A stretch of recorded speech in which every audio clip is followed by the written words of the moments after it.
Good morning, Tracy.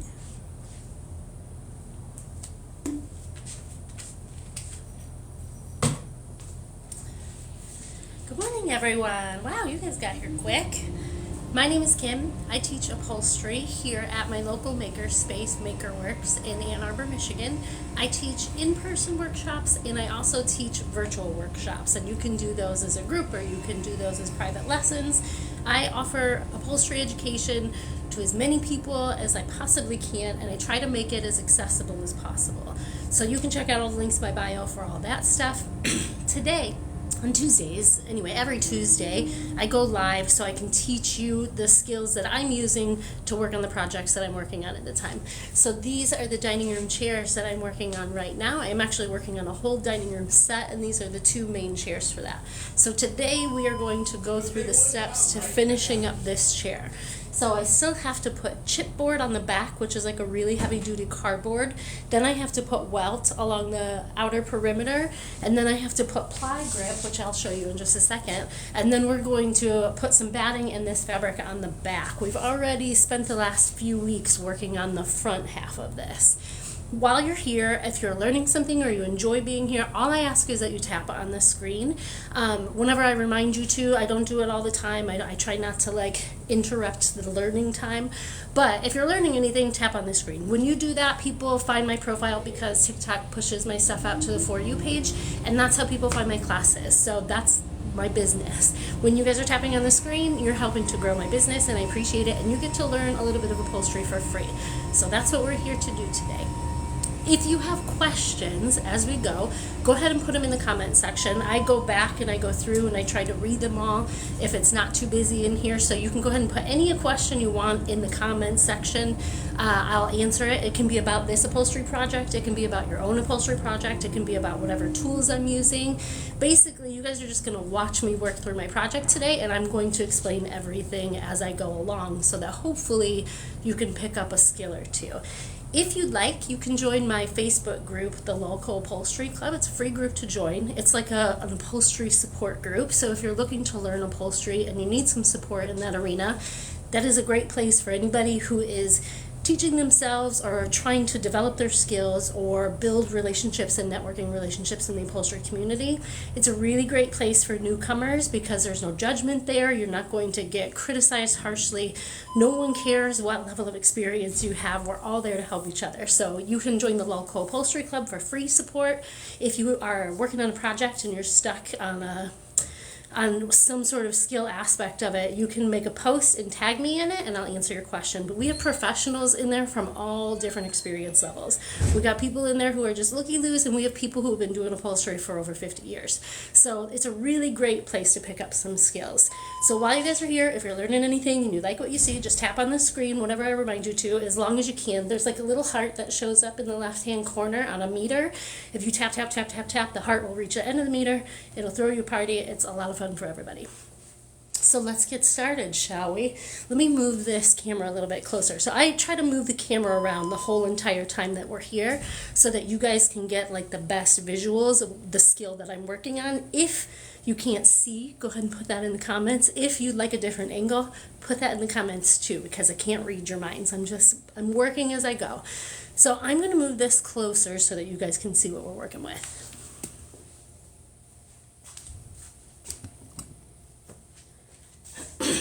So we've been working on these two chairs the past couple of weeks. I've already finished one of them, and you can see that here. But I've been working through these chairs during the lives and teaching you guys every step of the way. So the last class, we finished up the front pattern of this chair, and I'll turn it around so you can see.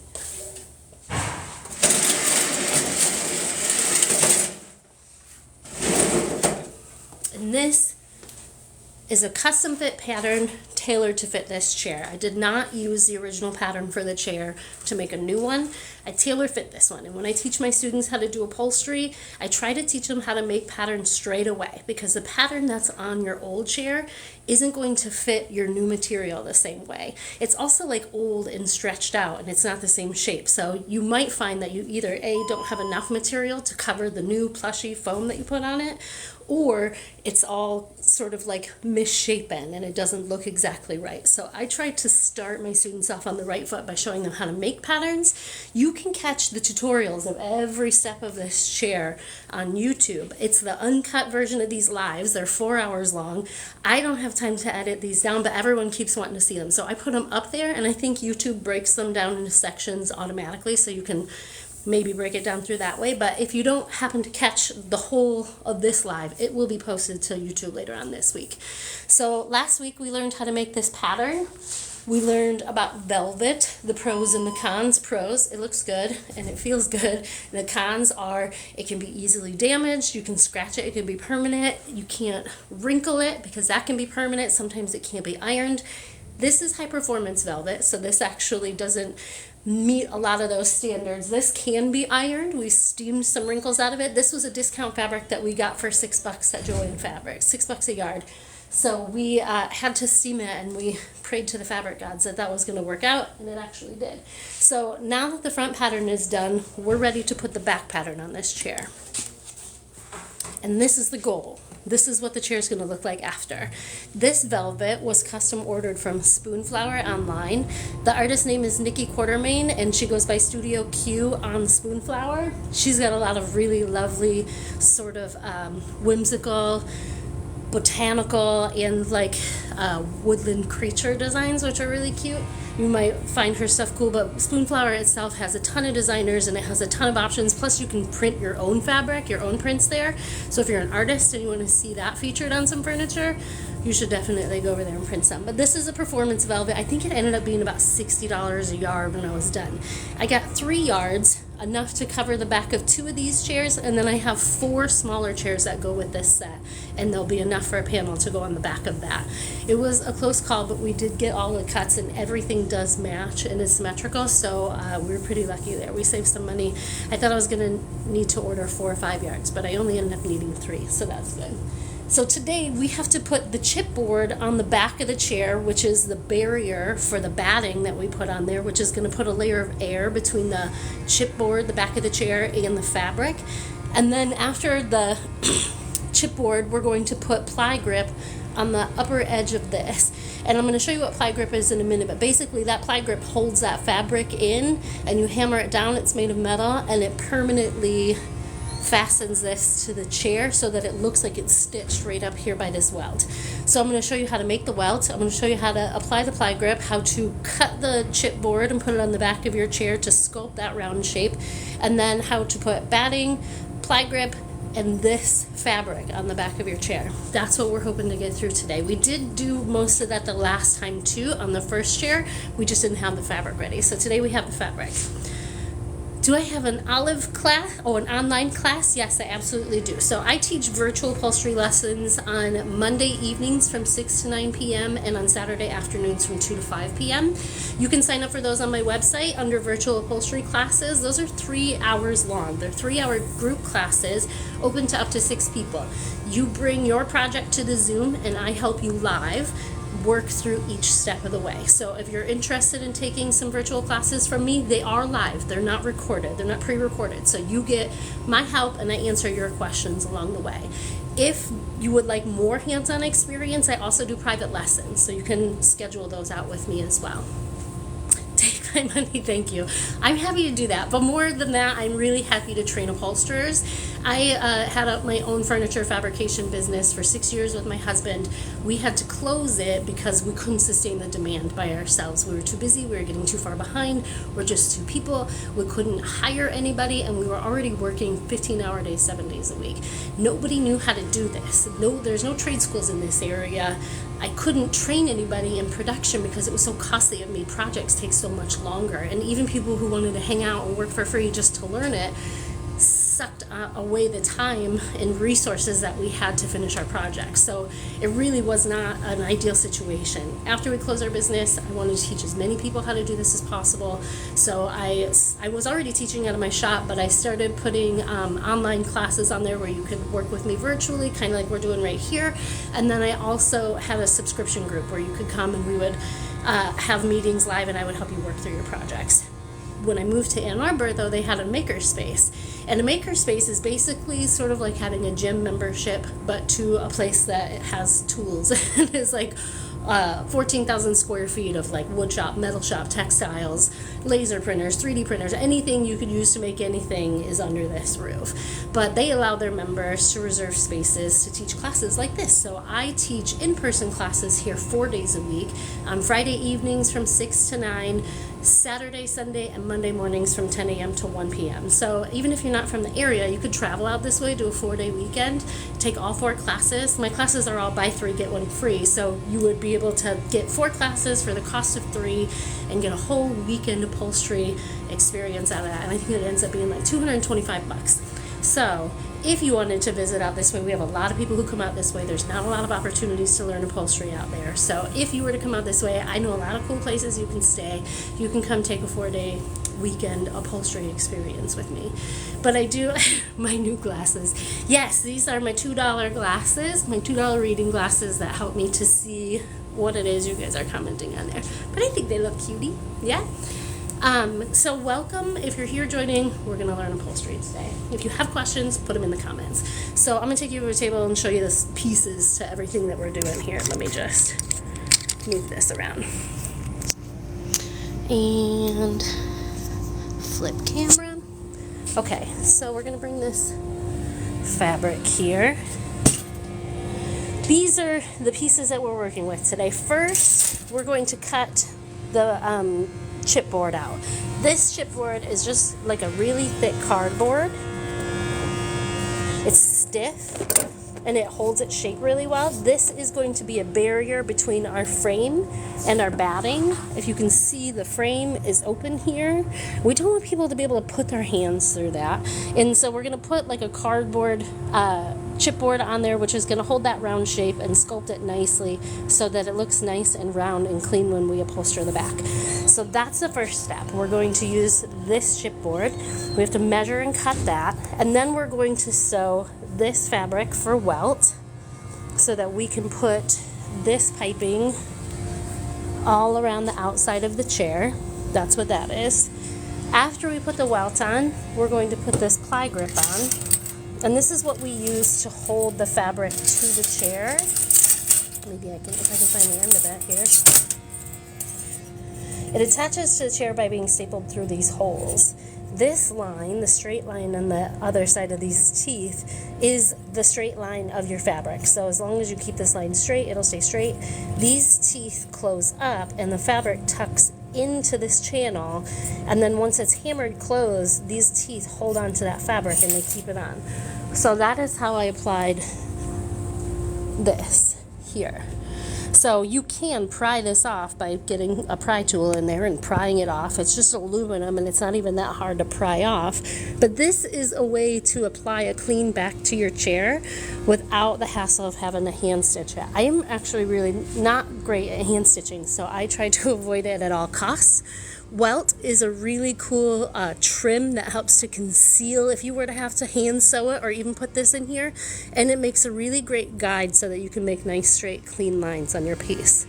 So we're doing the chipboard, then we're doing the Welt, then we're doing the ply grip, then we're going to do batting, which we're going to get from this giant roll right here, and then we're going to apply this fabric that we got from Spoonflower.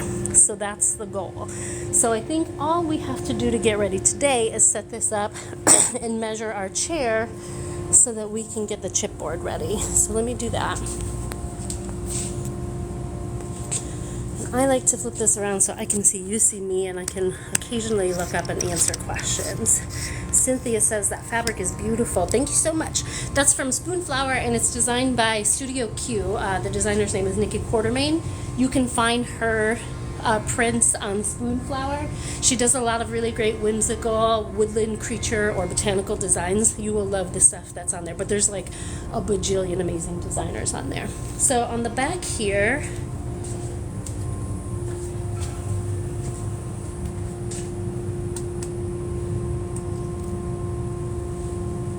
this is the back frame of my chair, and I need to cut out chipboard to cover up the open parts of this frame and to hold this curved shape that's around the back of this chair.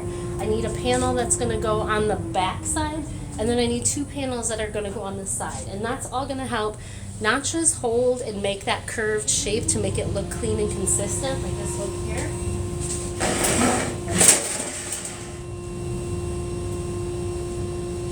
but it's also going to be a barrier for the batting that has to go on here to put a layer of air between the back of the chair and the fabric out here. You don't have to put batting on there, but when you don't, the fabric looks super flat. It looks just a little bit more soft and dynamic when you do have that batting on there. So that's what we're going to do today. So right now, we're going to take some measurements. I need a piece of chipboard that covers this chair at the widest point up here and the longest point this way. Initially, I'm just going to cut a rectangle, and then I'm going to take measurements to make it this polygon shape that it needs to be, but don't overthink it right away. You can just cut rectangles first. So I'm going to measure this for this rectangle, and then I have the ones that are on the sides too. And I'm going to write those on my hand with Sharpie so that I don't lose it. All right, so just has to staple onto the wood part of the frame, but it does have to cover up this pull-through spot right here. You also, when you're bringing your material around, you want to make sure that it's not bulked up in any areas, because at that stage you might be able to see lumps where the fabric overlaps. So any excess fabric you want to remove before this step. So we're going to put chipboard. It just has to cover up these open areas here, and then the side ones will continue over to the side. So my widest point up here, without layering it on top of these layers, because I don't want to build up layers of material, is 20 inches. So 20 inches wide, and then it's going to staple up here and go to the bottom by 22 inches long. So 20 by 22, and then now we're going to do the side arms. And this is going to come all the way from this side of the frame to where the wood starts at this arm. And I want to make sure I go around the round part. So that's 15 inches. Yes, 15 inches by the height. And I just need to cover up this hole from top to bottom, 10 inches. So 15 by 10. And then 20 by 22.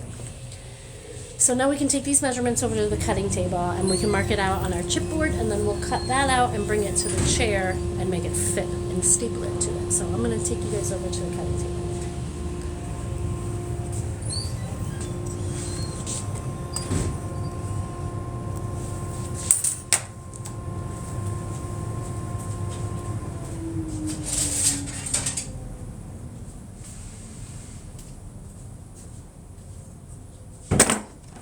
I like to do all of my measuring on my fabric and my materials that go on my piece, if possible, with a T-square, because you get more square measurements that way, and it helps to keep your fabric cut nice and square for when you need to go use it again or when someone else needs to use it.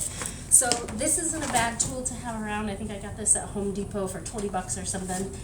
You can get them cheaper, I'm sure, but you do want to make sure that it is perfectly square, and that can sometimes be hard to determine if you've never been introduced to the term what square is before. So I'll try and talk about that a little while we do this, but that's not really the focus of today's activity. The focus of today's activity is cover the back of the chair, but I'll try and cover these concepts as I go because they were foreign to me when I first started doing this, and had I known how to square up a piece of material early on, I probably wouldn't have made as many mistakes. So the other thing is you want to get your space cleared off. You're going to be very tempted to just let things pile up as you work, but if your space is clear and clean as you work, your work turns out to be much cleaner and much better looking. And that's from experience, and I didn't really start keeping my space clean until I had to share a public space like this maker space. So this is me sounding very snooty about learning a lesson working amongst other people. In my own shop, it was a goddamn shit show. Okay, so I have 20 by 22 and 15 by 10. Let's see if we can fit them all in here.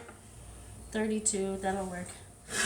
By 36. Okay, yeah, that'll work.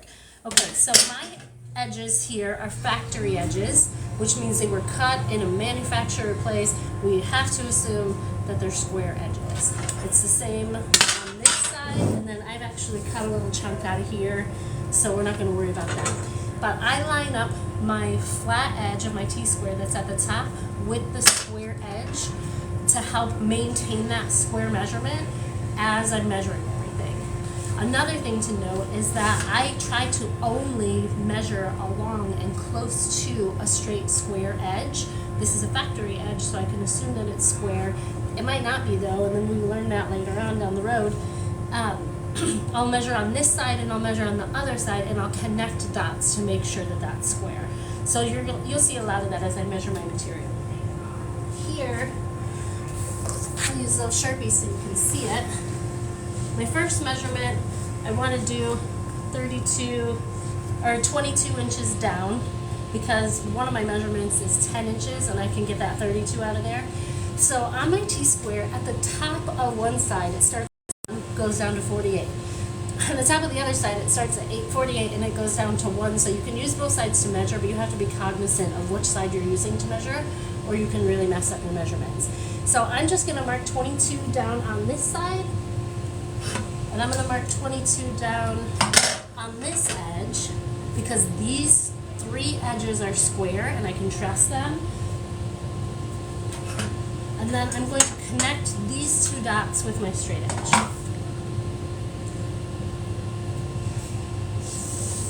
Now the way to tell if it's square, which means the equal lengths on every side and not skewed, is to measure it from corner to corner, which I have here 42 1/8, 42 1/8, we're square. So this is like a perfect square, a perfectly square measurement. It is 22 inches on this side, 22 inches on this side, and 36 inches across. So now I need to cut it down to 20 inches. So I'm going to measure down these straight lines that I've already drawn. This one is square because we use the square measurements to make sure that it's square. So I'm going to mark 20 inches this way, and then we'll move it all the way to the other edge and mark it 20 inches this way. Then I can use my T-square to connect these dots.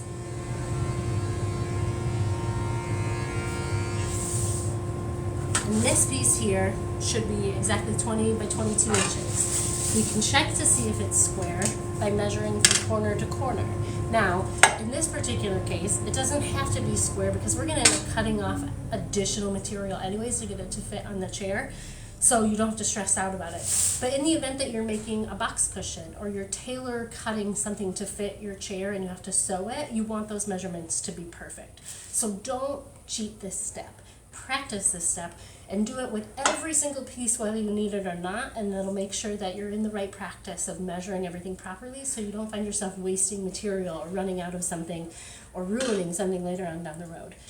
That's my best advice for you. So now we have to cut this out, or we're going to use a razor blade, and I have to put a material underneath this to protect the table.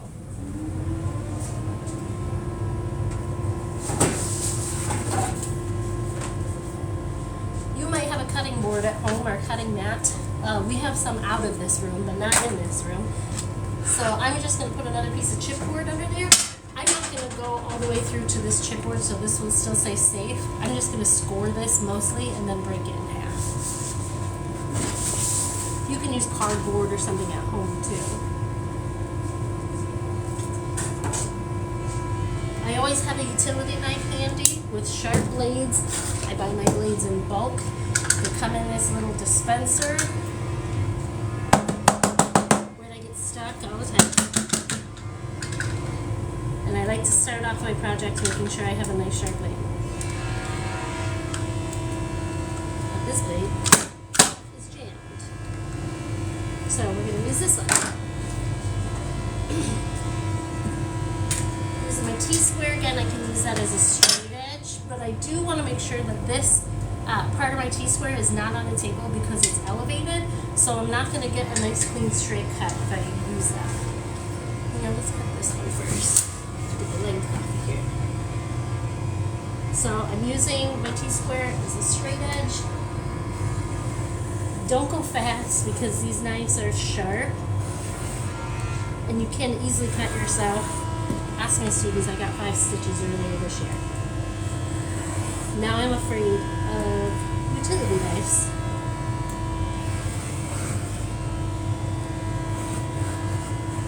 You can sort of cut through that as many times as you need to get through to the other side. But the way this chipboard works, if you score through it mostly, you should be able to bend it. And then it breaks right off. So you don't have to get too intense about it. So now I can cut this piece off.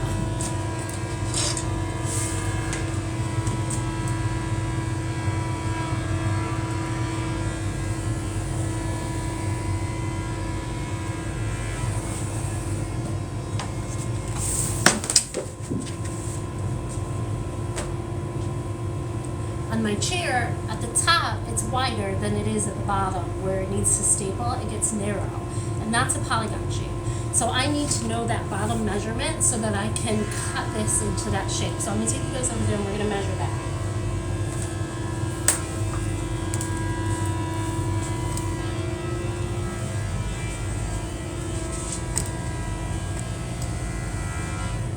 This is that area that I'm talking about. This is the bottom of that polygon shape. So I need to cut the bottom of that cardboard to fit that narrow shape because I don't want it to come around here. It'll stick out at the sides and then you'll see it. So I'm just measuring right here where it has to staple from end to end to see how many inches I got. I have 15.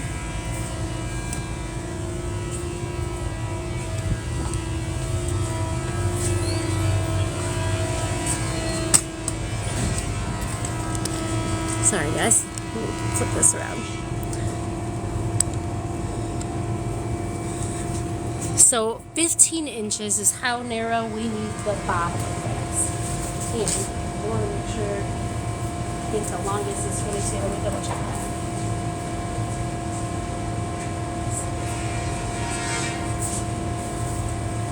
So the height of the back of my chair is 22 inches. This is that 22-inch length, and keep your ruler nearby so you can make sure that that is in fact the truth, which makes this that 20-inch mark. So I have to find the center of 20 inches, which we all know is 10 inches. Let me find my marker. I like to use a T-square to get the most accurate measurement possible.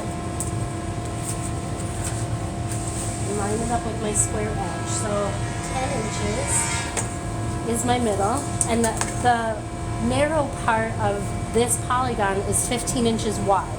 So I need to center that 15 inches right here on this line, and half of 15 is 7.5. So I'm just going to line this up at the 7.5-inch mark. I'm going to make another dot at the 1-inch mark and another dot at the 15-inch mark. And now I've centered 15 inches in between the center of this. So now I can take a line from where this line is all the way up to the corner to make that angle cut, and the same thing on this side to make that angle cut. And then we'll have a polygon shape to fit the back of our chair.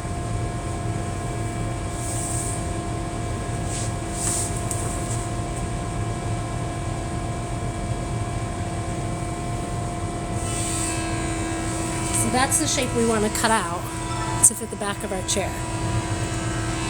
This a little bit more.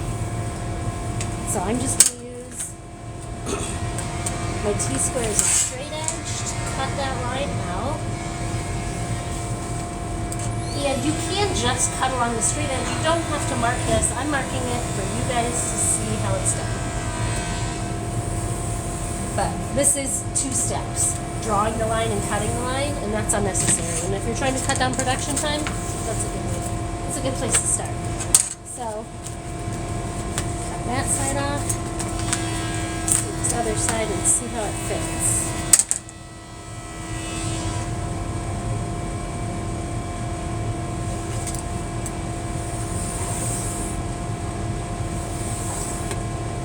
I'm scoring it as opposed to pushing hard, because if I push too hard, I can slip and cut myself, and I don't like to do that.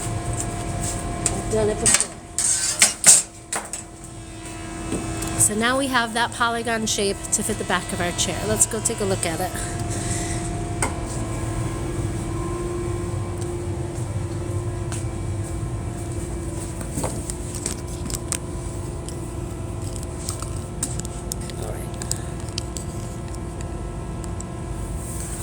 See how the fit fits. That's what we're looking for. That's what we want it to look like. So now I can attach this to the chair. And the way I'm going to do that is I'm going to staple it to the top first, in the middle, and the bottom in the middle, and then I'm going to take it to the sides and do the middle there, and then I'll do the corners on each corner. The reason why I don't start here and go all the way around is because this material can start to shift as you move. First, I want to lock it down and evenly distribute it, and then I'll go back through and fill in the gaps. That being said, this doesn't need a million staples either. You just need to hold it in place so that it's a barrier for the material that's going to go on next. So I'm going to start off by stapling this in the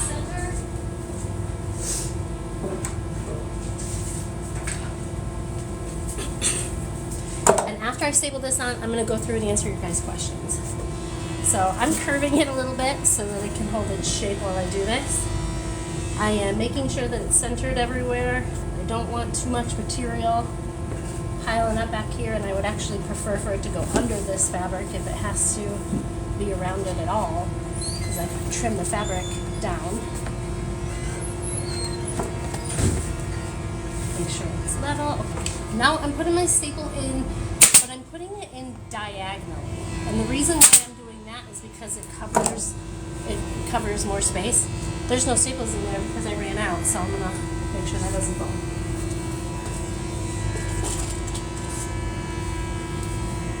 Best to check for staples before you start stapling. So refit.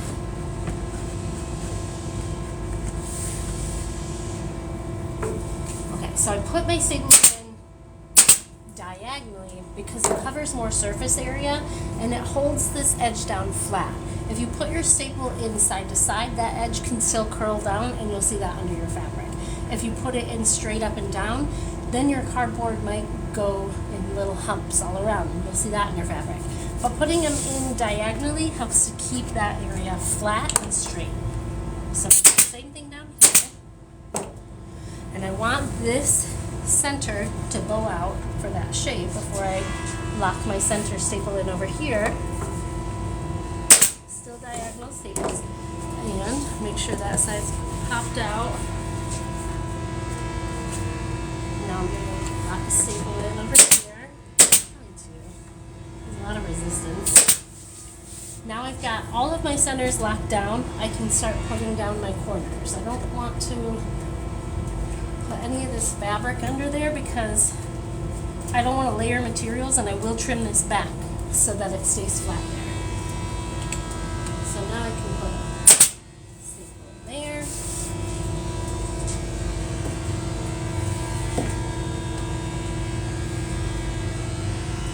Staple in that corner. One down here. One down here. That's holding really good shape. So now I can fill in these gaps. Now that I have everything fastened on, evenly distributed, and put in place, I can staple around the perimeter. I don't need a million staples here. I probably need 2 or 3 between each one of the staples that I just put on, and then it's good to go. This layer is going to get so many more staples on here.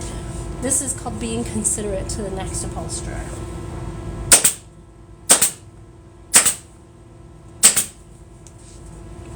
I don't want to trap this fabric.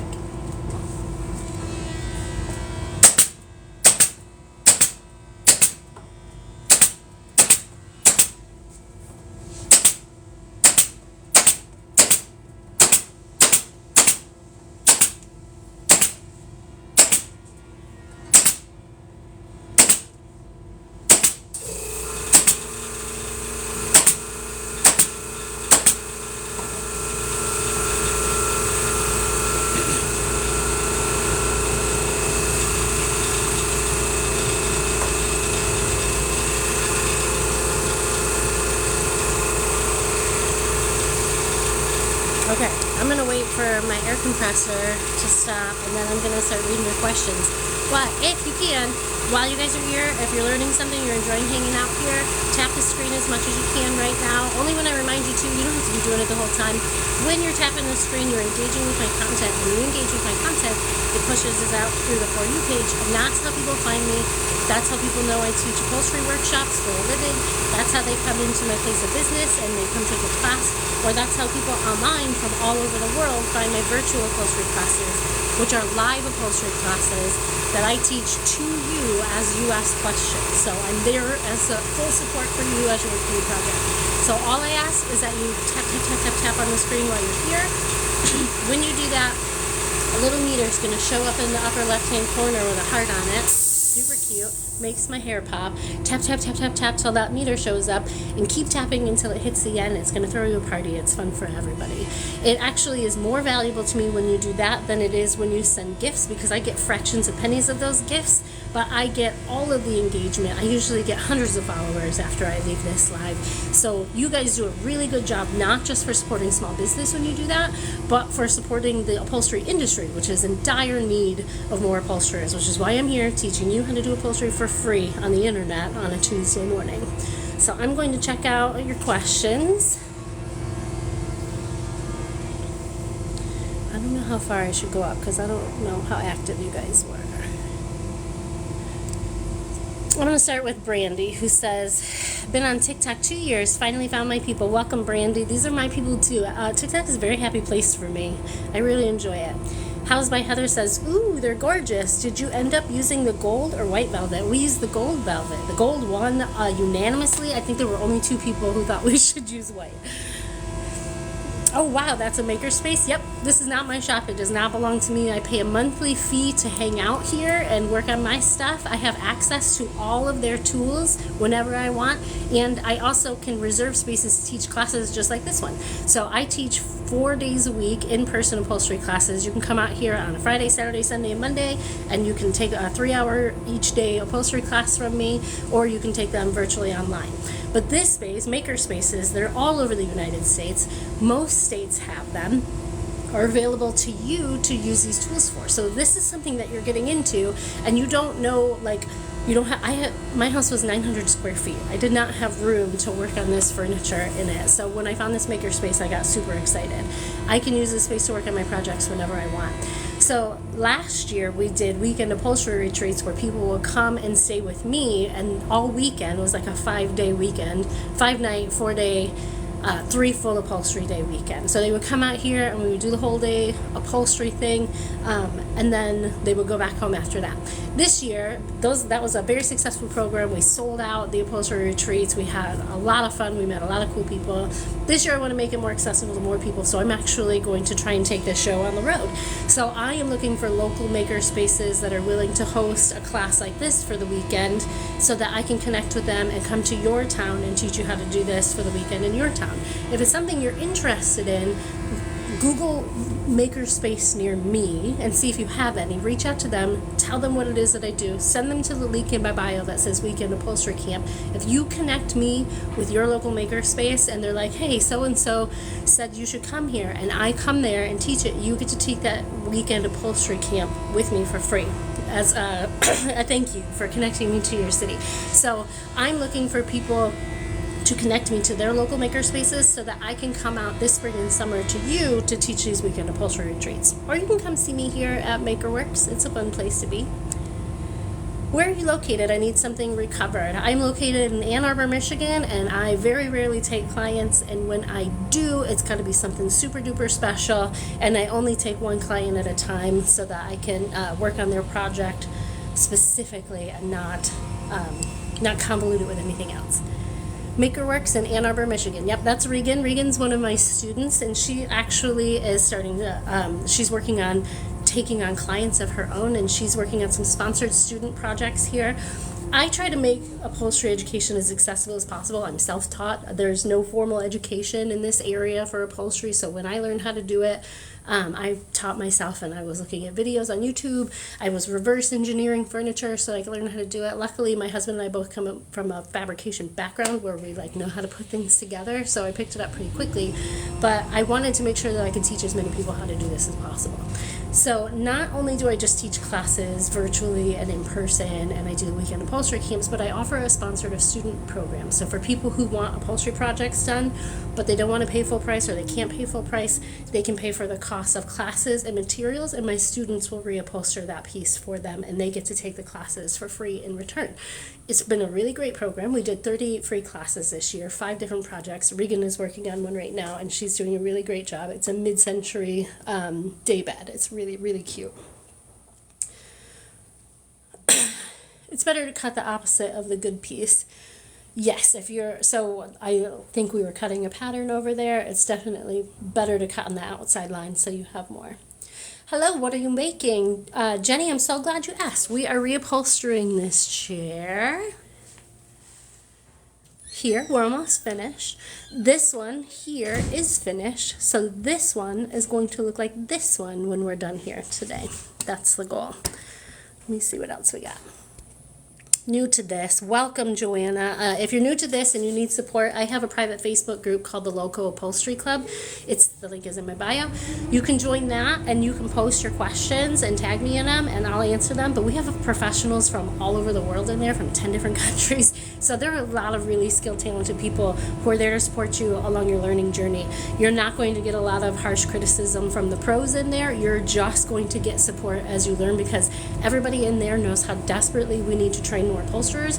There's no formal education for it in this country anymore. There are like half a dozen places where you can actually learn how to do it, and there are a few people online like me who are trying to teach people how to do this. So I'm encouraging you to learn it from wherever you can, and you can get free support from me over on my Facebook group. Let's see. Dude, you are a boss. I love this. I'm so glad that you're here, Aberani. I hope I said that right. Put your glasses on, babe. So these are reading glasses for me. I have to put them on to see what you guys are saying, but I can't wear them for all things because I can't always see it. Guyver Girl says, love your work. Thank you so much. I have a lot of fun making these projects. Marianne says she needs bar stools done. I want to take your class. I want you to take my class. Right now, if you want to take a virtual upholstery class with me, they're live in person. Up to 6 people can take them at a time. So you're there, I'm there, you bring your project, you're at home from your living room or garage or wherever you want to be. It's a 3-hour class, and I'll walk you through this step, and you can ask me questions along the way on how to reupholster your project. Right now, if you've never taken a virtual class with me before, through the month of February, you can get your first virtual upholstery class for just $1. It's normally $75. It's a 3-hour-long class, but your first class is $1, so you can get on and try it out and see if that screen-to-screen interaction is something that you can even work with. It's not easy for everybody to learn that way, but I am trying to make this as accessible as possible. So adding that virtual online addition was something important for me so that you could get that hands-on support that you wanted as you're working through your projects.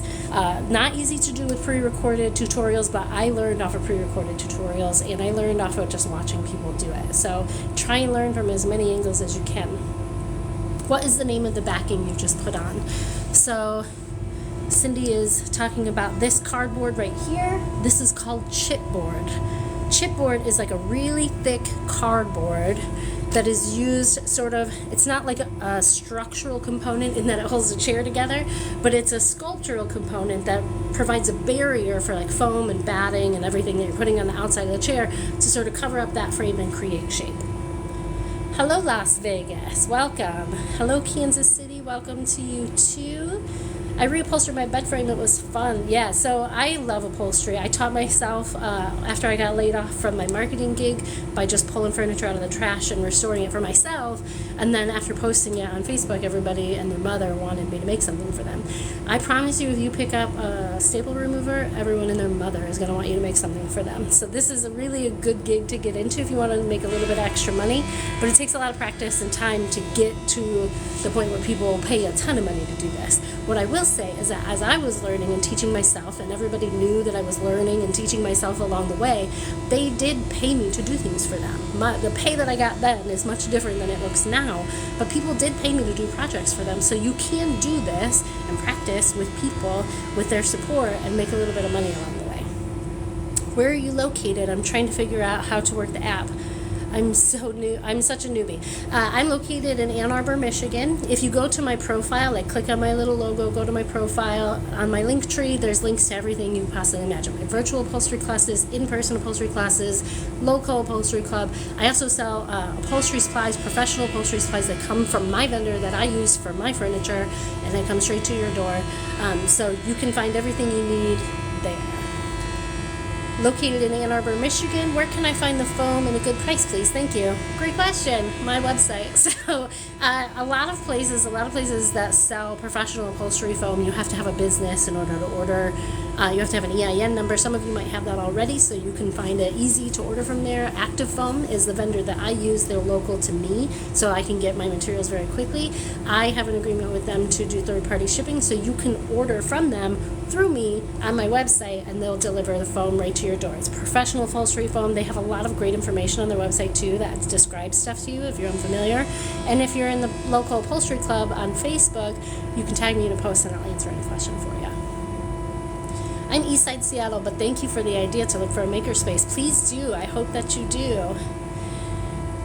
Hey everyone. Okay, I need to get Regan says, thanks, Kim. It's been a great learning experience. You guys have got tons of questions, but I've got a lot of work to do today if you guys want to see this. I'll go back to the questions here in a minute.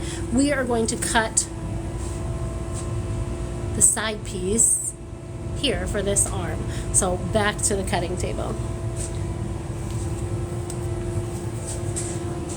Let's get this a little closer to me.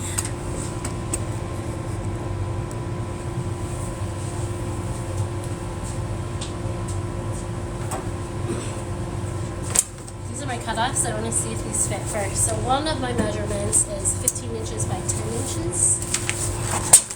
So if this is 10 inches, I may be able to use this whole piece for both arms. So we've got 10 and a half inches. If this is 30 inches, we're golden. By 36, huzzah! All right, so 15 by 10, it's already 10 and a half, so we're going to keep it at that. We're just going to measure the 15 inches.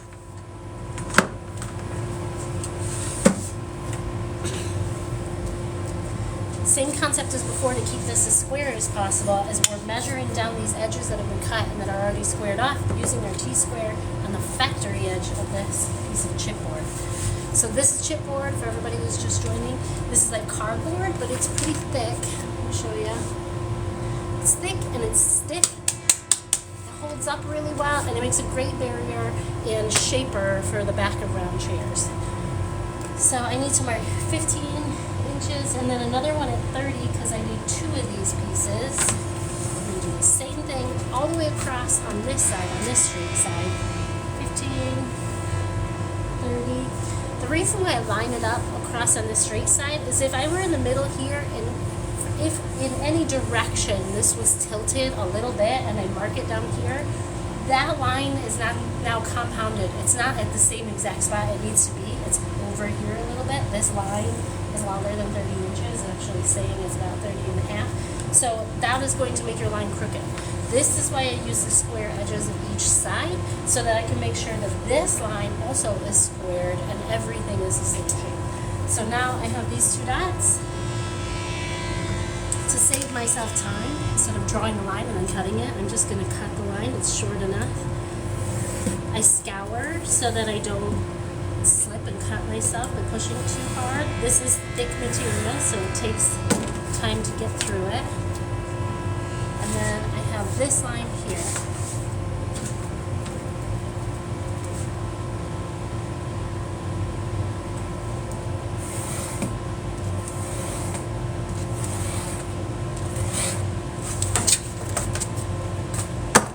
these are ready for the arms, and we can go staple them in.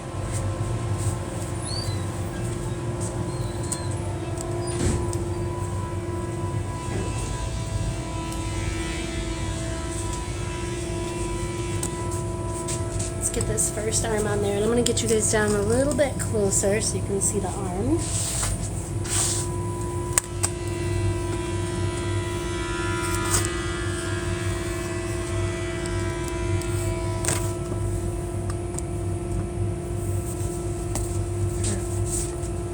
What I need to do is cover up this opening in this frame with this chipboard so that it can continue this curved shape and it becomes a great barrier and shaper for the batting that I have to put on next.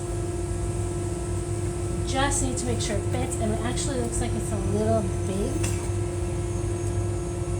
I don't want it to be too close to the edge up here because I still have to add trim and everything here, and I don't want all this material to sort of build up and sandwich.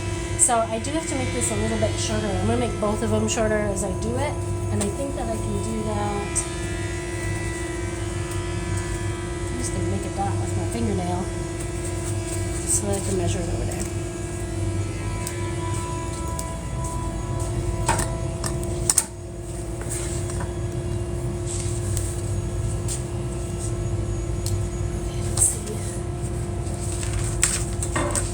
Material are we taking off? I'm just, because I know my cuts are square, I'm going to use my T-square where I mark that dot. I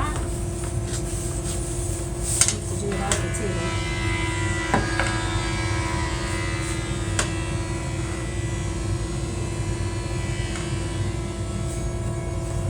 Oh, I lost the dot. There it is.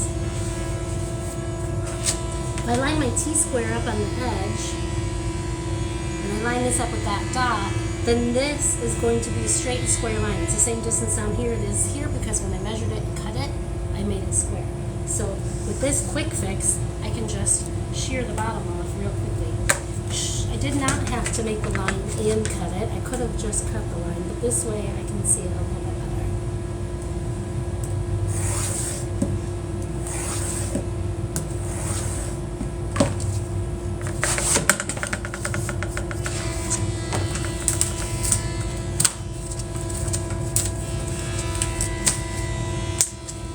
That one's done. I'm going to do the same thing to the other side.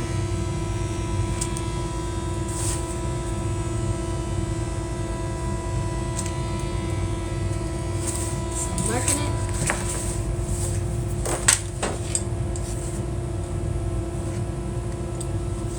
Using my T-square.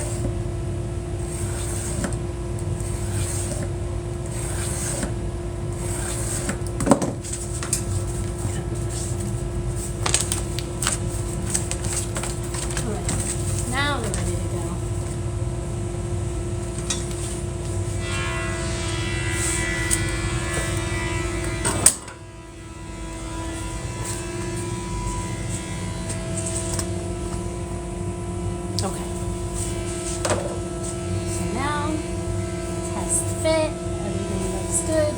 Here, I want to start it in the middle and the back because I want it to carry over this like rounded shape, and it has to come over a little bit in the back here first. And it can't kink up there if you're not careful. I also want to make sure that it is above this line. This is the channel where all my fabric goes in. Not every chair has a channel here. This one does, so I'll staple my fabric in there, but I want to keep it clear of any other material. So because my trim also has to go in there, and I want it to stay looking nice and straight. So after I line it up everywhere, straighten it. Starting in the middle and the back is the first staple I'm going to put in. I put 2 staples in the middle on the diagonal so that I could evenly distribute the weight there and flatten it out. Now I'm going to round it off into this curve, and I'm going to put 2 staples in the middle down here. So now I have that nice flat curve. Now I can finish putting all the staples in around this way. So I'm going to put 2 staples in the middle on the top, 2 staples in the middle on the bottom, This is before I get crazy with the staples. You don't need to put a million staples in at this point. You just have to lock it down so that it stays in place. But now I need to put staples in the corners. So one up here, one down here, one down here, and now that's holding everything nice and snug to my chair. So now I can go through and fill in the gap. Here, I'm just putting staples like every couple of inches. I don't need 100 staples. This is just holding this into place so that it's a barrier for the batting.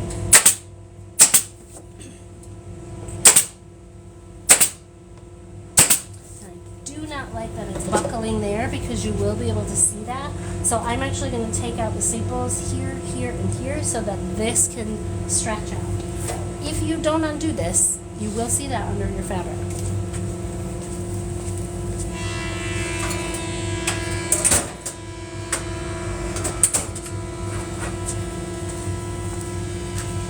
Don't get to this stage thinking that you're done removing staples because you're never done removing staples.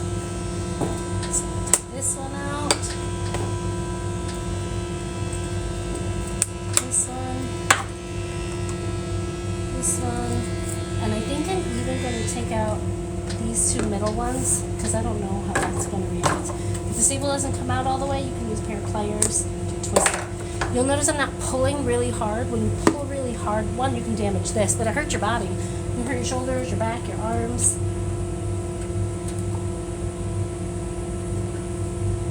You also don't want to push very hard because you can stab yourself. So take it easy.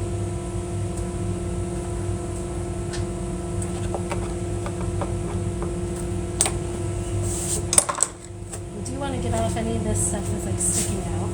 And now I can run my staples back.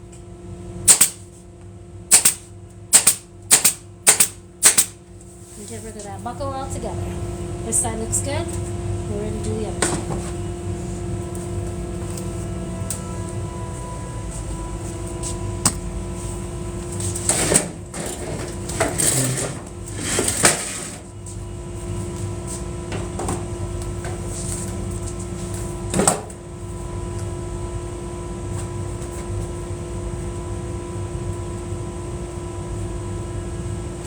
Checking the fit, and then drop two back here.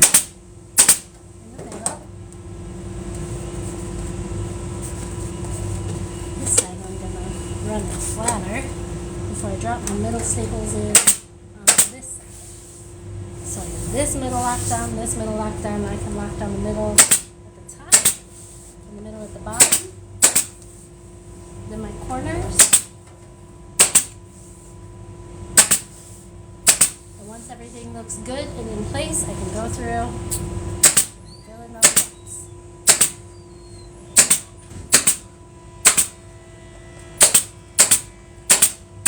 Staples do not have to be end for end. This is just holding this in place. It's not holding the chair together. More staples is not better.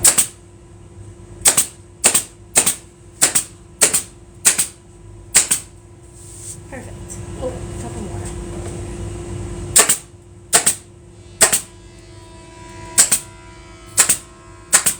Doesn't want this fabric to lay flat, so I'm gonna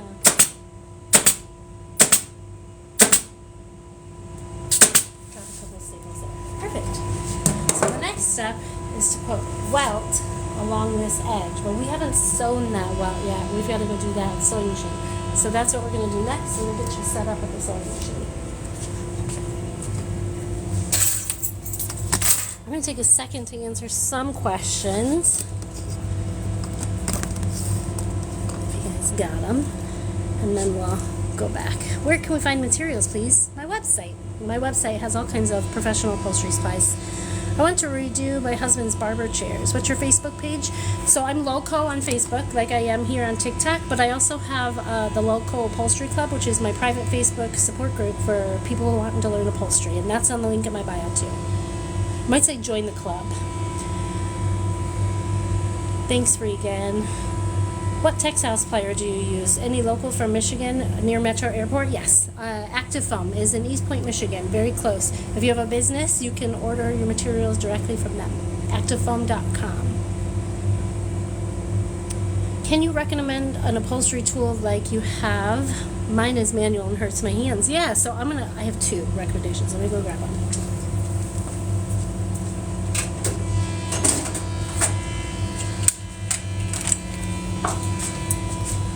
So it occurred to me that I didn't know whether she was talking about staple removers or staplers because both of them can hurt your hands. So if you're going to get a stapler for upholstery, lean towards the pneumatic stapler. It's the easiest, it has the less impact on your body, and the more impact you have on your body when you do this skill, the more your body breaks down. And I have carpal tunnel, mostly from computer work before this, but this doesn't help. A lot of upholsterers have arthritis. It is hard on the hands, so you want to get tools that make it easier on your body and they reduce the impact. These reduce the impact on your body. Manual stapler is really hard to use. An electrical stapler is better, but you can't adjust the pressure, and you're going to need to do that sometimes. These are really good tools. This is a $400 gun. This is a $90 gun. You don't have to have a $400 gun. You don't even have to have a $90 gun. I think at Harbor Freight you can get them for $20. But this is going to make your job a lot easier, make it faster, which is going to save you time. It's also going to save impact on your body. When it comes to upholstery staple removers, this is my favorite staple remover. It's C.S. Osborne. I have these on my website. I think it's either a 120 or 124. I love both of them equally, but they're ambidextrous, so left-handed, right-handed, doesn't matter, and they are designed to reduce the impact on your body. This little angle here is leveraged so that you can just twist and bend your staples out as opposed to pulling it. So I use that, and I also use pliers. Good morning, Stiletto. I'm glad you caught me too. Hello, I'm a Michigander. I live in Ray, Michigan, about an hour from Ann Arbor. Marlene, and you should come out here and take an upholstery class with me. I have a ton of students who travel an hour or more to come out and take these classes. If you come out here for a weekend, Friday, Saturday, Sunday, Monday, that's when I have my classes. So you could take 4 in a row. All my classes are buy 3, get 1 free, so you can pay $225 for 3 classes, get the 4th one free, and it's also bring a friend free. Look at that, so cute. It's also bring a friend free, so you can split the cost with a friend, come out here for the weekend, do the whole weekend upholstery thing. It's a lot of fun. You have an amazing day too, girl. We'll see ya. Let's keep learning. Yes. What city are you in? I'm in Ann Arbor, Michigan. Thank you, Regan, for being on here to answer some of these easy ones. I like the blue hair. Thanks so much. I like it too. I live too much of my life without it, and I probably will never not have it anymore. Okay, I think that we're getting close to the end. Long nose stapler, I see there are a couple of types. Yes, so if you get a pneumatic stapler like this, I always suggest you go with the long nose first. You're gonna have situations where you need a long nose, and if you don't have one, you're gonna get stuck. But you can use a long nose for anything. So I would help to do. That's what I would do if you're gonna invest in one.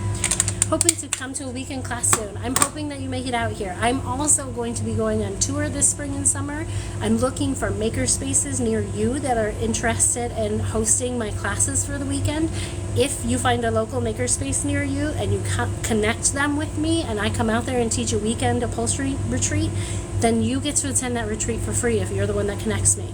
So if you have a local makerspace near you and you want me to come out and teach you a weekend full of upholstery fundamentals, then reach out to your local makerspace, send them to the link in my bio that says Weekend Upholstery Camp, and set it up. If you're the one that sets it up, you get to take the whole weekend for free. I would definitely love to come to Florida, especially this time of year. That would be really nice. Okay, so the next step is going to be making welts. And I didn't bring any of them over with me. 1 second.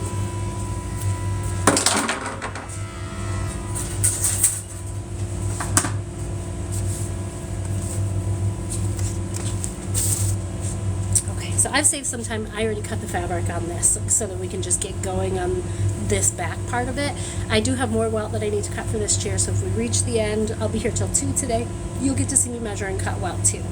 I use the most standard size welt that I use, and probably most upholsterers use,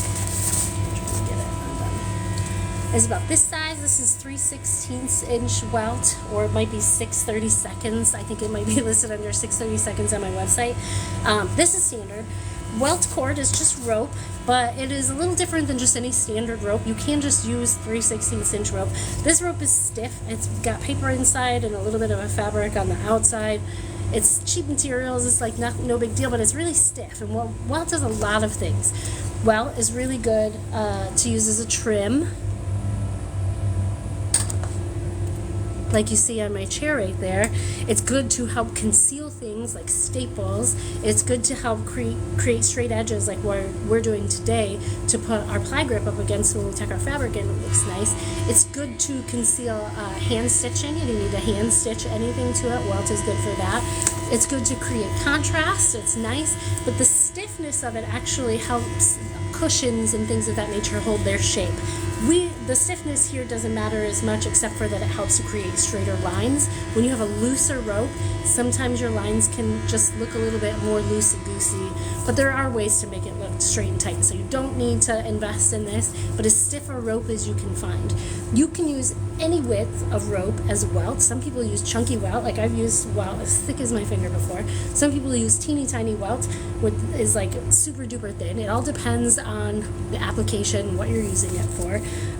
We're using 3/16 for this, and for the purposes of what we're doing, we're stapling this to the frame. So the measurement of this is kind of arbitrary. It doesn't need to be perfect. It just needs to be able to wrap around the rope, meet itself on the other side, and you got to be able to stitch right here.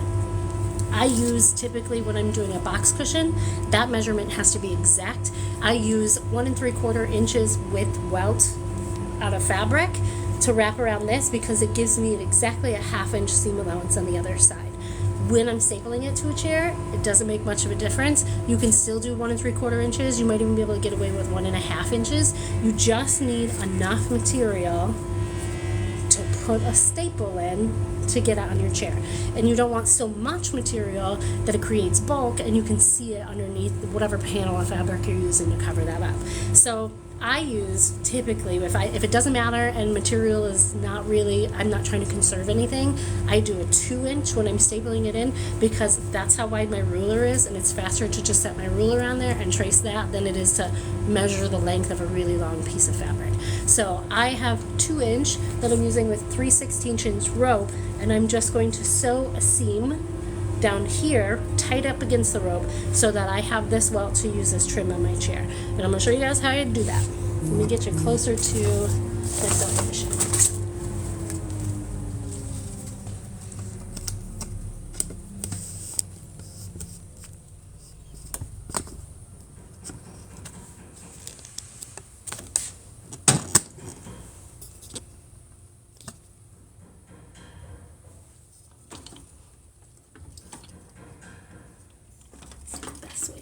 To see that.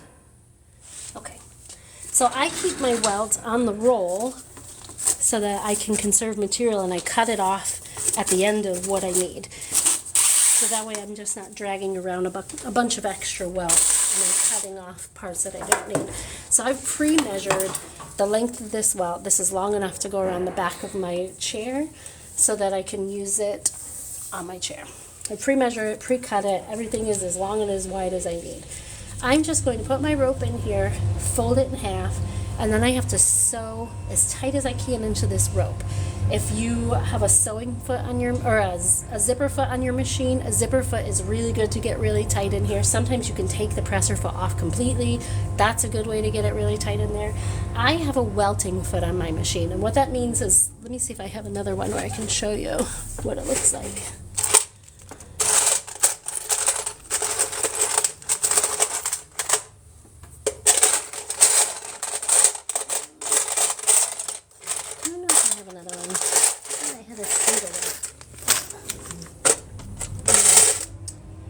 I can't show you, or else I'd have to take this off. But basically what it means is that there are little grooves underneath this foot so that this rope fits right in and it sits right alongside of it. So this fits in this foot just like a puzzle. This is a double welting foot. This has a groove on this side and on this side so that I can run 2 pieces of rope through here at one time and sew a stitch down the middle to create a double welting foot. But I only need a single welt. But the thing is this foot actually works well for single welt, double welt, and I can use it as a regular presser foot, so I don't even change it off of here if I don't have to. I rarely ever take this foot off. So this is a double welting foot. What I need to worry about is making sure that the middle part of my presser foot stays tight up against that rope, because that's where my needle is, and that these 2 edges are folded in half, and that the rope is pulled tightly into this fold. I can accomplish that by, one, putting it under the presser foot to hold it in place, dropping the needle into the fabric to anchor it down, so that when I go to make my adjustments, this isn't going to pull out of here, it's going to stay in there tight, even if I'm pulling this tight. When you're sewing your welt, don't pull it tight, because that can help stretch out the material and make it look wrinkly and ripply or puckered. You don't want to pull it, you're just holding it together, but I do hold the rope into this fold to help it stay on track, because sometimes even though this presser foot is doing all the work for me, it can still jump the track. So I'm just going to start sewing, and this is an industrial sewing machine, so this is a little bit more heavy duty than what you're probably using at home with a domestic machine. All metal parts. The speed is controlled by the pedal. The harder you push, the faster you go. The lighter you push, the slower it goes. There's also a manual speed dial underneath here, so I can make it go super duper fast, which is helpful when I'm winding the bobbin. But for the most part, I keep it at a slow speed because I have students who use this, and I like to work slow, especially when I'm working with velvet, because velvet can be real finicky to sew. I like to go nice and slow. So I'm going to just go a little slow at a time. You don't have to pedal to the metal, hit the pedal, and just keep going. If you're nervous about getting this line straight and right, then you're going to want to take a slow approach. I'm just going to go a couple inches at a time. I'm watching this presser foot and make sure that it's staying down tight to this rope. If you don't have a zipper foot and you don't have a welting foot, you can ride your presser foot right on top of the rope. A domestic machine is not likely to smush this rope, but this industrial machine will flatten out this rope. It will, the fabric is heavy duty enough and the rope is heavy duty enough that it will bounce back, but you might not have that luxury with whatever material you're working with. So I suggest investing in a zipper foot if you can, or a specialized presser foot. You can get single welt and double welting feet for your machine, even if you have a domestic machine. They all come in different sizes though. This is 3/16 inch welt or 6/32. Both are the same thing. So I'm looking for a presser foot that is the same size. So this is my most standard size, which is why I have this. So I do this a couple inches at a time, and whenever I stop my machine, I drop my needle in the fabric so that when I go to make my adjustments, if I accidentally lift my presser foot, I'm not losing my stitch, it's staying in the same spot. So that is a fail-safe to make sure that everything stays straight. And I just stop and I readjust my fabric to make sure that it is aligned on both edges, and then keep going. You might see me sometimes when I'm sewing like this, sew like this. This is me making sure that I am doing it well and staying straight. But other times when I'm more confident, and I've done this a million times, you might see me do pedal to the metal and just finish it all real fast like I'm about to do now. This is the speed I typically keep my machine at when my students are here, but I can increase the speed if I'm looking to save time, because this is such a monotonous task of just going straight, and I'm confident about my abilities to hold it in there. This is, however, where everything can fall apart if you're not confident in your abilities to hold it in there. So be mindful of that. Don't just try to rush through. I practice doing this, so I feel comfortable.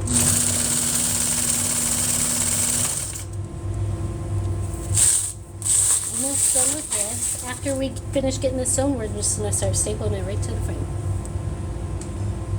And this is going to be the barrier for our pli-grip. Watch my hands the way that I hold this, because it was really hard for me to describe how to teach students how to do this at first. But if you watch, you'll see I'm sort of rolling that rope in here. I also hold my fingers on the rope to hold it in place. I try to maintain as straight a line as possible, but an industrial machine is going to suck this through. You don't need to push it or pull it. You don't need to help it anyway. It's going to take it through, so just be careful to keep your hands away from this area so it doesn't take your fingers with it, because this machine will sew through your bones.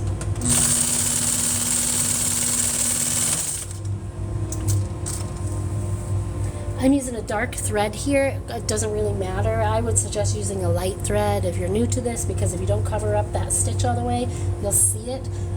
But I'm covering up my stitch all the way. I'm not worried about you seeing it.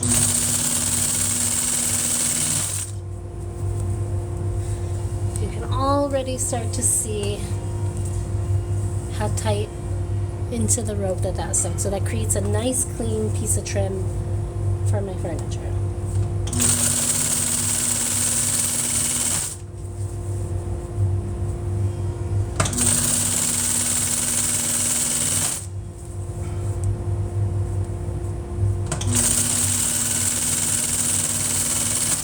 Even at this speed, I can still slow it down by pressing lighter on my pedal. So I can still go from slow to really fast.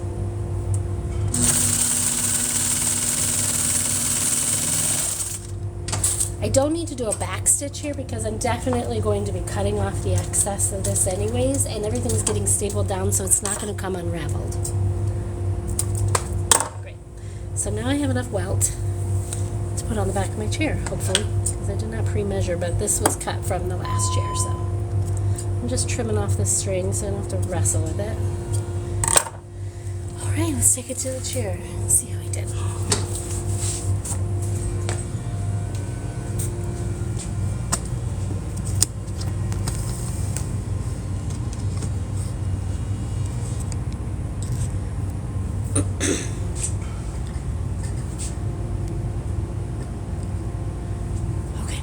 I'm just going to make a run through to make sure that this goes around everywhere because we didn't do that before we started sewing it because we're not smart. Yes, we are. Okay, so I'm just running this along the edges and I know it's going to go. Oh my goodness, we don't have enough. Son of a gun. Well, now we're going to have to cut it. Maybe this will be enough to wrap around. This is enough for the bottom, so it didn't go to waste. But now we do have to cut 2 inches of material from our fabric. Let's do that here. There we go. Alright, save that for the bottom. So we still have a little bit more welt to sew. So I'm going to cut this and then I'm going to look at the questions and answer those for you before we get another one sewn.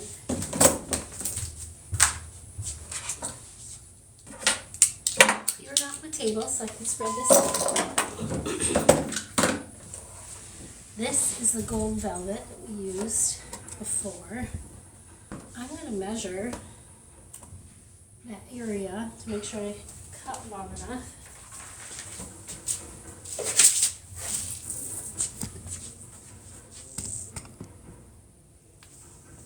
Alright, we need it to staple down here. Let me see if you can see. We need to staple down here underneath the chair. So we need it long enough to go under here. So I'm going to hold that there. Up to this corner, over to this side, up to here, and I'm actually only going to measure it to the halfway point because then I can double it. So 54, so I have like 108 inches, 110 is probably a safe bet because I need to overlap them.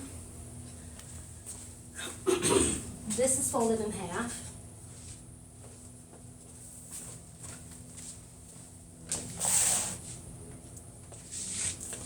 Let's see if we have 55 inches this way. Oh, not quite. 47. So even still, we're going to need to extend that. So now I need to cut 2 strips. I won't need both strips, but I'm going to use some of that welt for something else later on down the line. So I'm going to cut 2 strips out of the edge here and sew those together. That'll be a fun lesson for you guys.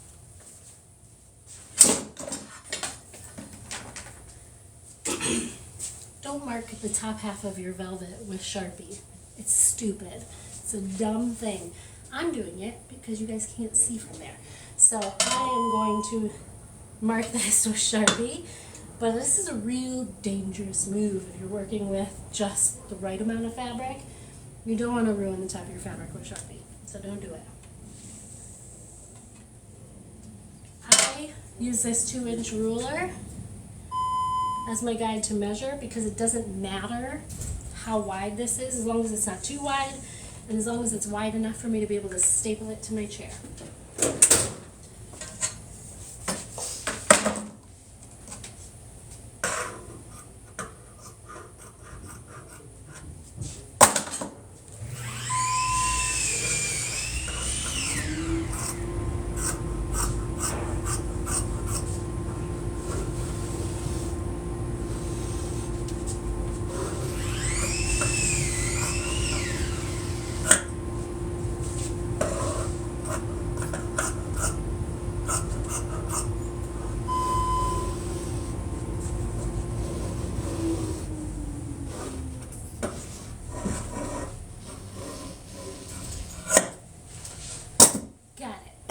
So now we need to sew these two things together.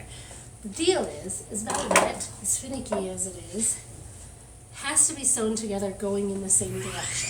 I've just pulled both of these off in the same direction so I know which direction they go in. And when you're putting a piece of velvet on the chair, you want to make sure that the nap is wiping down. When I go in this direction, it wipes up, it becomes darker. I don't know if you can see that from there. When I do this, it wipes down. If I put two pieces of velvet together that are in the opposite direction, they will appear to be two different colors. If they go together in the same direction, they will look like the same color. So that's what we want to keep in mind when you're putting these together. This and this have to get sewn together. So I'm setting them down to test the nap. Up, down, up, down. This is the direction they need to go in. They need to get sewn together face to face like this. There's some other things I have to do to get these to sew together properly, but I'm going to do that at the sewing machine. So let's go there.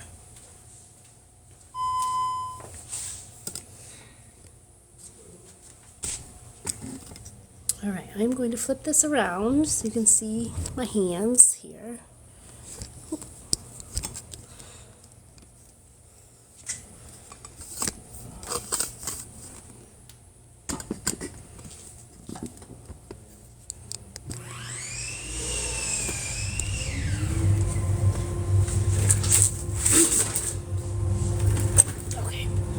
So I was holding these together the whole time. I know they didn't come apart. So these have to get sewn together face to face.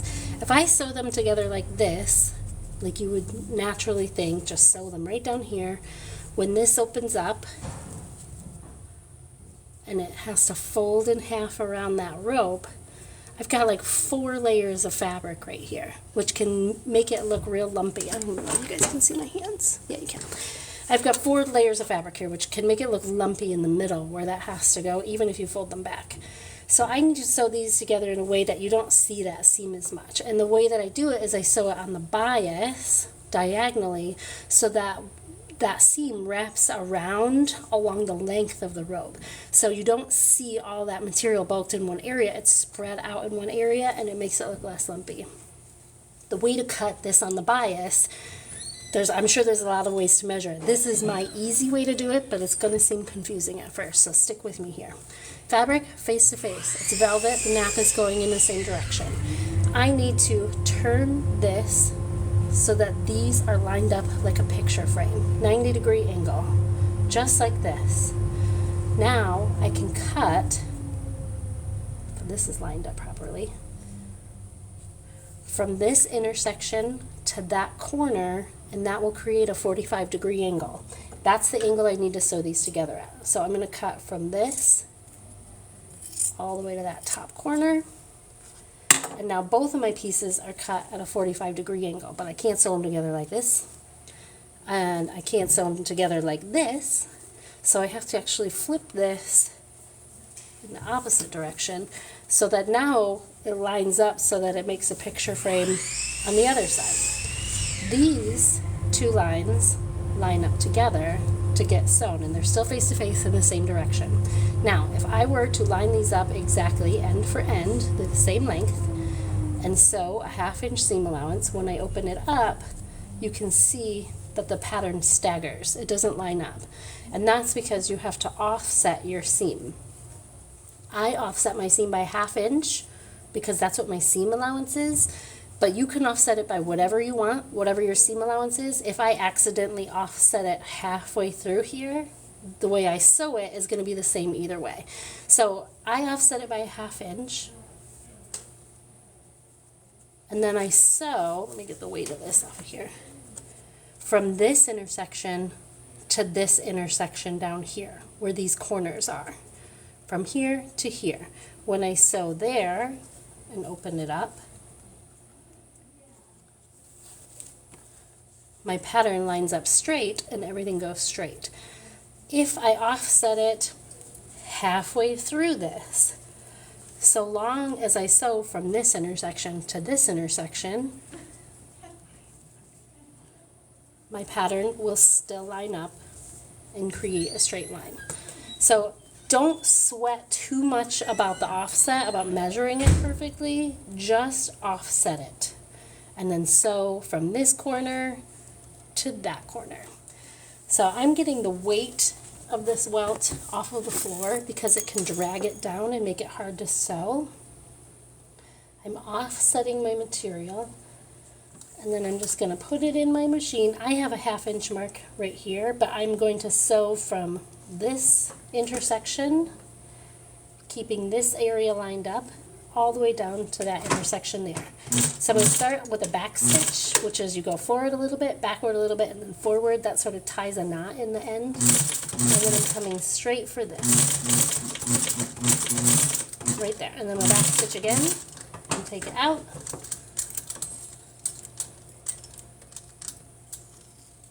And everything is together. So now when I open this up, everything lines up straight. That's what we're looking for. I don't need this extra material. This can get cut off. And I don't need this extra material. This can get cut off. But you'll see it's sewn together like this, so it does a picture frame. That's what usually throws everybody's brains for a loop. And then it opens up like this. So now I have my welt. I need to make sure that I'm only using as much as I need. So we're going to take it to the chair, fit it to the chair, and then cut it to length before we sew rope in it, so I don't sew too much rope. So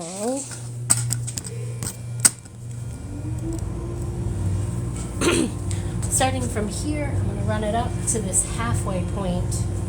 Well, actually, I'm going to start at the halfway point. I'm going to start my seam at the halfway point because that's where it can be inconspicuous. Come down here, over, down. This is how much extra I have on this side.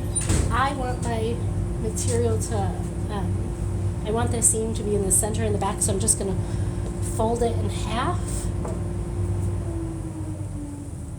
And right where I mark that, I'm just going to cut this extra end off. A little bit extra just in case. And this is what I'm going to sew the welt to. After I sew this bit of welt, I'll get back on and answer your guys' questions. So if you have them, put them in there. If you're here and you're learning something and you're enjoying it, all I ask is that you tap the screen to like the content. Try to do that as violently as you can, as fast as you can, for as long as you can, because that is what sends my content out through the For You page, and that's how people find my upholstery classes. So if you're here learning for free, that's all I ask. I love getting gifts, but I only get fractions of pennies for those gifts. It actually is way more valuable to me for you guys to just be tapping on that screen as much as you can. So I start sewing this by leaving a little bit of rope out. We've already been through this. I don't do a back stitch here because I end up cutting both these ends off, so that's work I don't have to do. I don't mind that you can see Sharpie here because that's all getting stapled up underneath the chair. I don't need to do anything to push this through the machine or pull it or help it because it's a very strong industrial machine. So I want to keep my fingers free of this area or else it'll suck my fingers through there and sew right through my bones. I'm only going fast this time because we went through this explanation before. I post these live replays on YouTube so you can go back in and see all the slowed down explanation of every step.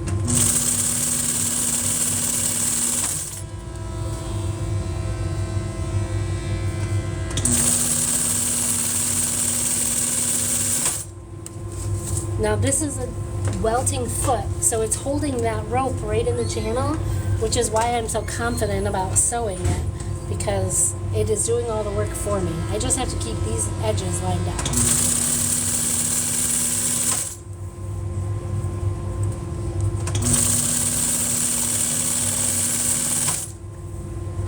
We're almost to the halfway point. And that's where you're going to be able to start seeing the seam. Okay, when we get to the seam, remember, drop your needle down in your material, so if you lift your presser foot, it doesn't come out. When we get to the seam, we want to open the seam up so that it is as flat as possible. when I fold this around here, you can see how this seam sort of travels around. It doesn't line up in one place, so these folds aren't stacked on top of each other, and it doesn't make it look lumpy. It spreads it out, evenly distributes it down the rope so that you can't really see that seam once it's in place. So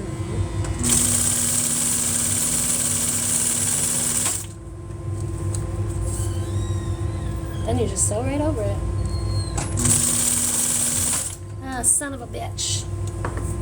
We ran out of Welt, people, a long time ago. Let's get scissors. You guys can watch me wind the Welt up, I guess. It's not that fun, but it's something. Sorry, not the Welt, the bobbin. Oh my gosh. Okay, so this machine is actually set up so that you can wind the bobbin as you sew, and I never have that set up. It is particular in that you have to line up these two spots before you disengage the bobbin, so I line this up before I lift up my machine and take the bobbin out of the side. And then I put my bobbin on this spindle here. Then I can take my thread, put it through this tension arm, around these tension discs, and back up through this tension arm.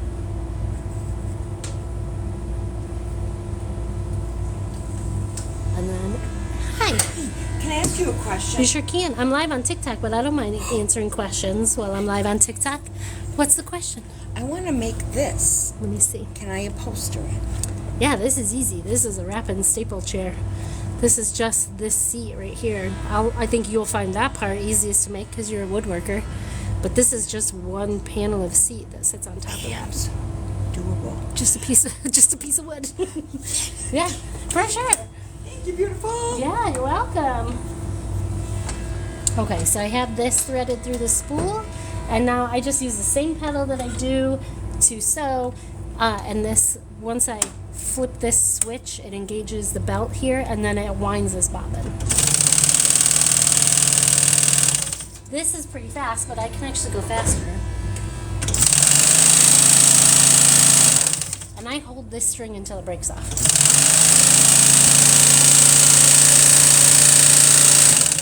When it's full, it pushes back on this, which will disengage it from the belt, meaning that it's done and it's already threaded. That's why if you have it set up while you're sewing, you don't even have to look at it.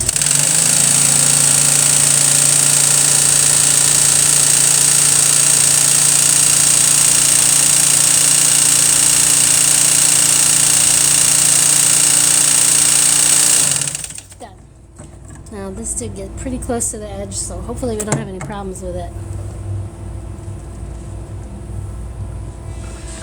Now I can put you back.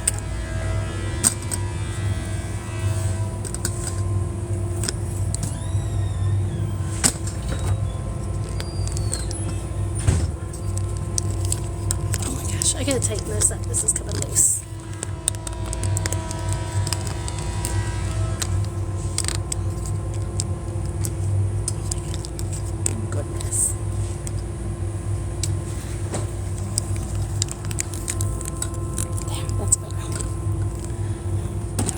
Let's get this bobbin back in and finish our welt.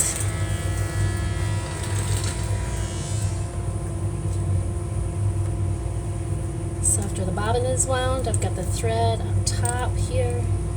Put it back in my bobbin. The thread comes up through that little slit and then down through this little tension piece. And then I have to use this little handle to hold the bobbin in. If I let it go, the bobbin falls out. If I hold it, the bobbin stays in. I'll trim this off because I don't need that much. And then lift and put it inside. Here there's a little cutout where the nub of this bobbin fits in it. If it doesn't go in the cutout, then this little arm will just flop open. If that arm's flopping open, it's not engaged and it's not ready to sew, and you will break your machine.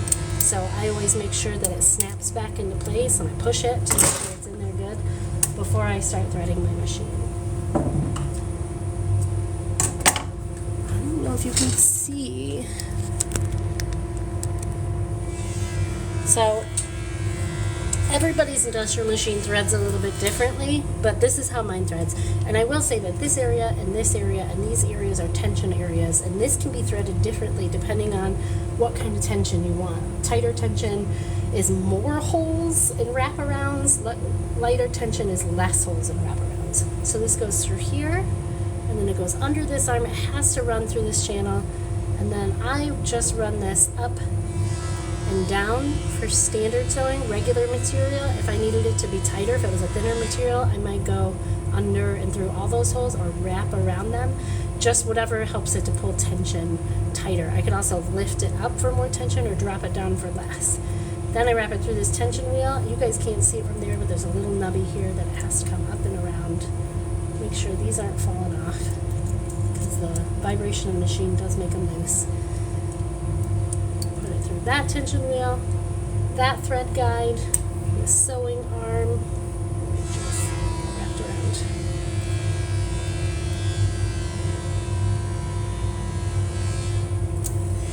Back down through the thread guide, through this thread guide, through that thread guide, lots of thread guides. There's even one around the needle here. And this actually has to be threaded left to right through that needle in order to sew. Can't thread it right to left. It has to be left to right.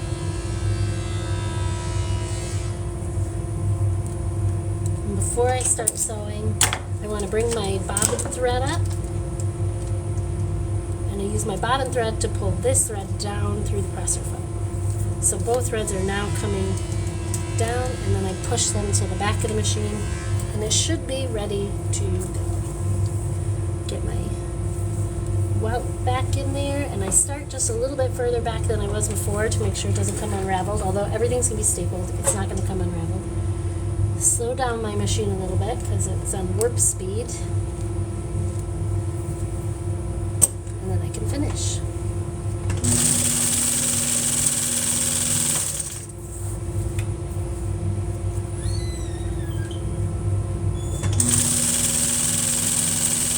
How much we sewed without a bobbin.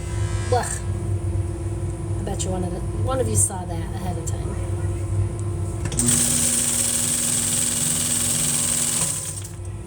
I will say not all velvet is self-healing, so sometimes when you sew it, even if you sewed it wrong, it leaves these permanent marks in it, and you end up having to reuse it. This is self-healing. When I get it back on there, this all brushes out and you can't see it.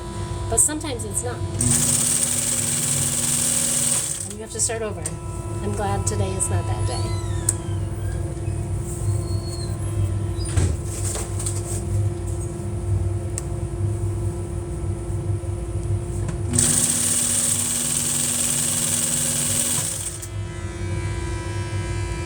These are a little loose.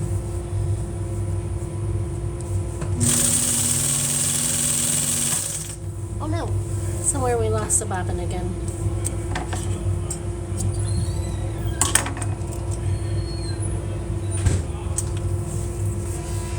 See what's going on there.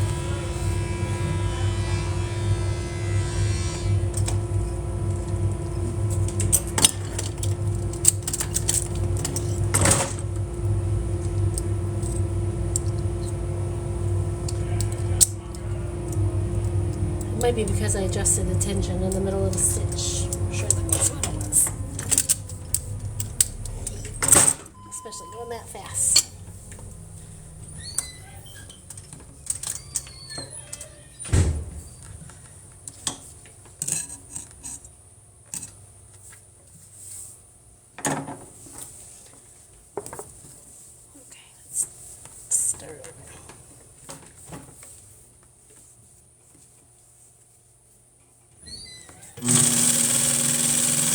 Much better.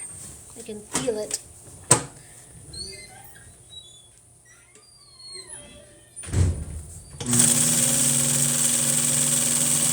As soon as I finish sewing this, I'll get back to the questions and answer those for you guys, and then we'll get to stapling it on the tray. Almost got my fingers.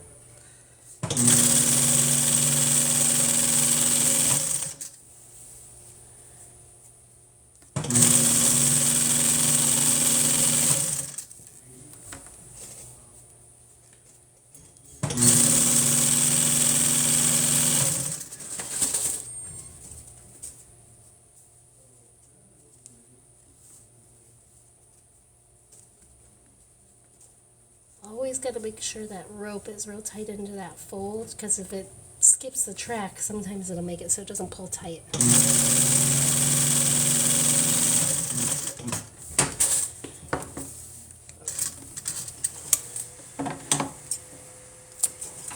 Now we're ready to attach it to the chair. Let's get us set up and then we'll answer some questions. So we'll do it this way. Hello. Welcome everyone joining. Still quite a few of you. We've got over 100 people. We've only got 30,000 likes, which means you guys need to start hitting that screen a little bit harder. While you're here, when you're liking this and you're engaging in it, sends my content out through the For You page and helps people find me and learn that I teach upholstery classes, which is what I'm here doing for you guys today.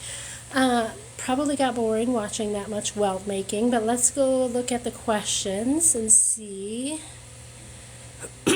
what we got.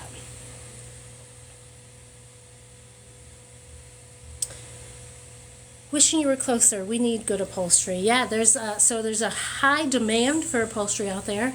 Very little skilled tradespeople out there to take on that demand. So I'm trying to teach as many people as possible so that they can go out and make a little bit of money doing this and have fun doing it as well. Local teaches maker workshops. Check out her bio. Yes, so I teach virtual upholstery workshops live in person, so I'm there with you answering your questions as you go. I also teach in-person workshops 4 days a week, so you can come here and visit me at my the local makerspace that I work out of, which is MakerWorks here in Ann Arbor, Michigan. I teach my in-person classes on Friday, Saturday, Sunday, Monday. From Friday is 6 p.m. to 9 p.m., and then Saturday, Sunday, Monday is 10 a.m. to 1 p.m. You can come here during that time. My classes are 3 hours long. They're bring your own project, so you bring your project and I just walk you through every step of the way from start to finish until you complete it. You may need more than one class, and that's true for both virtual and in-person classes, but I'm here for you when you need it. I also have a free Facebook page called the Local Upholstery Club. All these links are in my bio. You can go there for support. So you can tag me in a post if you're stuck on something, and I'll answer as best I can. But what I will say, there's a ton of professionals in that group who are just as willing and able to give information as I do as freely to you. So it's a really great support group to be a part of. So you can learn from me in person. You can learn from me virtually. I teach my virtual upholstery workshops on Monday evenings from 6 to 9 and Saturday afternoons from 2 to 5 p.m. And right now, you can take your first virtual upholstery workshop with me for $1. Your first class is $1 when you use the code FIRSTCLASS, all one word, all caps, at checkout. It'll discount your $75 class down to $1. It's a 3-hour class. You're working with me live in person, answering your questions as you go. I have up to 6 students in that class, so you're not just learning from your piece, you're learning from everybody else's piece too. So some people bring furniture that needs springs tied. I'll stop everyone and show them how to tie springs. Some people bring furniture that needs pli-grip and welt. I'll stop everyone and show them that particular skill. So you're not just learning skills on yours, you're learning skills from others too, and all of these skills are applicable and transferable to all of your other projects. So it's a really great way to learn with hands-on support, and it's really great community and group environment to actually become part of, because we're all here learning how to do this together. There are no formal options for learning upholstery in the United States. There are very few at all. So we're just trying to get people out here learning and excited about it and getting better at it, so you can take it on and we can sort of spread out the demand of upholstery. Because right now upholstery shops, their lead times are like 6 months to a year, sometimes even longer, because we're so full and backed up with projects. We can't hire anyone because nobody knows how to do this. We can't train anyone in production because it's too expensive. So I'm out here teaching you guys so that you can get your foot in the door and maybe another shop out there near you. Or just work from your home. It's a really great project to do from home too. Beautiful way to teach it. Thank you so much. I'm glad you guys are watching. I'm glad you're taking notes. This live replay will be over on YouTube later on this week, and you can actually watch I think there's 4 or 5 of them up there already for the process of these. They are 4 hours long because I don't have time to edit them down, but if you got time on your hands, and I think YouTube breaks them down automatically, you can just go watch the different parts there. I need to go back to the comments. I wrote what size welting rope and presser feet we use. So this welt is 3/16, or you might even see it as 6/32. It's the same thing. 3/16 inch welt with a 3/16 inch welting foot.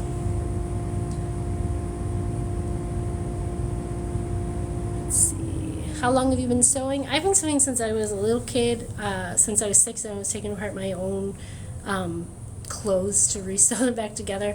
My grandma sat me in front of a sewing machine and showed me all the moving parts and was like, "You're on your own." I don't have a formal sewing education. All mine is like through learning. Where can I get a welting foot or any other suggestions? You can order one online, and I would order one specifically for your machine because some machines, they require specific presser feet, but a lot of machines like Singer and Brother and those, they take universal feet, so you can get a set of all different types of presser feet online for like 25 bucks. My presser foot on my machine costs like $75 specific to that machine, and it's an industrial machine, but you can get really cheap parts. I would say like a Husqvarna machine takes very specific parts, and I know a lot of them. I think Bernina probably does too. So you'll be spending a little bit extra money to get them for those specialized machines. Let's see, out of thread. Yep, thanks for being there for me, guys. Let's see. Hi, Gail. Thanks for joining. Instead of making cushions, can I add more foam to the deck of a couch? You can. It depends on the structure of the piece, because you might find adding more foam can make it feel wobbly when you sit on it, like it's too tall, it's too high.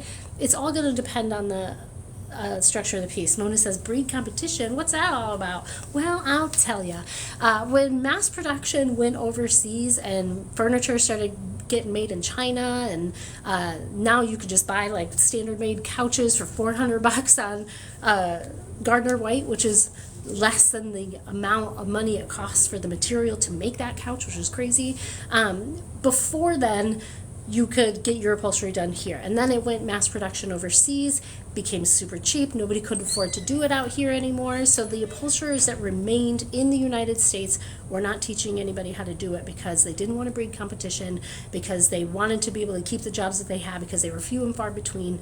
But now it's not like that anymore. One, more people are reusing and reselling furniture, so there's a higher demand for it that way.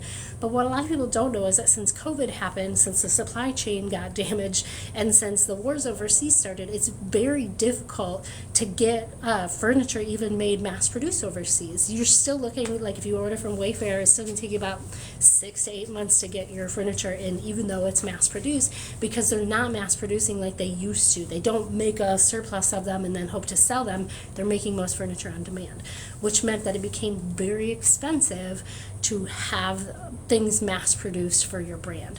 We have furniture companies out here that use U.S. upholsterers out here, but the problem is now the demand is so high. The resale industry went up $16.9 billion since COVID. There's not enough skilled tradespeople out here to do it. And shops are still not teaching people, because once they learn how to do it, they go back to their garage and they do it themselves. So they're breeding competition, and they don't want to breed competition. But the problem is we are so far behind, and our wait lists are like so long that we lose customers and we lose opportunities. And if we get set back, we don't get paid until that's finished, and it sets back all of our projects, which makes it harder for us to get paid. So it's really not doing us any good to not breed competition. We need to train more people out there. We need more people doing upholstery, and that's what I'm out here trying to do, teach as many people how to do upholstery as possible so that you guys can make some money off of it, and maybe I can go back to running my business again. There's one upholsterer I follow who refuses to do any box cushions, just big decking. I totally get that. Removable cushions are the worst. Can't believe I found you. I have 2 chairs that I've been dying to recover. I don't know how to do. Stephanie, that's what we're here for. You can learn here on Tuesdays from me for free. I have the local upholstery club where you can tag me in posts when you're working on your own projects. I teach virtually. I teach in person. I do private lessons. So that's what we're here to do. What city do you live in? I'm in Ann Arbor, Michigan. What commercial furniture do you like? Any? Is Wayfair good? I don't like Wayfair furniture. It's all made of really cheap materials, and they pay people pennies on the dollar, so they're not making living wages to make that. It's very wasteful. Not into it at all. That being said, like, people who want to be able to afford furniture buy that stuff from there because they can get new looking furniture that looks nice. But new furniture is not made to last more than 4 or 5 years intentionally, so that you will go out and replace it. So there's not too many mass-produced furniture places that I would suggest. I purchased my couch from Ashley Furniture, and it held up forever. So I really appreciated that, because it was $4,000. It was a huge sectional, and it lasted me for years with pets and kids. So I've got nothing but good praises to sing about them. There's a local furniture place here called Tyner Furniture, kind of like Gardner White or Art Van or Love's or Bob's, but like bigger. I think it's a higher end place too, but it's not super expensive. They hire local upholsterers to upholster their frames, and they put their frames on display in their store so you know what they're made of. Highly recommend Tyner Furniture because you can go in and see what quality it is. Big decking it is, Gail says. Good. You know, when you're first doing upholstery and you're learning to get good at it, you don't have to take all of the big risks. You don't have to do all the skills in one piece. You can learn and practice these as you go. So you don't have to go all in right away. You can start off slow and do things you're more comfortable with, build up your confidence, and then start tackling things that maybe intimidate you a little bit more. So thank you guys for being here. My name is Kim. I teach upholstery here in Ann Arbor, Michigan at my local maker space called MakerWorks. I will be going on tour this spring and summer though, looking for local maker spaces near you to do my weekend upholstery retreats. We did those last year locally here where people came and they stayed with me for 4 nights, 5 days, 3 days, full of upholstery instruction. This year we're taking it on the road. I want to try and make it cheaper. It was $1,600 a ticket. I'm trying to get it under half of that so that you guys can come out and it is going to be a much cheaper experience for you. And in order to do that, I'm looking for maker spaces in your local area to partner with so that I can bring my stuff there. Most maker spaces are equipped for this kind of class, so it makes it easy. Plus, maker spaces are an amazing resource in your community. If you've never heard of a makerspace before, it's kind of like having a gym membership, but for tools. This is a makerspace. I don't own this place. I reserve this room to teach my classes and to do my lives.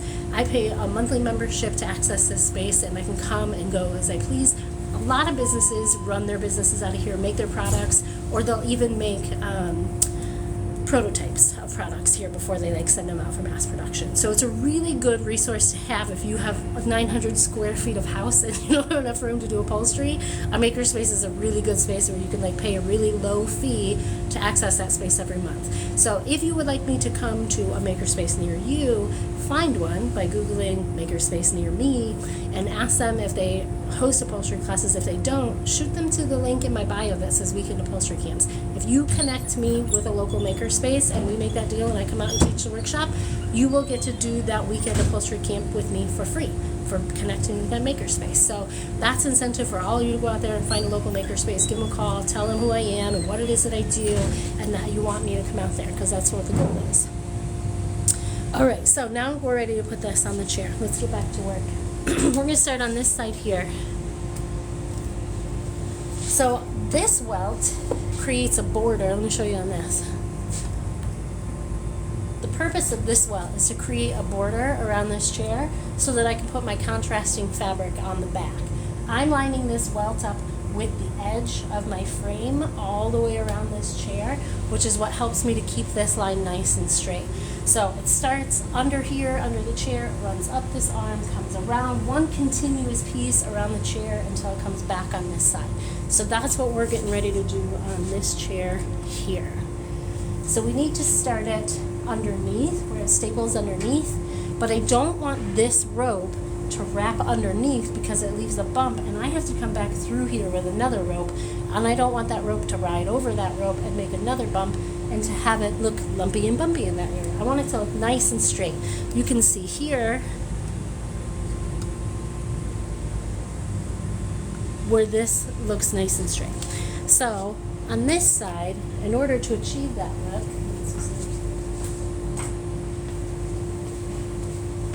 I only want fabric to staple under here, not the rope. So I'm going to open up this stitch. I just use my scissors. I'm going to chop off about 1 inch of rope so that this material is flat right here. So there's no rope in that. I'm going to line up, my rope needs to be lined up flush with the edge of this frame. Let me see if I can get you to see what I'm talking about there. I'm going to put this lower. So I want the face of my rope to be flush with the face of this frame. That's how I have it on the other chair. Sometimes you can have your rope lined so like the rope is actually sitting on the edge of the frame like this. So I would pull this out and it would be proud of it, and it would be stapled along that way. But I like the way that the welt looks when it's framing it, when it's flush with the frame, so that's what we're gonna do. Down here, I need to staple it under the chair, but before I staple it, I wanna make sure that I have it in line. So first, I'm going to line it up by hand. I don't want my rope to go under my chair, so I'm gonna make sure it doesn't do that. I'm gonna put my first staple near the top here, where this rope is flush to the frame, diagonal, so that it stays put, so that it doesn't move at all. And then I want to keep it in line flush with the frame until I get down to the bottom of my chair, keeping this line nice and straight, and stapling the bottom piece to the underside of the chair. I've also pulled this very tight because that helps hold it nice and taut and keep that line straight. So I've stapled it here, and now I can fill in this gap and staple the staples there, but I want to make sure that it stays lined up. So my next staple is going to be in the middle, and now I can fill in these gaps. You'll notice all my staples are diagonal. That helps to hold this material down flat as I go and start to put things back in it. If I were to staple it straight like this material would pucker up and create bulk underneath the outside fabric, and I don't want to see that. I want a nice clean shape, so I use this diagonal staple to hold it down flat. I don't need a bajillion staples here because I'm going to be putting a lot more staples in here with my pli-grip. I just need it to stay put. I need it to hold still. So after I've done that line, I need to go at this 90-degree angle around the arm. Bends real sharp in the corner there. But the problem is now I have all of this material here that's going to bulk up this area and look like a lump underneath that outside fabric, and I need to get rid of that. So before I bend it, I'm going to cut up towards this corner at a 45-degree angle. You don't have to have no actual angles to do this. You just have to know how to estimate. So up at a 45-degree angle, and then I can bend it down at that corner, and you'll even notice that that bend becomes sharper because this is a relief cut and it's not restricting the fold anymore. Get that into place so I can see where that fabric builds up, and then I'm cutting that at a 45-degree angle too, and I can hold this way first and then unbend it so I can cut it better. And I'm cutting that right up to the stitch, but I'm not crossing the stitch because I don't want that to become unraveled. So after I've removed that material, when I go to bend it, it just meets, it doesn't overlap. So this stays flat and it creates a nice clean look for the outside panel. I want this welt to stay flat with the front, and I also want it to be flat with the top when I come around. And then I'm just going to put 2 staples here in the corner, real tight up against that stitch so it stays put. 1 on each side of that.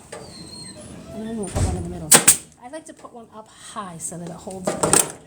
Then I want to stretch this way. Now if I were to pull this at this time, you can see it pulls that corner down, and that can make it look sad. So before I start to pull too tight, I really want to get up in there so that it holds it tight in there. So now we're going around to the back of the chair. This is going to go around this arm, and then it's going to start curving up this way. Let's try that. It's going to come down this arm, and then it's eventually going to curve up here at the edge of the frame where you can see it a little bit underneath that fabric. But before I lock that down, I'm going to put 1 more staple down the end here. I'm keeping the top of this rope flush with the top of the edge of the wood of the frame. I can feel it. That's how I know it's going to be a nice clean line, because that frame was created to create clean lines on the piece. I'm going to come right before it curves so that I continue this straight line. I'm pulling it pretty tight, not too tight, I don't want to rip it off, but pretty tight so that I can maintain tension and a nice straight line here. And I'm going to drop a staple right there. Now if at any time this were lower, I could come back through here and move it up into place and put my staples in there. As long as you keep it, the tension nice and tight, it's going to keep that line nice and straight. So I just come back through here and lock it into place so it doesn't go anywhere. And when I come back around this side, you can see my material start to buckle here. That's because it's giving me resistance. It needs a relief cut to get up around here. And I actually want to put several relief cuts because this curve is kind of tight. So right where that buckle starts to happen, you can see where it's creating a wrinkle in the material here. Let me get you closer. When I go to turn it to where it needs to be, you can see where it starts to create a wrinkle. This is where it's creating resistance. This is where that first snip needs to be. And I'm going to do these snips like every ½ inch, and they're going almost all the way up to that stitch, but not quite. I need this to get around that corner cleanly. You'll notice now that this can stretch freely and cleanly, keeping a nice clean line without buckling there. And I don't have to remove any material here because it spreads out. It actually doesn't overlap. But if I were to turn it this way, then it's going to overlap and create bulk. So now, very slowly, I'm going to make my way around this edge because I'm feeling for the edge to make sure that I keep my arm lined up with it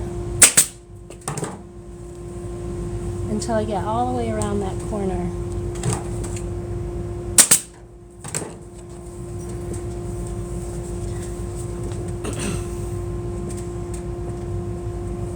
And back up this side. So I'm just going to anchor that edge down with a couple of staples, and now I have to start running it up to the corner. So let's get you lifted up a little bit. We got 2 hours here, so I'm hoping that's enough time to get through this. And we do have a video of this already on YouTube, so I might not spend as much time as I did last time. But this is extra material I don't need. And now I can run this up almost all the way to this corner, but not quite all the way there. Keeping my rope flush with the edge of the frame, which you can see you can feel it better, so you really got to use all your senses for this. And I'm pulling up nice and tight and snug, and I'm going to lock a staple at the top. This helps to keep this line nice and straight. So now I can double check and make sure that my welt is pulled to the frame how it needs to be, and fill in these gaps. And this is going to get another layer of staples too with the pli-grip, so you don't have to do staples end for end. But I will say it does take a decent amount of pressure to like hold everything there straight. So this has to turn the corner again like this, but we can see all this bulk in the area. So we need to get rid of that extra material so it doesn't create a bump out here in the corner when we put on our back panel. And this is extra and sticking out, so I want to remove it so that it doesn't do that. So here we're going to get a 45-degree-ish cut in the corner. Then we're going to bend it around the corner and keep it flush with the top of the frame, the top of the rope with the top of the frame, to figure out where this is going to meet on the other side, and cut that at a 45-degree angle. And then we can just cut all of that extra material off, but not all the way up to the stitch. If we cross the stitch, it's going to unravel, so we don't want to do that. So now with everything in place, we're watching the shape of that corner really well. We can staple that corner into place. I want to put one real tight in the corner here so that that holds tight. Staple got foam, not wood. And now I can run this all the way across. I have some extra thread I don't need here.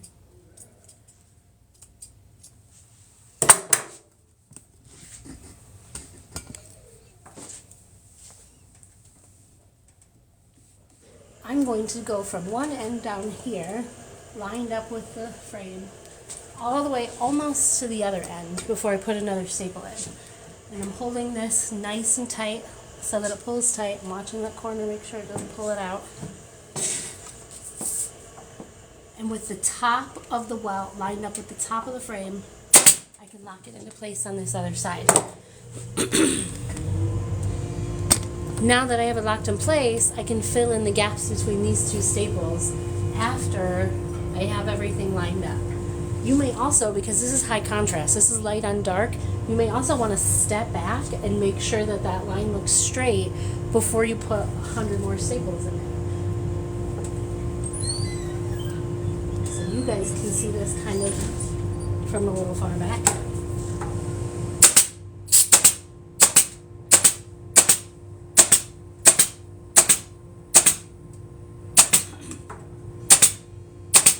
Just go through and lock those staples in. So I'm coming to the other corner. We're going to do the same relief cut to remove material.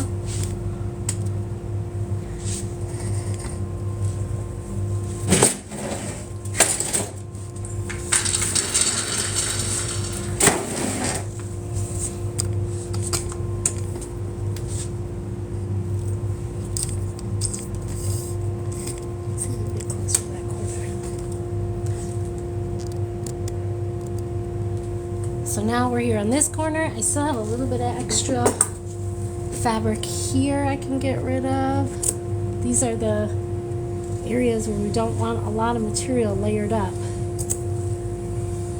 or you'll see it as a lump.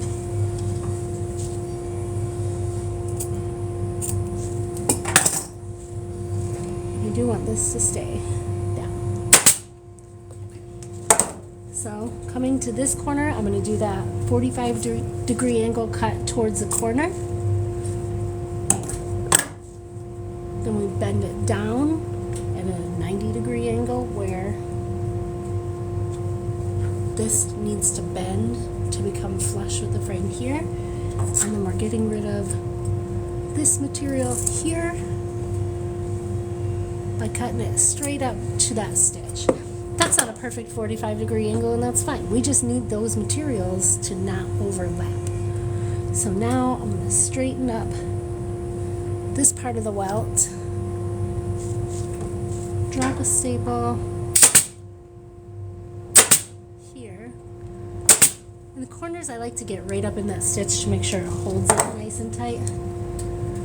Bend it properly so that the face of this rope is right up along the face of that frame. And drop another staple on this side. I always put a couple extra in the corner just to hold it down, because sometimes if you pull this down tight, it's going to take that corner with it, and it'll make it look like it's droopy. So I like to put the staple in there to sort of tighten it up in the corner and to hold it into place. And I like to put one below it too to take the pressure off when I go to pull it on this next bit. So from here to here, this straightaway point, I'm just going to pull kind of snug, keeping that flush with the frame, and drop one this way. Now I can watch the straightness of this line before I plug all those staples in there. I might stand back to make sure it doesn't curve in any way, and to make sure it's symmetrical with the other side. And then fill in those gaps. This is the best way to get your material on in a way that you're not removing 100 staples later on down the road.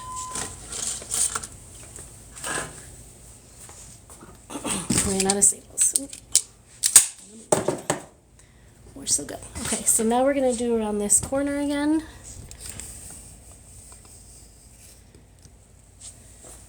This is going to come up around here, but you can see it buckles right here. We need to make some relief cuts. The relief cut starts right where the buckle starts when we go to bend it, which is way over here actually. And I'm going to do these about every ½ inch to get me around this corner.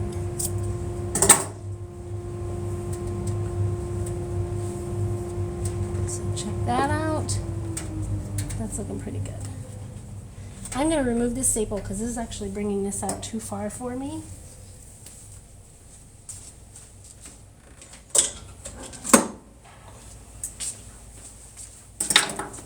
And it makes it look just a little jagged in that area. So we'll just take the staple out so I can make that transition a little bit smoother.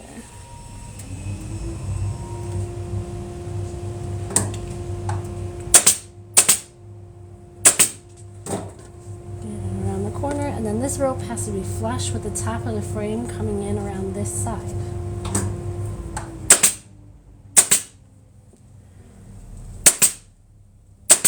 Once I anchor it down, I can move it to stretch all the way down to this corner.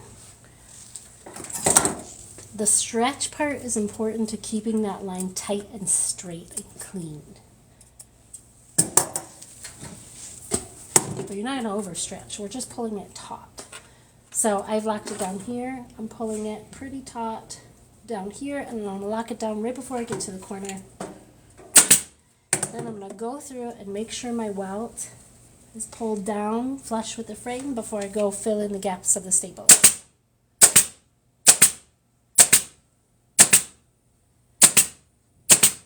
Perfect. So now this needs to bend down in this corner, and you guessed it, we got to get rid of all of that extra material. After I'm done getting this welt on, guys, I'm going to answer some more questions before we put the pli-grip on, which is the fun part.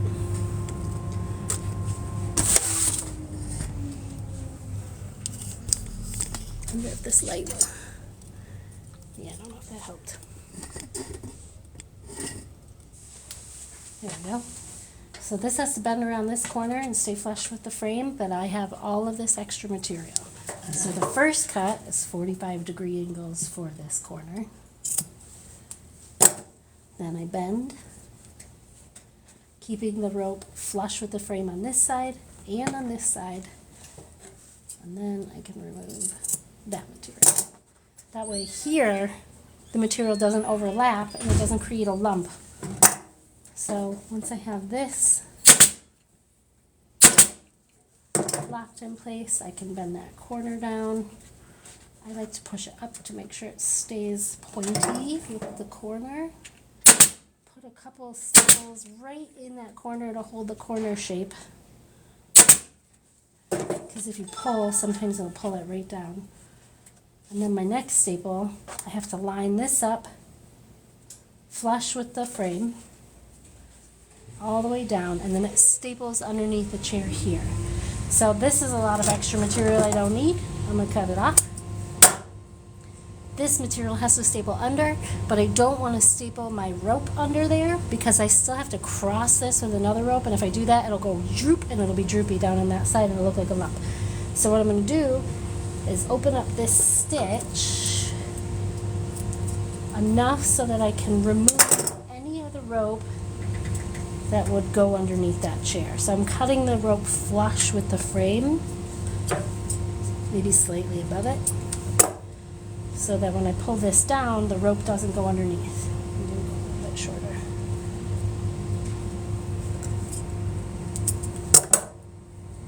So I need one more anchor staple up here.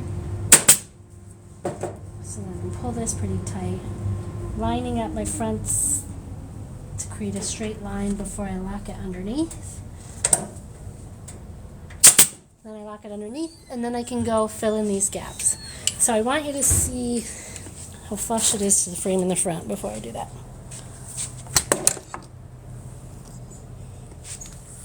So this welt all has to stay flush with the frame when we do this. So I'm just holding it there with my finger and making sure that we keep that line nice and straight.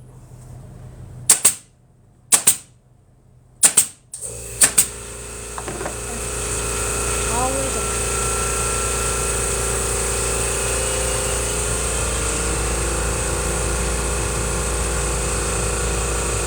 Hooray! Okay, I'm going to flip this around, and as soon as that machine is done running, I'm going to answer your questions. But I do got to get my phone plugged in because I'm running out of juice.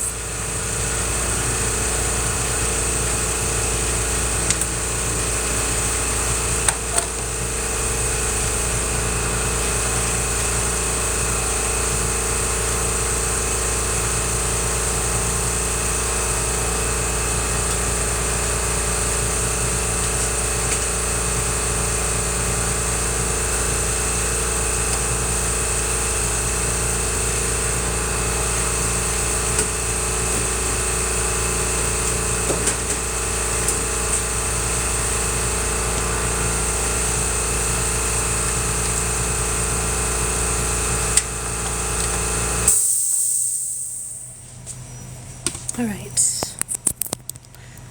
Juiced up. Okay, let me turn this around, and I'm going to go back through and answer your guys' questions if I'm able.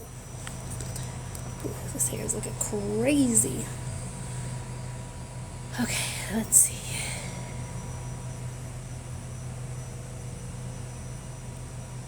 I have a large round outdoor cushion I want to recover. It's intimidating, the round ones. It can be intimidating. It's really no different than doing a straight one, except for what makes the round ones like ripple and like wrinkly. What makes it frustrating is doing the relief cuts in the right way and sewing the piping on in the right order. So don't be intimidated, just practice. You can even practice sewing teeny tiny round cushions over and over and over with scrap fabric to help you get better at the motions. Hi, Namaste Joy.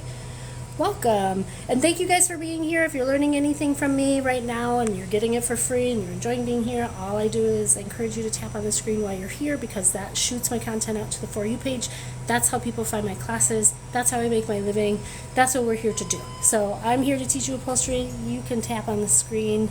I love getting gifts. Those are great, but I only get fractions of those pennies of those gifts. So it is more valuable to me for you guys to just tap on the screen when I remind you to.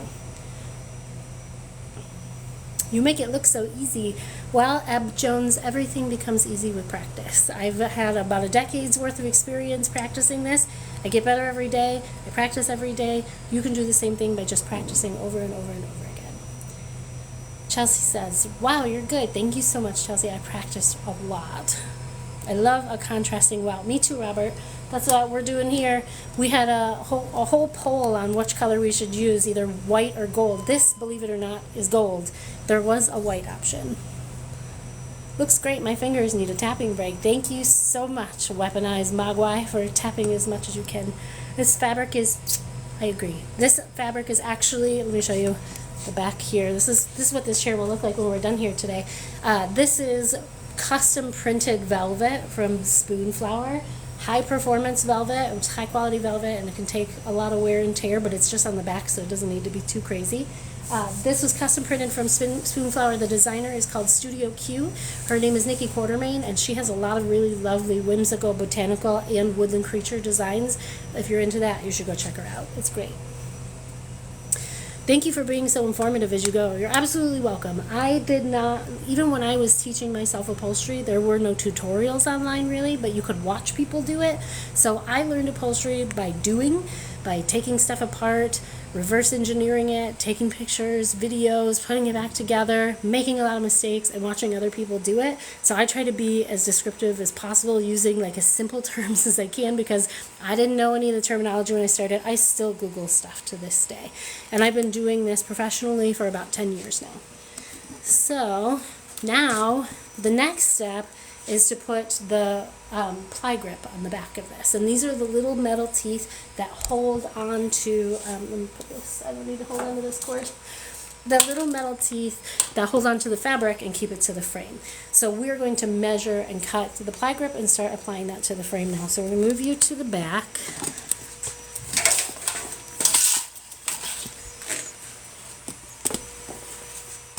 Actually, we'll start here at this side.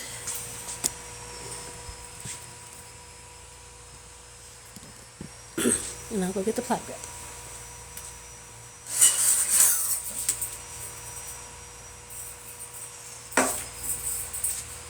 Okay, this is pli-grip. You may have seen this taking apart a chair and wondered if you can reuse it. The answer is no, you cannot, because once it's hammered down, these little teeth, which are what hold on to your fabric, those are useless. So if you pull this off a chair, don't expect to be able to use it again, because you're probably not going to be able to use it. But it also, I would suggest finding a good storage for it, because once it starts to come unraveled, is when it becomes unruly and hard to manage. Pizza box is usually what people suggest to put this in. I put it back in the box that I got it from when I can, but once it gets to a certain point, or if I'm allowing students to pull from the center and the outside at the same time so that they can share it, then it becomes a nightmare to deal with. So I need to put this pli grip up all of the edges of the welt all around the chair. Now, you don't always have to use pli-grip to put on the back panel, but because I want my panel to go on in one piece, this is the easiest tool for me to stretch my material out in one piece and get it tucked away and hammer it in without having to sew seams on the side, without having to use tack strip here on the sides. This is going to create a nice clean piece for me. This is called pli-grip, or curve ease is another word for it. And the reason why it would be called that is because it's meant to go around curves and curvy areas where it's difficult to get a straight tack strip or straight cardboard strip. You'll see so many different materials used to close up the back of your chair. This is only one method of doing this. It's not the only way to do this. This is just how I'm doing it with this chair. So I'm going to put pli-grip of all the edges around the whole outside perimeter of this welt so that I can tuck my fabric in. Now this comes in big rolls like this. I call it death tape because it's very sharp. And these ends with the holes in it, the flat parts, are what you put your staples in. That's what attaches to the chair this way, and that flat end goes up against the welt. When I put this on my chair, you could technically run it in one piece all the way around, but where it needs to bend in these corners, sometimes you get a really kind of rigid look. So because these are all straight lines, I'm going to cut straight lines for every angle of this piece, which means I'm going to get one piece of pli-grip here, one here, one that goes up, one that goes across, and so on, all the way to the other side. I do need a better pair of scissors. You don't want to use your fabric scissors to cut this. It will destroy them.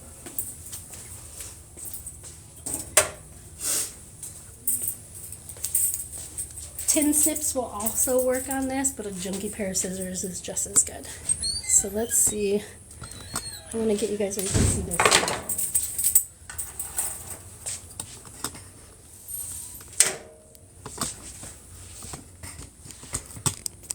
Okay, so the first bit is going to go right here. So I need to measure a piece that is long enough. I leave a gap at the bottom about a finger width, and I leave a gap at the top about a finger width so that this material can turn the corner much easier and look cleaner.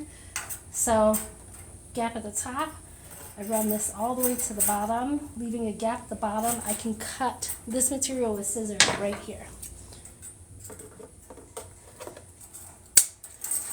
I also like to remove, before I do this, any sharp bits that might poke through my fabric. So that's a teeny tiny little sliver, but also this end right here is sharp, so I might chop off that corner so you can't see it. And I do the same thing to the other end, which is already done. There's no sharp bits sticking out there, but you can cut off those sharp bits so they don't poke through the fabric. This fabric's not super thin, but it is thinner, so it can poke through the fabric when you're hammering it. This piece is long enough to go here, and the other side is the same exact size, so I can cut the other one to fit this. And I just do that by counting these 1, 2, 3, 4, 5, 6, 7, 8, 9, 10, 11, 12 holes. That's how many I need for the other side. 1, 2, 3, 4, 5, 6, 7, 8, 9, 10, 11, 12 holes. And I already lost count. 1, 2, 3, 4, 5, 6, 7, 8, 9, 10, 11, 12. Trim off the sharp bits so they don't poke through the fabric. Now I have two, and now I have two strips that are this length, so that's the next one I cut. You don't have to count these either, you can just lie them next to each other, but when you count them, it's make sure that it's perfect and symmetrical on both sides, which is the goal. So then I can cut this, and the same amount for the other side, which I have 1, 2, 3, 4, 5, 6, 7, 8, 9, 10, 11, 12, 13, 14, 15, 16, 17, 18 and a half holes for that. Here's my half one. 1, 2, 3, 4, 5, 6, 7, 8, 9, 10, 11, 12, 13, 14, 15, 16, 17, 18.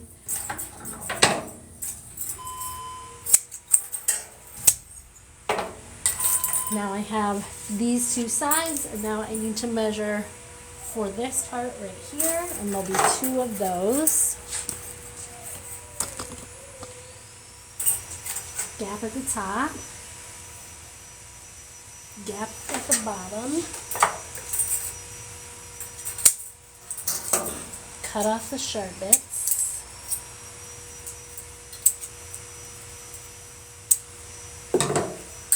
and then I need 2 of these. So this is 1, 2, 3, 4, 5, 6, 7, 8, 9, 10, 11, 12, 13, 14, 15, 16, 17. Keep that separate from the other one.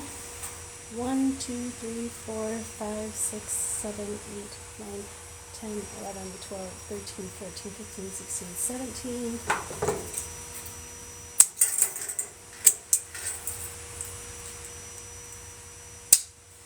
So now I have this, and now I just have one more piece that needs to be cut on the back here. That is the length of the top of the back of that chair.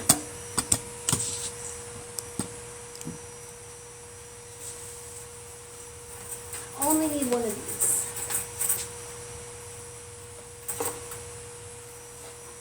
And I like to, like, especially if it's a long length like this, I like to hold it there and hold it in the whole time. And you may still find yourself cutting some of this off at the end of it when you're like stapling it too.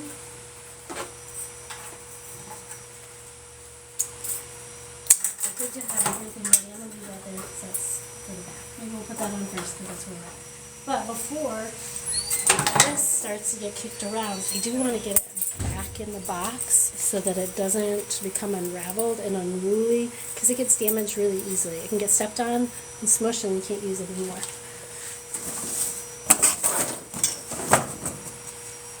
Okay, so now we're going to do this first piece because we're right here and I don't have to move anything. I'm going to put this piece of pli-grip, which I lovingly refer to as death tape because it can cut your fingers, along this. Now the staple has to go precisely through that hole.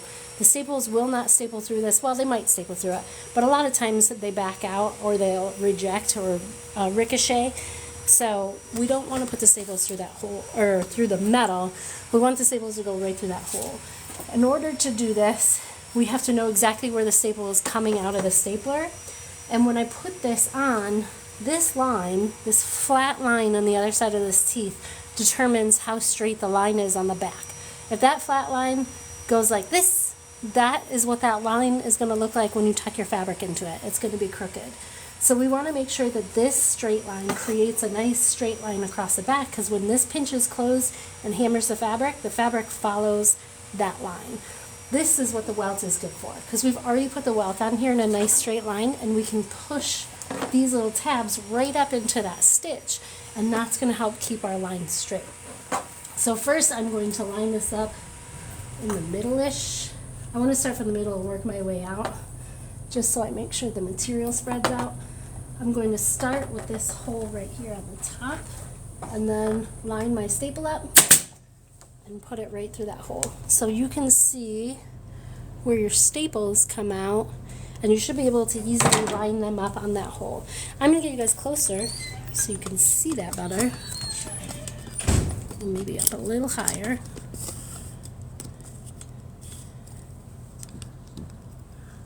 And we're going to work our way from this staple all the way over to this side. So we're here, we're going to work our way all the way this way. I want to keep the flat end of this up straight in the welt. I see those likes coming in. Thanks, guys. Keep it going. And then I line my stapler up to staple that in. So long as this flat edge is up against that welt and covering that stitch, I won't see any of that, and this is going to be as straight as the welt. If I staple one low, and you can see that stitch above it, this is only going to cover up to this point. So you will see anything above this line. So you want this line on this tab to be right up where you want that line to be to conceal the work. So I'm just taking through, you might even feel like if this isn't really a lot of thick material, you might put 2 staples in, one on either side to really hold that in place. Most of the time though, 1 staple is all that's necessary. So I'm just doing these one at a time, and you do have to do every single one. If you don't do every single one, they can move. And just stapling it right into the welt. Notice how these follow that line all the way across.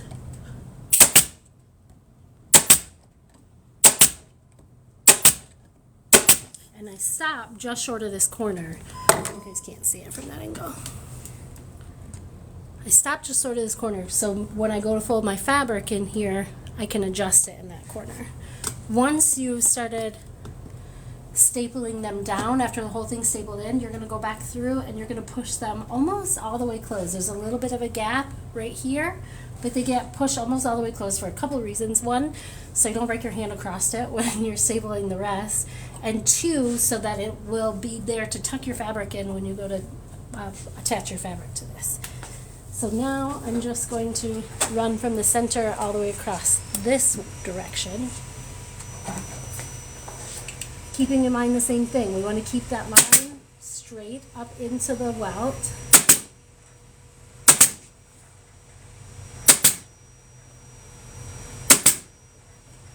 And you don't want to skip any and come back to them. Like sometimes with the welt, we stapled it here and then we came and stapled it over here to stretch it out.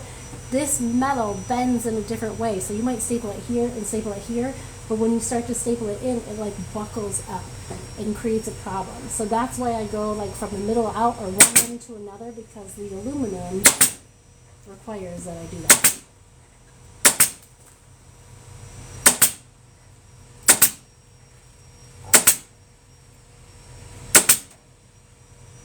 Great.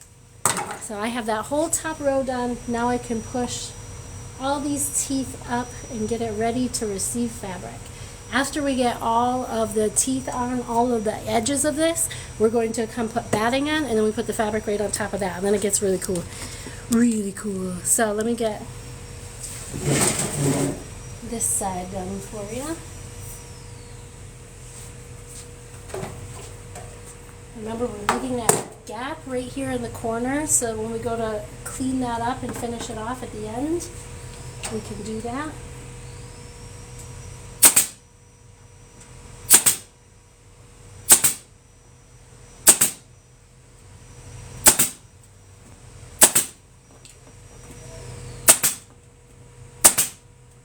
It's really remarkable how this stuff works.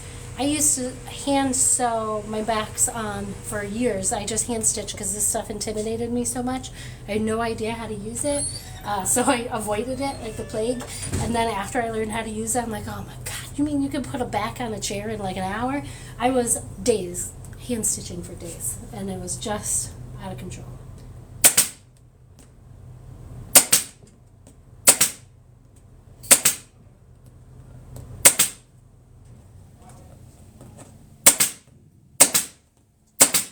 Now this is going to leave a gap right here, but I'm going to come back through with a separate, like a single tooth of this to put it in that curve to hold that in there good.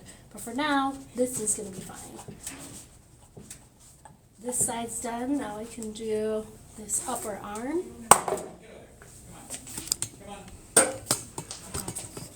I'm going to get you closer so you can see that good.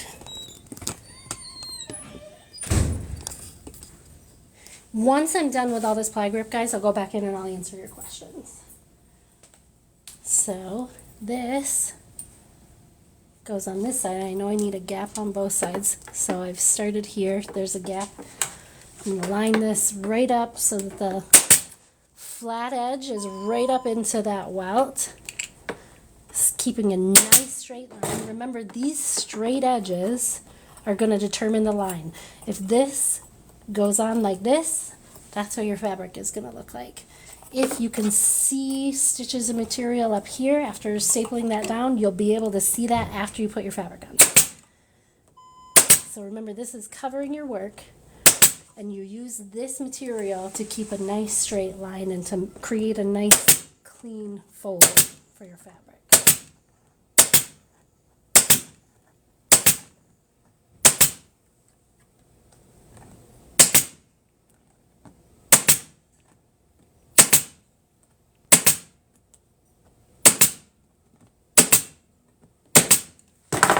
That whole row is done. Now we can go back through and just tip those up to get it ready to receive fabric. I also like to make sure that these are all pushed in evenly. Sometimes if they're pushed in a little bit further, it'll grab the fabric differently and it'll look a little bit rippled in that area. So you got to be careful with that. And now I have the arm that goes this way. It's really important that you're stapling down the part with the hole in it and not the part with the teeth in it. The part with the hole in it goes to the frame.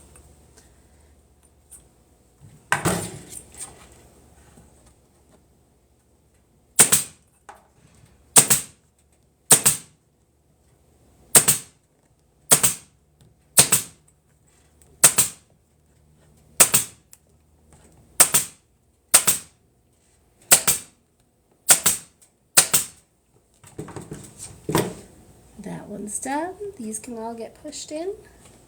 And we just have the other side to do, and then we will be ready for batting. That's exciting. Let me take a couple questions before we do this next part. It looks like they're building up, and I don't want to get so far ahead that we don't answer them all.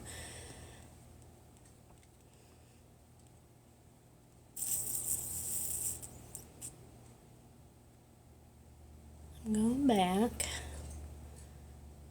Thank you for being so informative as you go. That was the last one I read. You're so welcome.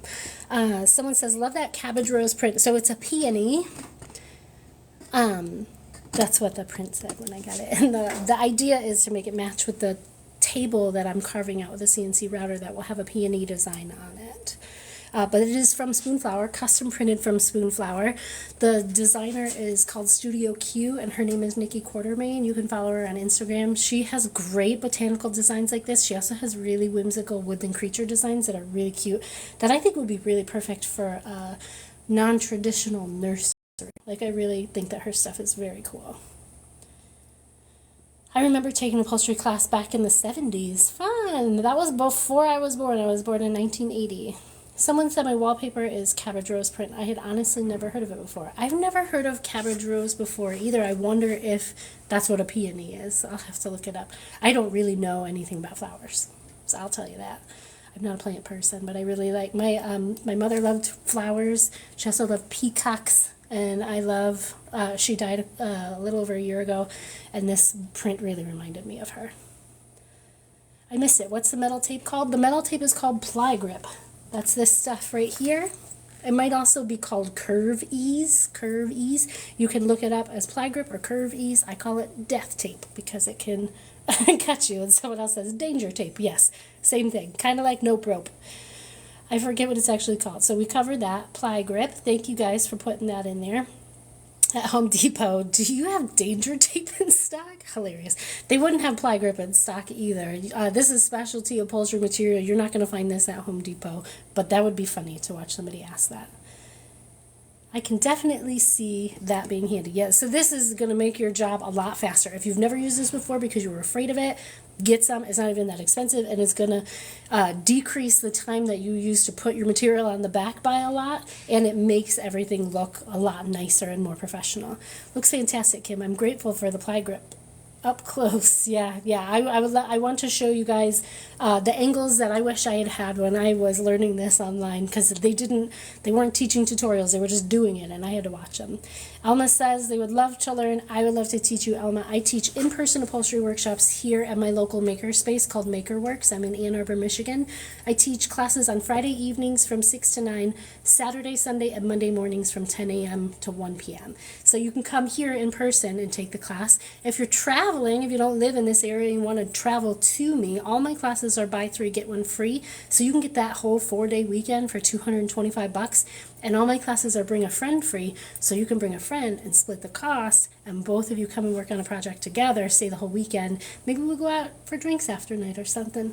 We'll see how it goes. But if you want to travel out here, that's a good way to do that. But I also teach virtual upholstery workshops live. So you attend the Zoom, I'm there, you bring your project, I walk you through from start to finish. They're 3-hour classes, they're group classes, so up to 6 people can be in there at a time.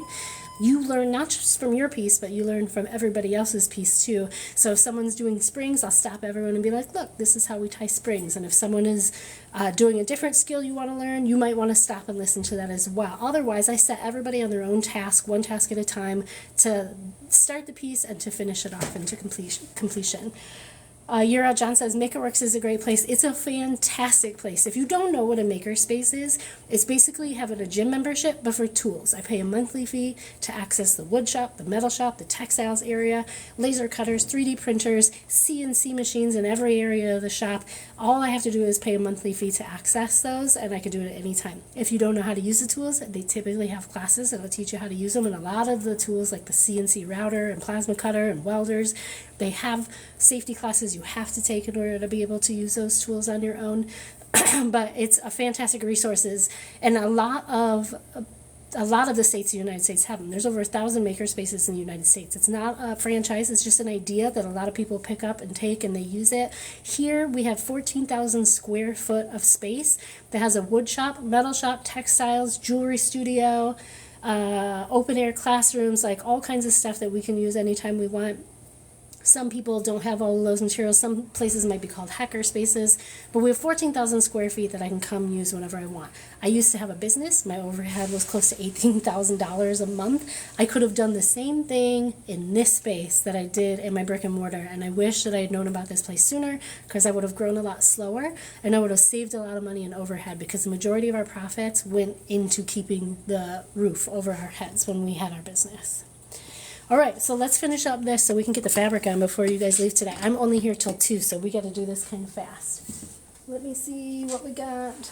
I have 2 pieces that are almost the same length. I think this one's a 17. So let's get these locked in so we can put the fabric on. And I've already pre-cut the fabric, so we don't have to go into any of that. We do, the whole process of these chairs has been documented through these lives, and I post these lives over on YouTube later on in the week, so you can catch the whole process of this chair and the other one from start to finish. So if there are things on here that you've always wanted to learn how to do, they're 4-hour-long lives, but they are very informational, just like this one, and you can go over there and watch the replays. So let's get this going. I'm standing in your guys' way, but maybe I'll move this. I want to get it so you guys can see clearly what I'm doing without me getting in your way. Okay. And I'm just pushing these tabs right into the welt that I've already stapled down and established is my straight line. So that's the straight line that I follow.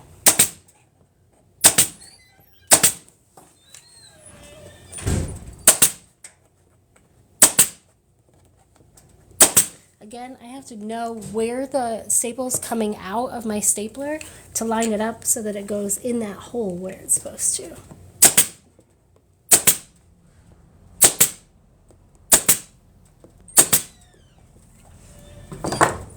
Here, we're getting a little loosey-goosey. I'm able to bend this in to make sure that it goes right into that welt, because it's starting to go around a curve there. And that's what curvies is for, actually. It helps to go around curves nice and clean. This is a little too tight of a corner for me, though, and I find that it never holds really well. So I leave a gap where these tight corners are so that I can manipulate the fabric there manually and make it look nicer. So that side is in. Ready for fabric. Let's get these last 2 pieces on, and then we'll bring the batting over and start putting that on. There is a right way and a wrong way to put this on, so you want to be making sure that it's in there facing the right direction, because these have to bend up so you can tuck the fabric inside.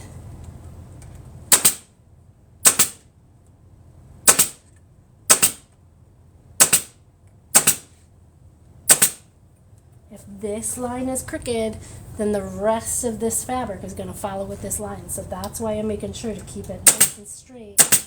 And that's why I put the welt on, to use it as a guide to separate those 2 panels of fabric nice and neatly.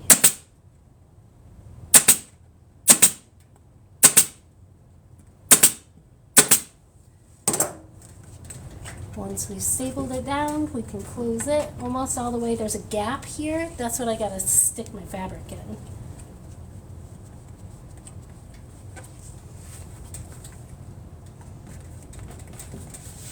Last piece right here, and then we're gonna put on some welt. Or not welt, sorry, batting.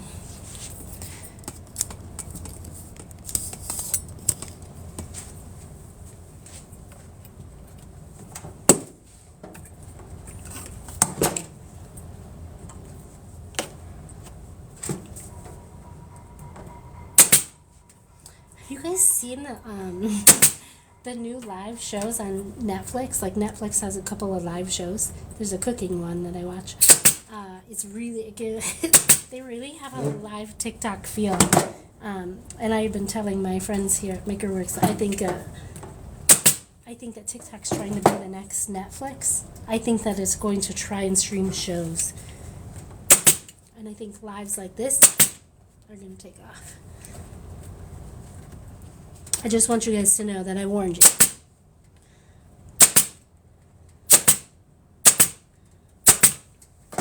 Okay, that's the last piece. So the next step is to put some batting on the side, and batting is like a padded material. That's going to put a layer of air between the frame and the fabric that goes on. If you put fabric on right now, one, you're going to see all the details of all this stuff underneath, and two, it's going to look real flat up against here. It looks more dynamic and fuller if you put just a layer of batting, but you don't need foam on the outside of here because nobody's sitting here, so there doesn't need to be any foam. So we're just going to put some batting on that. So I'm going to take you guys to the cutting table, and that's what we're going to do next. I'll answer some questions before I get cutting.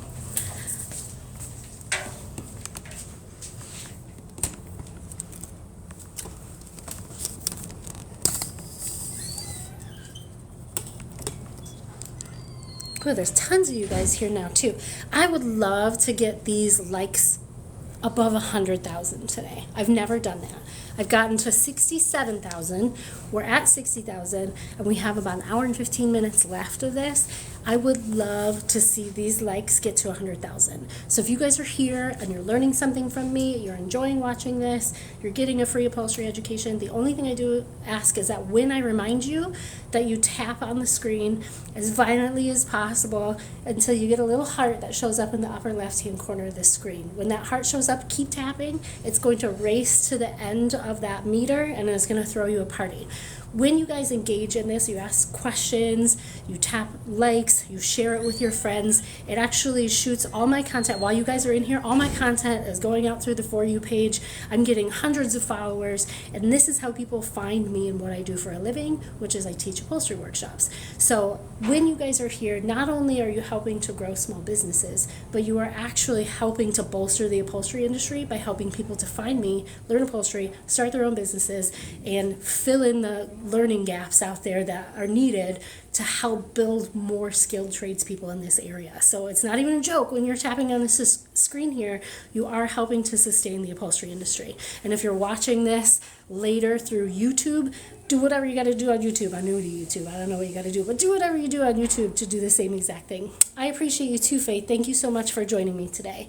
So now we're going to cut some batting. And I sell all of these materials that I'm using here today, the chipboard, batting, foam, Welt, all of those supplies I carry on my website.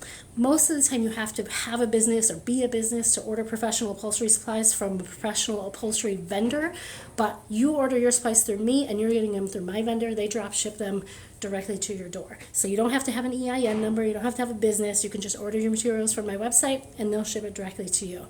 So everything I'm about to use is stuff that I sell on my website. You can buy from me here. Now I'm about to pull down the batting to show you how big it is, because some of the stuff when you order it from my website, you need to know it comes in bulk. It's coming big, so you have to have a place to store it. So if you were to order batting from my website, this is what it's going to look like.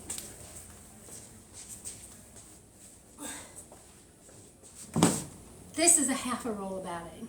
So this is how tall it is. And when it is full, it's this big, it's 20 pounds, so it's big and it's not super heavy, but kind of heavy if you're carrying stuff around. Before I get the batting out, I do want to clean up this table.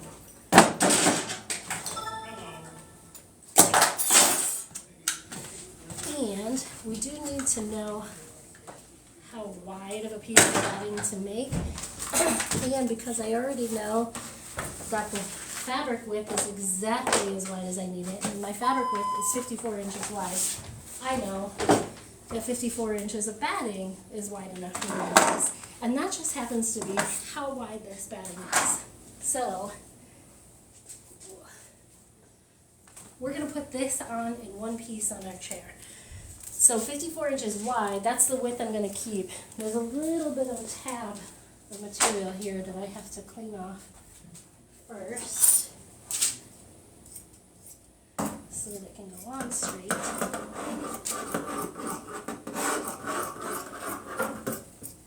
But I also need to know how long the chair is from top to bottom. This has to go to the top and go to the bottom. It doesn't wrap underneath, it staples flush with the frame, but it has to be that long. And that's how long this material is, which is 32 inches. We didn't measure while we were over there. You're going to just have to trust me. So I'm going to roll this out.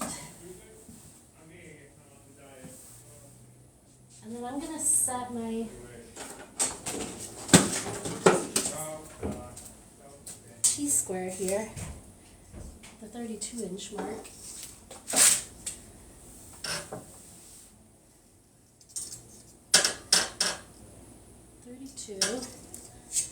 And I'm going to set it across like this, and normally I encourage you all to plot out your measurements, mark them, and then cut.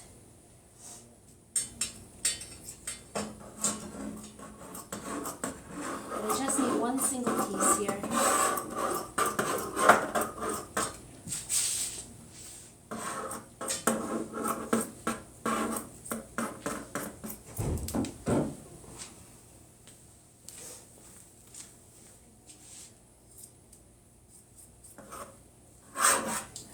Now I can take this over to the chair.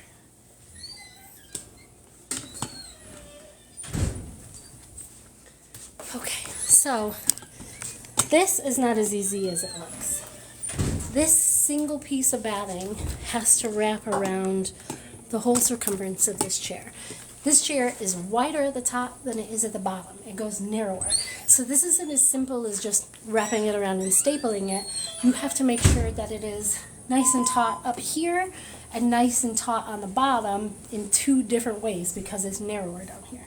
So the first thing I do is I find the center of my batting by folding it in half, center at the folded half mark, and I'm going to hold it up to the center of my chair. Now the batting is going to get trimmed flush to the edge of this ply grip. I don't want the batting to fold into that because it'll fill this gap, it'll fill up the teeth, and then the teeth won't stick to the fabric. We're at 73,000, you guys, we only got 25,000 more to go before we hit 100,000 likes, and I've never done that before. So if you could keep tapping, that would be great, and that would make me very happy. So this needs to eventually be flush with this, but we're going to cut off all the excess after we're done. I've made this long enough that it can be long up here and even longer at the bottom. But I'm going to start, I'll find my middle again, because I only have just enough of this to wrap around, so I want to make sure it's the same on both sides. So I'm going to line this up flush at the top at first. And I'm just going to put one staple in, but the staple's going to go down here. I don't want to staple it up too close to the teeth. Just like that. And then I'm going to kind of like wrap this so it's draped on either side. And my next staple is actually going to go from the center here to the center on the bottom. This material will not wrap under the bottom. I don't want it to wrap under because I want my welt to create a nice straight line down here. And if this wraps around the bottom, it creates padding here. And if you don't staple it right, sometimes that padding can look ripply and it can make it look lumpy, and that looks not clean. So I'm taking from the middle here, I'm putting another staple in the middle down here at the base where the edge of the frame is. And both of those staples are diagonal. I will also note that both of those staples are temporary staples. I may find that I need to remove those staples so that I can stretch this better, and if I don't put a temporary staple in there, I can damage this material.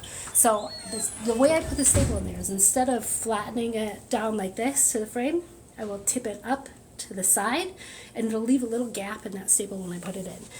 So that's something to keep in mind. So because this is narrower at the bottom, this is going to pull tighter at the bottom than it does at the top. So the next staple, I got center here, this is the back of the chair, I don't know if you guys can see it. But the next staple is going to go in the center around on this arm towards the bottom to keep that in place. I want you to watch this area here, because this is the area you're trying to get nice and taut and close to the frame. You're not always going to be able to put this material on in one piece on the back of your chair. Sometimes it does not apply, but in this instance it does. I can get it nice and straight. So after I've locked it down in the center, I'm pulling tight across the bottom here first, and I'm going to put a staple down towards the bottom, a temporary staple down towards the bottom down here. And then I want to tighten it up this way. I'm using my hand to smooth out any slack or extra fabric. And I'm going to put another staple, so you guys can see where I'm at, in the corner up here where this arm is. And now I'm stretching this not just this direction, but I'm stretching it up so it's nice and taut from the bottom up too. Now that's going to hold it in place nice for now, so we can go to the other side and stretch it out that way.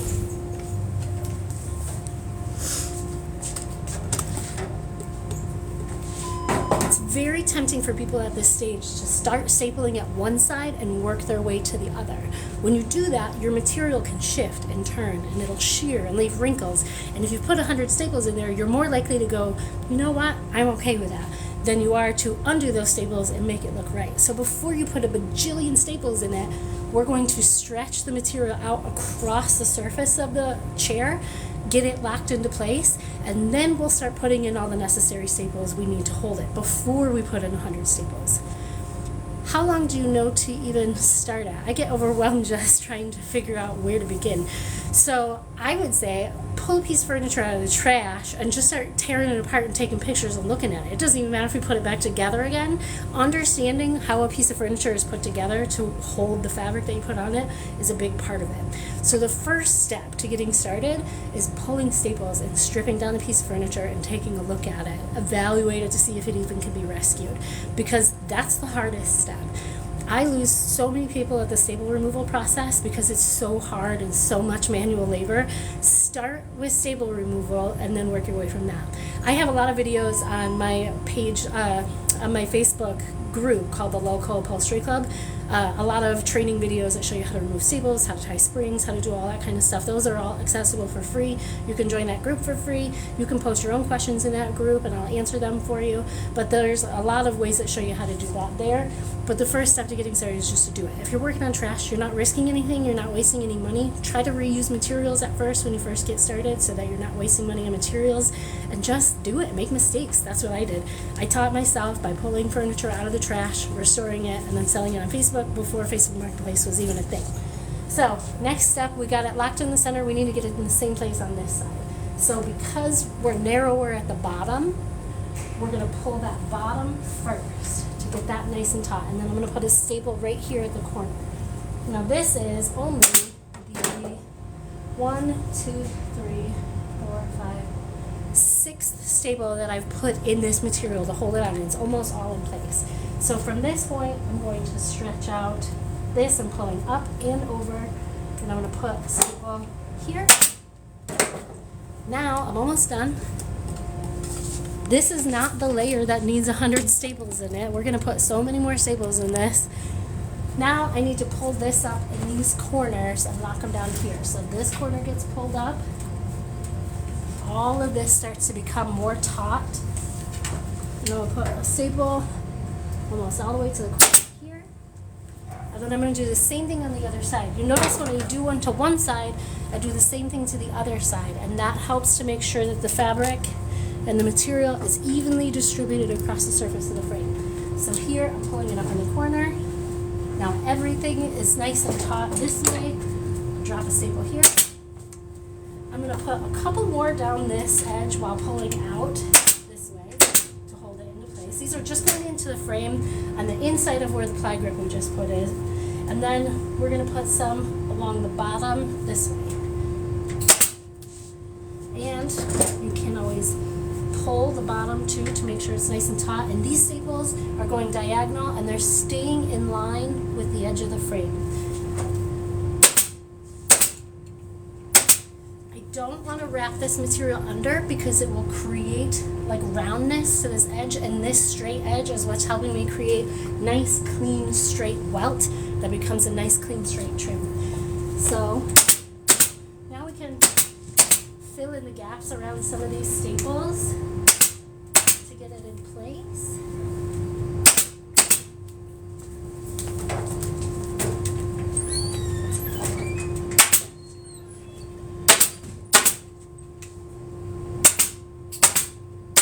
Oh, out of staples.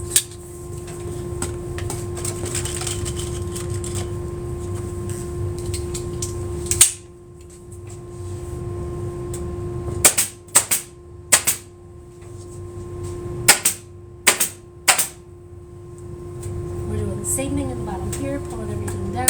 When you wrap the material under the frame, you can see where the edge of the frame is, which helps you line up your staple. But you don't want to staple it under the frame. So that looks good. All this is on nice and taut. There's no wrinkles or shearing around any sides of the chair. Now I can go through and remove the excess material. And when it comes to cutting around that ply grip, here's what we want to do. Let me first find some scissors.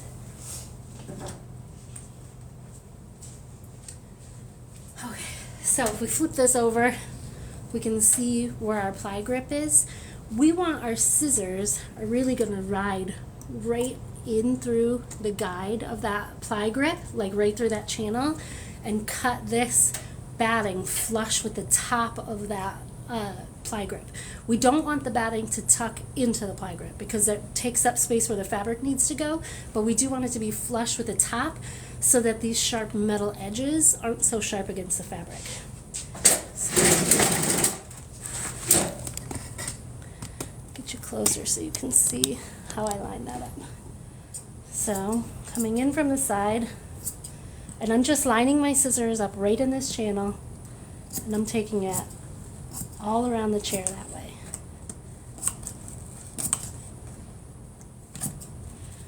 So now this ply grip goes up to that sharp point and covers the sharp point, but it doesn't go inside that channel, which is what I want to avoid, because only fabric can go in there, or else the teeth will not hold.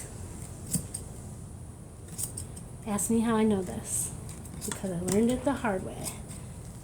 Oh, that's not even stapled. I'm going to put a couple of staples near this edge so that it stays put.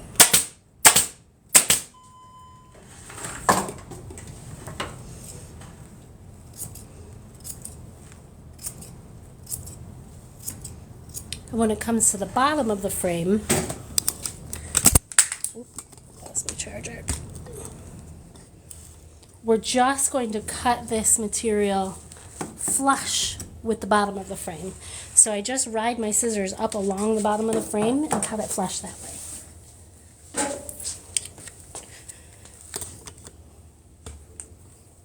I just need to get you guys plugged in. I'm tethered to a charger here. So from the bottom, I just line the scissors right up to the bottom and just cut directly across. I don't want this material to cover the bottom, because I need this sharp edge to make a nice clean line for my welt. Over the legs, as I get to the back here, my fabric is going to staple here in this channel.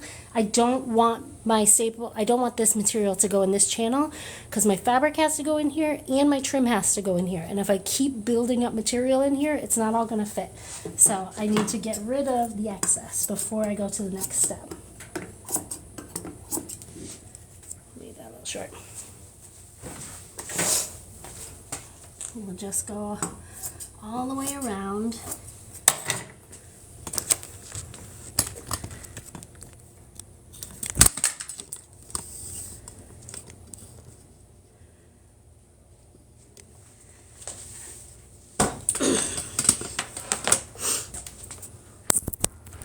Keep you plugged in. Okay. So now we can just Continue to remove all the excess of this fabric. And after this is gone, the fabric is the next part. So that's the fun stuff.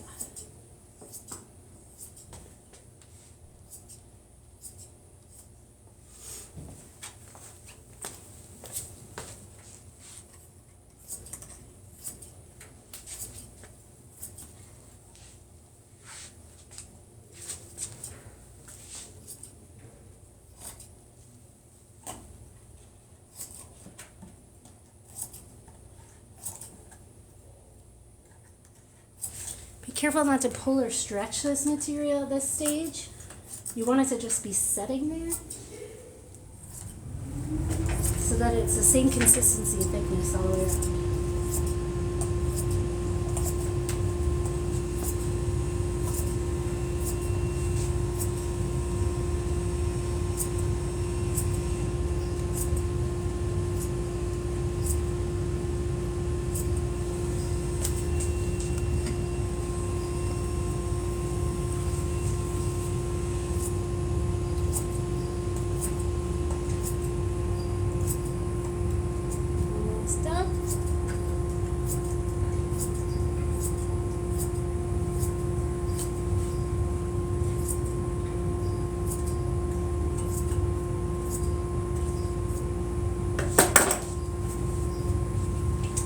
Just a couple of staples on that other side too.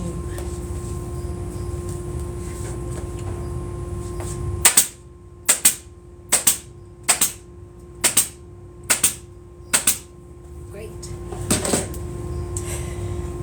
So the next step is put the fabric on. Same concept, but with fabric, and this time instead of staples, we're going to be tucking it into the pli-grip.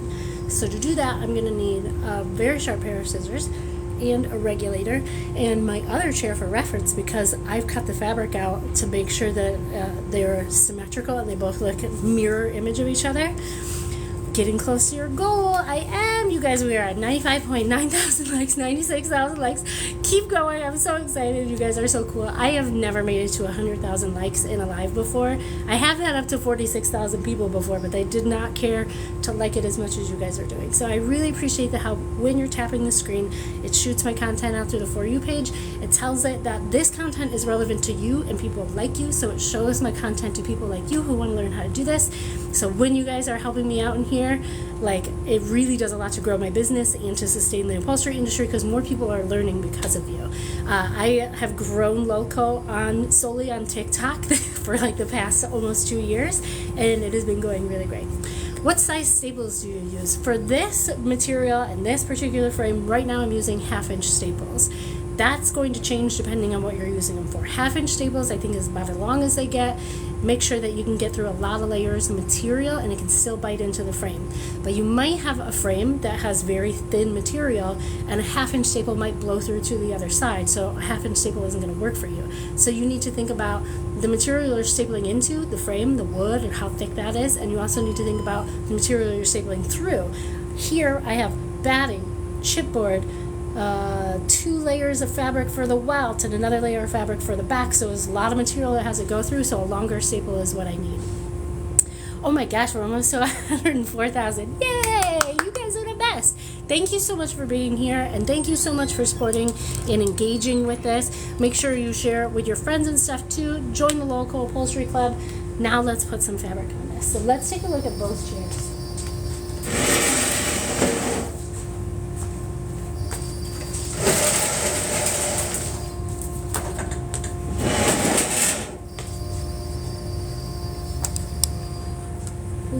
I'm trying to get them both in the same view for you guys.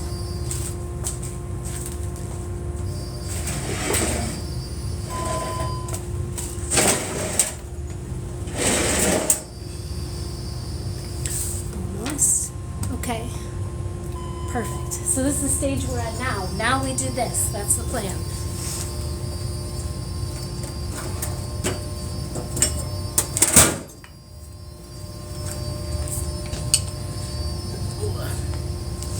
Now I told you before, we don't use staples to attach this fabric. We're using the pli-grip that we just spent all that time putting in here. That's what's going to hold on this fabric. I've already pre-cut this velvet.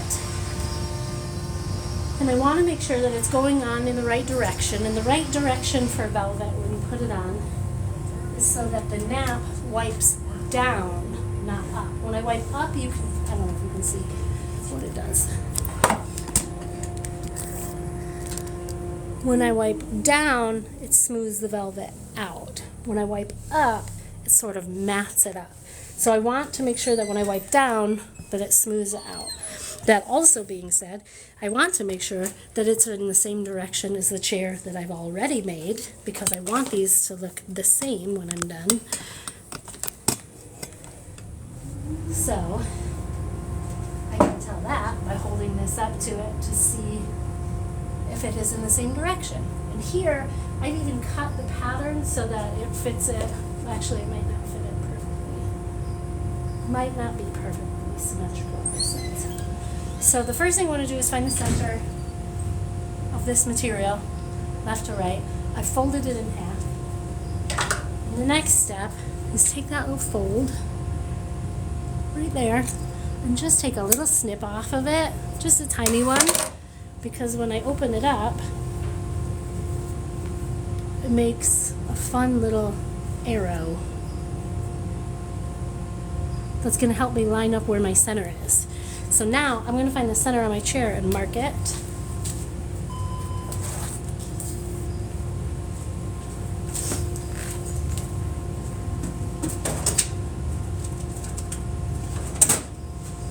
I've lost 3 Sharpies since we've been here today. So I need to find the center of the top of my chair from corner to corner here. And mark it. I've got 23 inches, 11 and a half.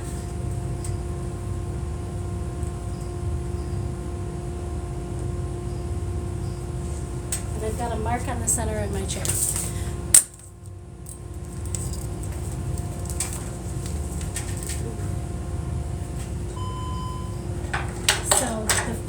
Tools that I'm going to use to attach this is actually this regulator. So regulators are really cool tools, just a pokey tool. You can use a long upholstery needle. Sometimes you can even use a flathead screwdriver, an ice pick. It's basically an ice pick. This is such a versatile tool. You're going to use it for 100 things. Was the fabric upside down? No, I don't think it was, but that's a good question. Better to go check and see. I mark the top, smooth down. That's how I want it to be. Thank you for making me think about that before I did it. This is heavy duty performance velvet. Although going on the back of the chair, it doesn't need to be as heavy duty as it would on the front. On the front of the chair, you get a lot more action, so it needs to be able to take that. So I applied this by using this awl. Yes, someone says it's an awl, or ice pick. This is actually called a regulator in my line of business, and I'm going to use it to tuck it into the teeth up here. I'm gonna get this closer so you guys can see. The same as I do every piece of furniture, every piece of material that I put on. The first thing I do is spread the fabric out to evenly distribute it before I put a ton of staples in, or before I push it past the point of no return where I have to go undo a bunch of work. So first, we stretch the material out and we make sure it's evenly distributed across the surface of the frame. So to do that, we start in the center of the top, and then we're going to do the center of the bottom, and then we're going to go back and do the arms just like we did on the batting. I'm going to check and see how long I can stay here too. I might be able to be here till 3. Hold on.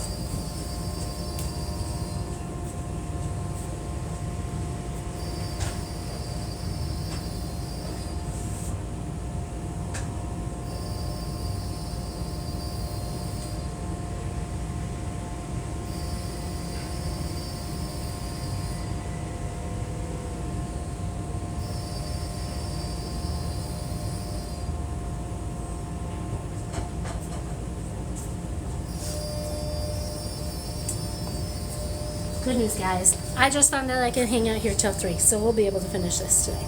So, and someone said regulators, and so the rest of you can now say mount up, as you were. Okay, so I have the center marked, and I want to come to the center up here where I marked it. I can see my orange little dot. Line those up, and then I'm going to take my regulator, and I'm going to push that down into the teeth, and then I push those teeth up so that holds that into place. while that holds that into place, I'm going to stretch this around both sides so that it's not draping down. I'm going to get this chair out of the way.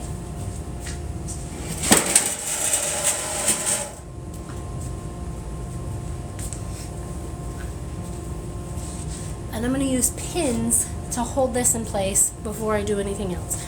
I basically want to stretch it out to look like what it would look like if I was upholstering it before I put any staples in it, so I don't have to remove any staples later on down the road.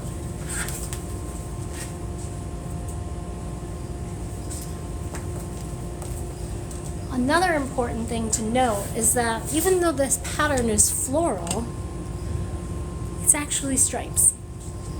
So the pattern repeat goes right down through the middle here. You can only see this white flower repeat, but over here you can see this pattern repeat and this pattern repeat. So when you're putting this on, even though it's a pattern, it's still stripes, so you still want to keep that pattern nice and straight. So I'm just pulling directly down below this. I'm going to put one little pin into the fabric through the batting here to hold that down. And then just like we did the batting, I'm going to stretch this around this side to get this nice and taut too. I'm going to show you what happens to the fabric when I do that.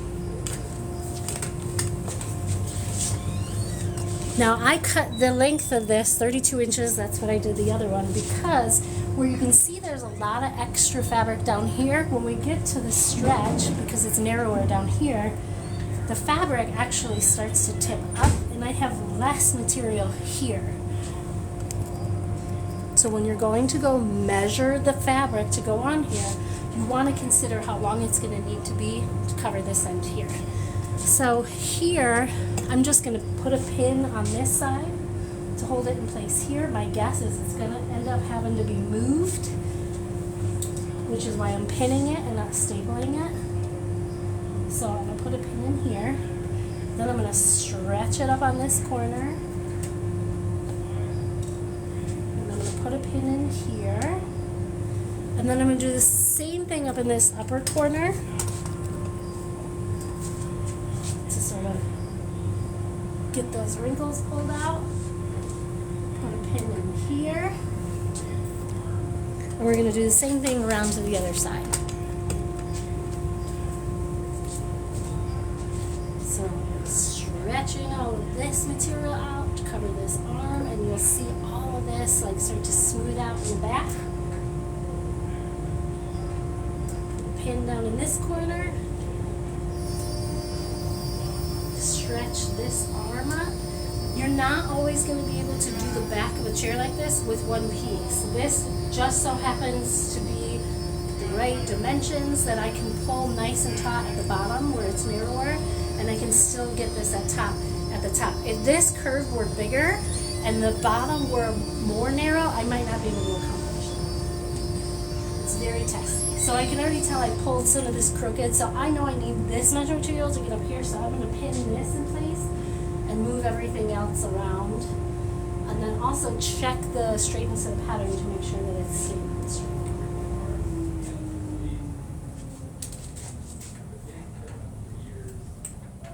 This is looking good.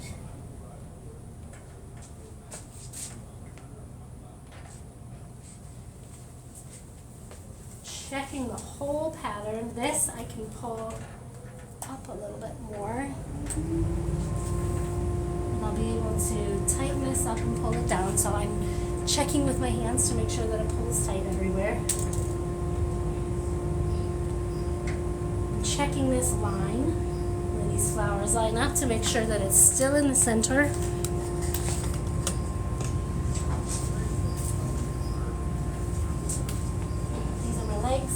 This is the center. This is the center up here. I got my flowers lined up.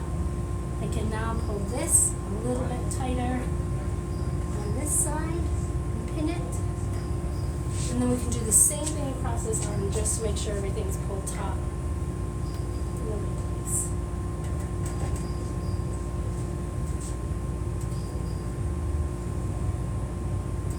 Zero staples. I've used 0 staples to put this on. So I use 0 staples to remove if it were crooked and I had to get it in the right place. So don't just go on plunging staples into there, because you're going to find yourself removing a lot. Now everything is pinned in place. Everything is ready to get tucked in. Everything is ready to make it look like this. And this is how that's going to go down. The only tool I use to do this for the top parts where we put the ply grip is my regulator, and then at the bottom part is where we put our staples. Just like everything else, I'm going to lock it down in the center here first and the center on the bottom. Then we're going to go do that stretch on the sides, and then we'll start filling in the gaps after that. So we have our top part here ready to go. I'm going to take my regulator and I'm going to push this material up so all of this slack material gets pushed up, and then I'm going to stretch it across those teeth and use my regulator to push it in those teeth. If you're just joining, you don't remember what the hell it is we're doing here, these are the teeth we put on earlier. These are the teeth that are holding on this fabric. This material does not go in there. This material does. So I'm wiping off all the slack, stretching it out, tucking it in just in the center here, and then I push those teeth in to hold it down. Now I'm going directly below in the center at the bottom. Back that up so you can see. Directly below, pulling that nice and taut, and I'm going to put a staple in the bottom of the chair here. This is a temporary staple. This is not a permanent staple because I might need to move this. Instead of putting it in flat to the frame like this, I'm going to tip it up so that it leaves a gap in the staple. So if I end up having to take it out, my staple remover is not going to damage my very, very fragile velvet fabric. So pulling down from the center, directly below is where I'm going to put my staple. If I pull to the side, you're going to see it start to wrinkle and shear. If I pull it to the side this way, it's going to do the same thing. There's extra material. So I'm pulling straight down and putting a temporary staple in the center. Done. This part done for now. The next step is to go to the sides. Stretch it all the way across. And I can pull it nice and taut this way. Let me get you closer.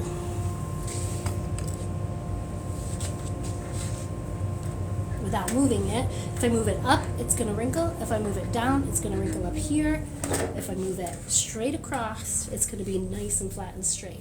So now I can stick it in the ply grip with my regulator by wiping this nice and smooth to get rid of all the slack and using my regulator to tuck it into the teeth of that ply grip. Just in the middle, just to hold it still.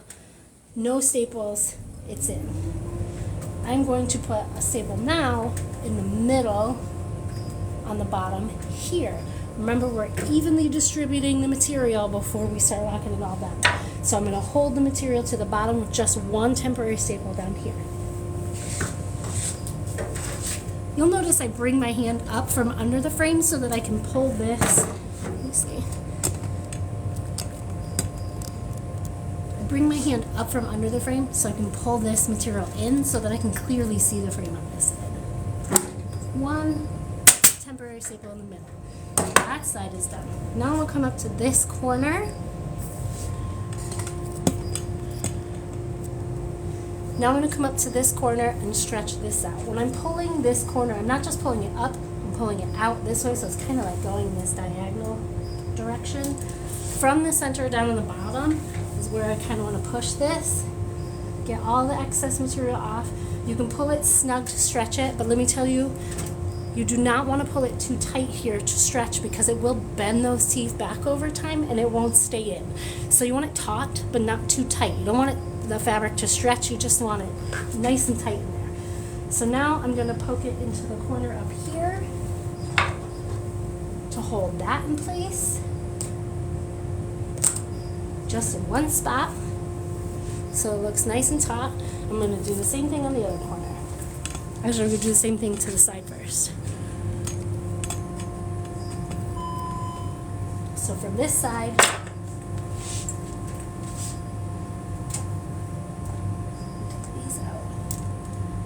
I'm pulling this fabric nice and taut to get everything nice and taut in this direction.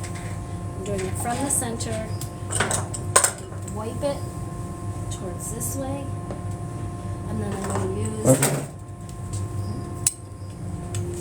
my regulator. I'm going to get this lower so you guys can see what the regulator looks going in there.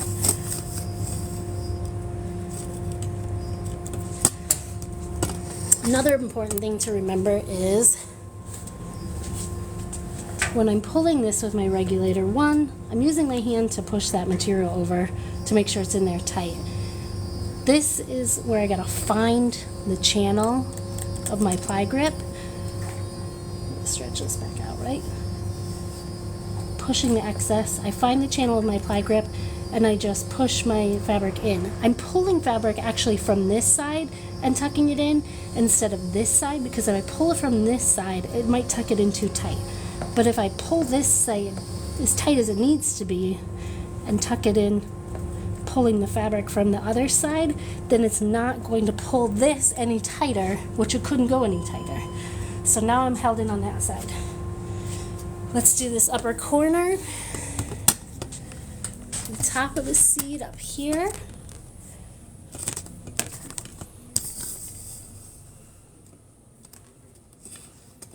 And then we can take a step back and make sure everything looks like it's on straight. 3 staples is how many staples we have in at this point. Well, we only have 2. I've got to put the 3rd one in. So I'm stretching it up and out so that it's stretching this way and up this way to tuck it into the pli grip at the top and knocking that down. That is looking very good. So I didn't put the staple in back down.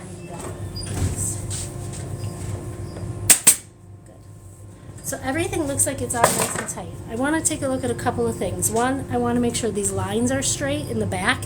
They're not going to be straight on the side because of the angle that it goes up on.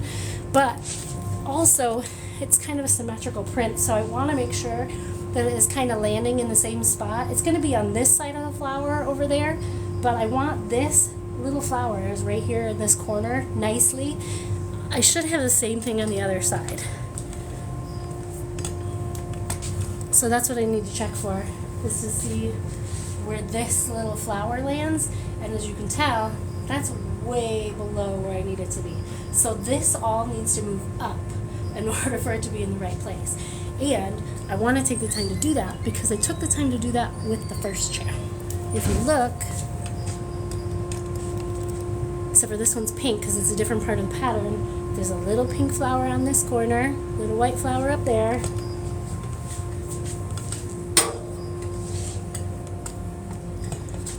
little pink flower on this corner, little white flower up there. And we want those to look the same.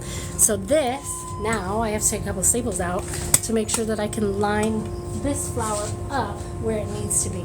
Because right now, the material has gone on and it's shifted lower, and that's not what I want. So I have to take my temporary staples out in the middle.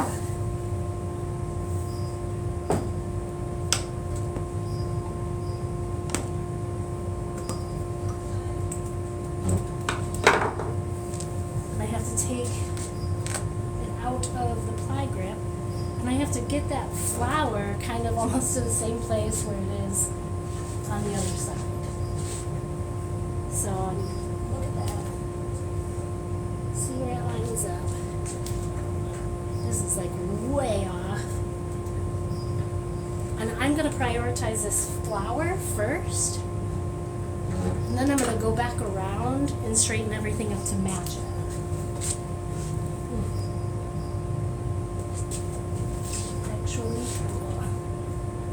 So we have a little bit of a staple mark here, but I think we can get that out. Then we're done.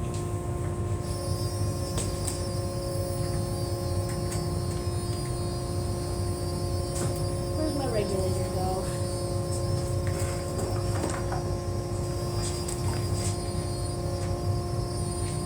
And this is why we don't put a bunch of staples in. So now everything's kind of got to move around a little bit.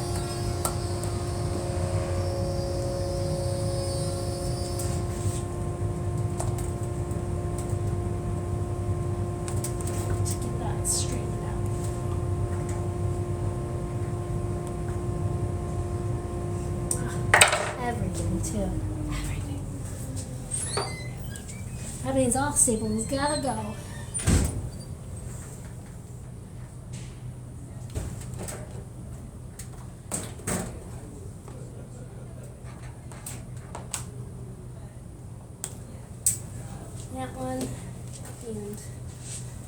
this one.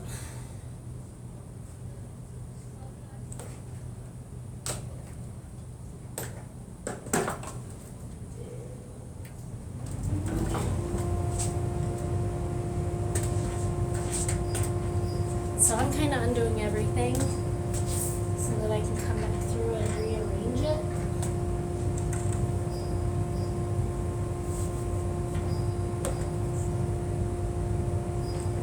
So there.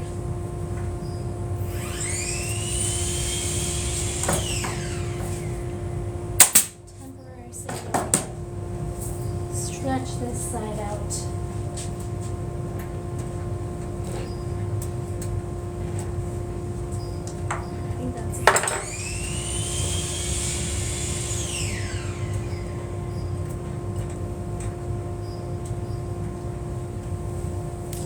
Tracking on that side. Let's see this side. Right. And we get the flowers like that.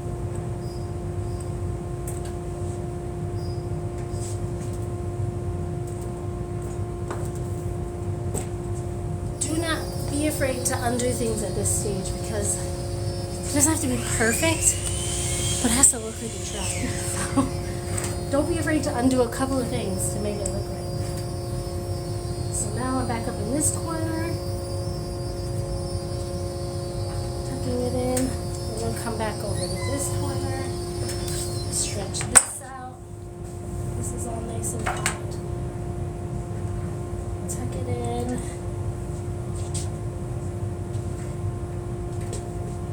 Arm corners. Let's get this arm corner over here.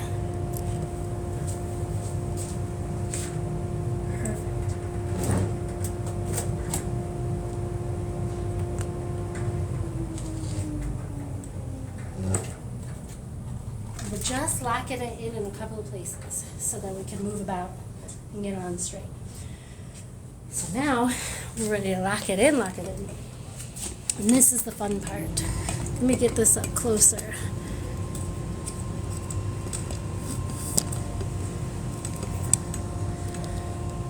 So the fun part about pli-grip is that once you have it in and once you have the fabric stretched out, you can kind of just take your regulator and run it through.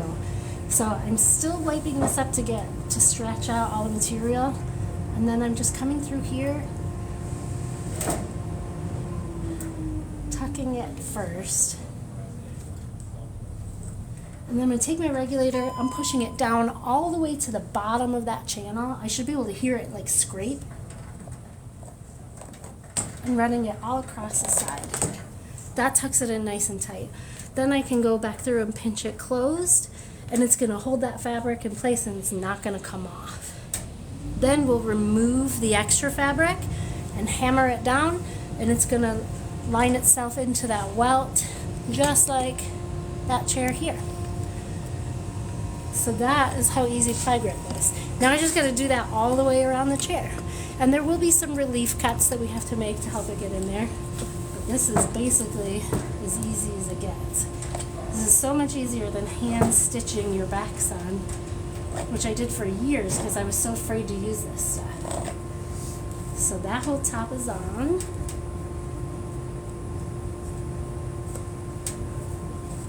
That looks good. Now we can do the same thing to the sides. But that's where we're going to need some relief cuts. So let's take a look at how that looks. First thing I want to do is get the fronts of these arms situated. So I'm going to take, I've already got locked in this corner here. Maybe I'll take it, undo it a little bit so I can get it super taut. You also don't want your teeth to be wide open too much, or else they're not going to catch your fabric. They need to be almost all the way closed. I'm pulling up and out, finding those teeth, and tucking my material in. I'm going to do the same thing all the way down, and I'm just using my hand to smooth this to get it in a nice tight position. And running my regulator all down through that crack, maybe a couple of times to get it to hold in place, and then I go back through and I push it down to get it to stay there. You shouldn't be seeing any wrinkles in your material at this stage. I believe she said Spoonflower and a certain artist that designed it. So you guys are talking about the fabric. Yes, this fabric is custom printed from Spoonflower. The designer's name is StudioQ. Her name is Nikki Quartermain, but her name on Spoonflower is StudioQ, and she has botanical designs and some really whimsical woodland creature designs that are really, really cute. Okay, so now let's come up to this front and we'll tuck that side up. I had to leave for a bit, missed some. After you staple the death tape, you stretch the fabric over. Yep, and this live replay will be on YouTube, and we actually did this chair already last time, so the live replay of that's on YouTube too, so you can catch it. So I've tucked this into the teeth up in this corner and down here to stretch the material over, and now I can continue tucking it into the teeth all the way down. I want to see if I can get a better angle of that for you guys.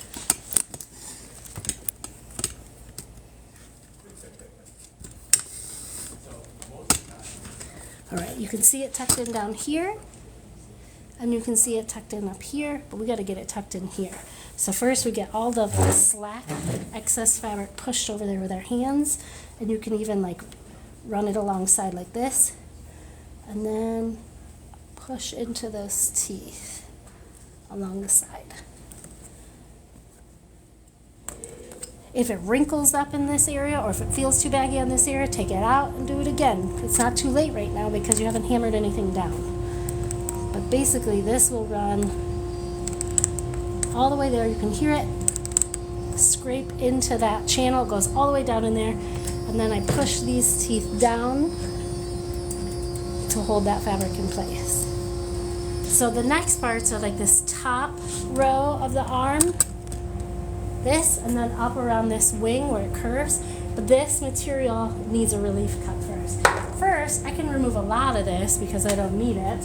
It makes me sad to cut this much off because it's such like a big usable piece, but not for this purpose. So I'm just leaving a couple of inches here. I'm gonna cut off all the excess anyway, but I just don't want to wrestle with this big old piece of fabric. So I'm cutting most of it off.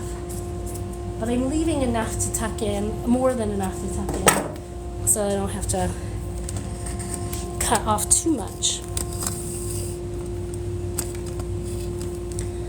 Alright, now we're at 117,000. I wonder if we can get to 200,000 before 3 o'clock. I'm going to be here till 3 unless this is finished sooner. So I can tuck in this area here already. I'm just running my hands up, tucking it in around the edge. We're going to work with these corners in a minute before we close it up. But I can only do up to a certain point before I have to make a relief cut to turn that corner. So right when the fabric starts giving me resistance, it starts to pull back out of this. That's where I need to start making a relief cut. So I'm just cutting straight for the tape, but I don't want to cut too long. I need that cut to cut inside the tape. So I'm not cutting it too long. In the case where it's not tucked in, I'm just going to make these cuts and stop at the welt. So here I just need, just like we did around the welt on the inside, some relief cuts to get it around that corner. I'm going to visit the rest of those when I get closer. I can't see because you guys are in my way and I don't want to get in your way. So I'm just going to go a little bit at a time to get this tucked in as we go around this corner. Let's push all these teeth in so nothing moves around on us.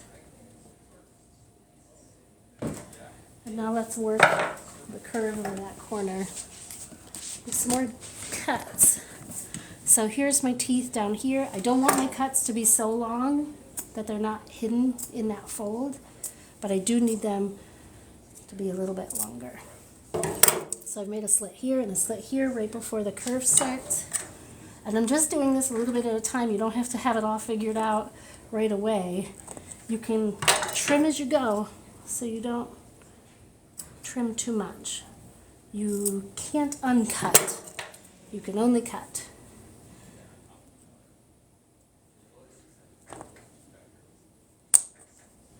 Now let's get this side in. So it will just like not hold itself in if the cuts are not long enough. But these little guys can get tucked right inside. Remember, we didn't have any teeth right there in that area. And now I can work my way up to this corner. And you'll notice I'm getting rid of all of the slack and baggy fabric. Well, you can't see where I'm at. I'm getting rid of all the slack and baggy fabric by pushing it into where the edge of those teeth are before I tuck. But when I tuck, I'm always pulling from this side and tucking in so that it's not too tight. That looks good. Let's do the other side. After we're done tucking everything, then we can go through and trim off the excess and hammer it down. Ooh, I also noticed there's a flower on the corner here. We have a flower on the corner over there. Everything's still lining up. Good. We haven't gone too far. I'm going to cut all of this extra material off.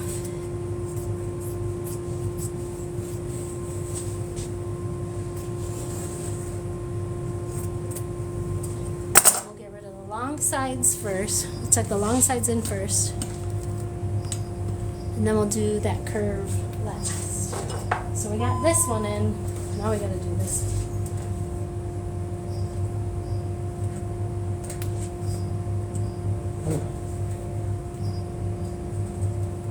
Here I can see it's still kind of baggy on top, so I'm just going to go back through and push it back. I'm getting resistance there, so that's where I need to make some cuts. I'm going to make that first one just so I can put this side.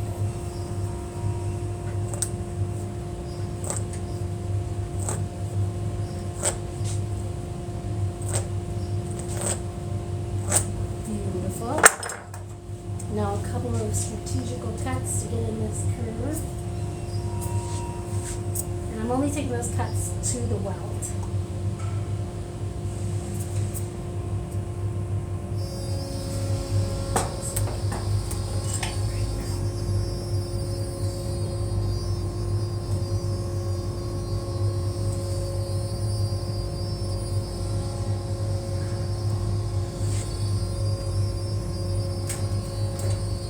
All these teeth in so this fabric doesn't move. And it's not too late to undo this yet. I haven't hammered it down so it hasn't flattened down these teeth. So if this isn't in the right place, I can undo it and go back and do it again. If you guys are here and you're learning something, all I ask is that you tap on the screen when I remind you to get those likes up. When you guys increase those likes, when you tap it on the screen, you're actively engaging. It shoots my information up to the For You page, and that's how people find out I teach upholstery. I'm teaching you free here today. You're learning a lot, but I also have a public group where you can join on Facebook and learn from me there too. But I teach in-person and virtual upholstery workshops, and the way people find me is through the internet. So when you guys are here helping, engaging, you're helping to grow my business, and you're helping to sustain the upholstery industry. So I have this straight away I can do now. Just wipe all this fabric into place. I'm pushed it a little too far here, so I can't find my channel.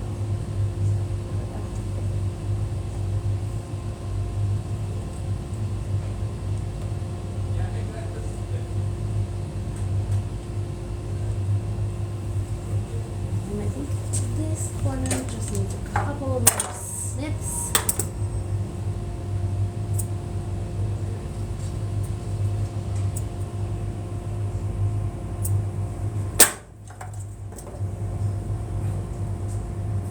See how versatile regulators are? You can use them to tuck in those little bits. They're very important tool. You can also check to see if some of this straightens out by pulling towards the bottom. This can still go in quite a bit. And that little mark right there is giving me resistance. So I need to just make a little bit more of a snip. Same thing on this side. It's just a little too long.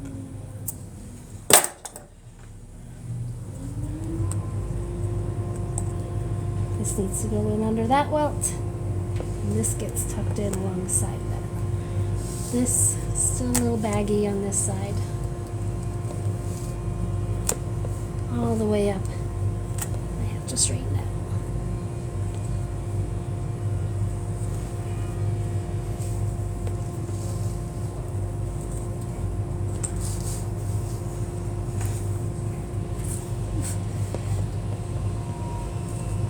This little bubble giving me trouble. Got it.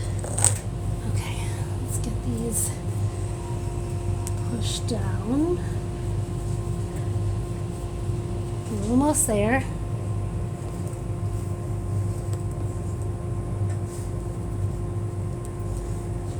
Still a little too much here.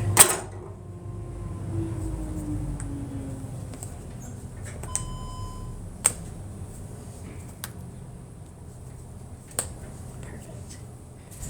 Right, nice and clean around that corner. Now there's no teeth here. This is all done with like the stretchiness and the resistance of that area. Again, there's a little wrinkle here that I can get out by just pulling the regulator in this direction to stretch the material back that way. Perfect. So now, before I cut anything, I want to lock everything down on the bottom. That's my last opportunity to stretch this out and make sure it's tight before I lock everything and make it permanent here. Let's see. I'm going to answer some questions real quick because they are building up here. Let's see. Where are you located? I'm in Ann Arbor, Michigan. I teach out of a local makerspace here called MakerWorks. I pay a monthly membership and I have access to the space. They have a wood shop, metal shop, all that. I use it to make my own stuff here. This is my workspace. I don't have a garage at home. I don't have a workshop. I can't do this in my living room. So I come to my local makerspace and I teach here. I teach classes here 4 days a week in person, Friday nights, Saturday, Sunday, Monday mornings, but I also teach virtual upholstery workshops out of here Monday nights and Saturday afternoons. So you can take an in-person upholstery workshop with me virtually here via Zoom, and you can bring your own project and I'll answer all your questions through the way. Right now, my virtual classes are $1 for your first class. So if you haven't signed up for a class already, you can sign up to a virtual class for $1, hang out with me for 3 hours and see if it fits your jive of how you learn, and then you can come back to more if you want. I'm using velvet on these chairs. I'm in Ann Arbor, Michigan.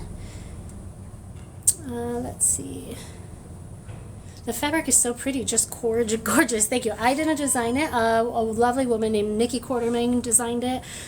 This is available on Spoonflower. Anybody can order it. This is a 21-inch repeat. You can have repeats custom printed for you.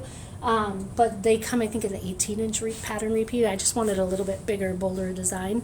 There's so many different prints there, but you can custom print your own fabric on Spoonflower. This is a high-performance velvet upholstery fabric, and I will say it's working very well as a high-performance fabric. Totally take classes. Anyone know the Facebook group? The name of the Facebook group is called the Loco Upholstery Club. It is in the link in my bio. It might just say join the club. I'm not for sure of what it says in there anymore. It's been a while. But the Loco Upholstery Club is a private group on Facebook that you can join. You can post your projects. You can tag me in a post if you have questions, and I will answer them for you. It's free to join, free to participate. There are close to 1,000 people in there now from all over the world. 10 different countries, I think, is what it's spanning. There are people there of all levels of experience, from looky-loos to people who've been doing upholstery for 50 years. 100% of the people in there are in there to support you and your learning journey, so you can learn any way you want to. No one is in there to criticize you. No one's going to pull apart your work or tell you did something wrong. No one's even going to give you information unless you ask for it. So if you're in there and you need information, ask for it, because we're all just there being each other's cheerleaders. Nobody is in there to tear you apart as you learn how to do something for the first time. She said she can travel to do a maker workshop weekend if you can help arrange it in your area. Exactly. Last year I did 3 weekend upholstery retreats here locally.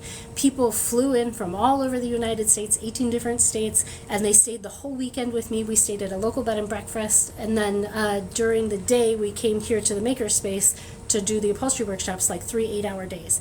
I'm doing the same thing this year, only I'm traveling. This year I want to come to you. So if you can find a makerspace in your area willing to host me, connect them with me. If I come out to that area, you will get to come to the weekend upholstery retreat for free. On me. You get to hang out with me for free. So it'll be a 3-day weekend, Friday, Saturday, Sunday, where you're taking upholstery classes all 3 of those days. You'll bring your own project and I'll show you how to finish it. You may or may not finish it, but you always have the support group, these Tuesday lives, and any time available to ask me questions along the way. She's going to make me get back on Facebook. I'm sorry. I shine on Facebook and TikTok. That's where I glow. I wouldn't be on Facebook, but I would for her group. It's a really great group. It's a really good support group for people who are learning. I found that when I first started doing upholstery teaching myself, that this industry was not very welcoming to the DIY crowd, which is kind of ridiculous because it's the only crowd that is like energetic and excited about learning stuff to get into it. And there's such a huge gap from people who do upholstery to learning how to do it that most people teach themselves anyways. There's no formal education for upholstery in the United States. There are a handful of different places that teach it formally, but there's no certification. The trade doesn't exist here anymore.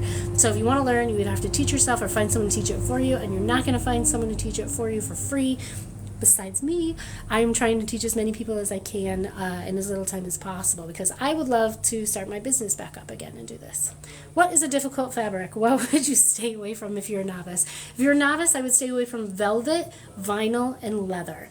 All 3 of those things are very finicky and particular to work with. All 3 of those things are the things that people want upholstered with the most. So do practice with it, but if you're just practicing, maybe stay away from those 3 right away, from the beginning. What is Minnie's full name? I'm not sure what that is referring to. This is my first time here and I love it already. Well, welcome. Is it Mitra? I'm not sure how to pronounce it. Welcome. I'm here every Tuesday from 10 a.m. till about 2 p.m. Today I'm going to be here till 3 because we have a bunch of extra people on here. And I'm almost done with this, but just not quite. So we're going to hang out until it's finished. Great info, Spoonflower. Oh, Nikki's full name is Nikki Quartermain, but you can find her under StudioQ, one word. Are the chairs for sale? Yes, they will be for sale. So these are 2 chairs, part of a 6-chair set. These are the 2 captain's chairs, and the other 4 chairs are smaller chairs, but they all have the same motif. They're all going to have this fabric on the back, and they all have the blue fabric on the front. It's going with a dining room table that I'm making that I'm actually carving a peony design into the top of it and filling it with epoxy and then sealing the whole top. It's a round table. It has a peony design carved into it. When you open it up and put the leaf in, the leaf extends that peony design. It's really cool. The whole set will be available for sale when it's finished. Okay, we already said what fabric is difficult to work with a beginner, and that is velvet, leather, vinyl. Someone says Portland, Oregon, please. Paisley, I'm excited to tell you that the first place that I'm probably going to visit is in Bend, Oregon, which I hear is not far from you. So I will be in Bend, Oregon, potentially for 2 weeks in a row this year. I'm just waiting for that contract to go through. What is the group name? I missed it. It's called the Local Upholstery Club, and that's on Facebook. I think I made myself accidentally a mod today. I hope it doesn't bother you. I'm not sure how you would do that, but I do appreciate, officially maybe not, but you're in there answering questions, and I really appreciate that. Weaponized my wife. I knew your real name. I will call you by your real name. I do see that you have blue hair like me, so welcome, and happy Blue Hair Club. Do you make pillows from scraps? I do. I like to make pillows from the scraps of the popular furniture that I do because this usually does really well online, and then after I sell it, people want a piece of it. So I'll make pillows from that and they'll buy the pillows. So happy to find your page. I'm so happy you're here. Someone just said that I got to 130 likes. That's exciting. I have another hour on here to finish up this chair. If we can get to 200 likes, I might pee myself live here. That's exact. I've never even got to 100 likes before, so I'm pretty excited that we're over that. I've been answering the questions in the chat. I see now. Thank you so much. Yes, thank you for helping me mod this chat. I appreciate it.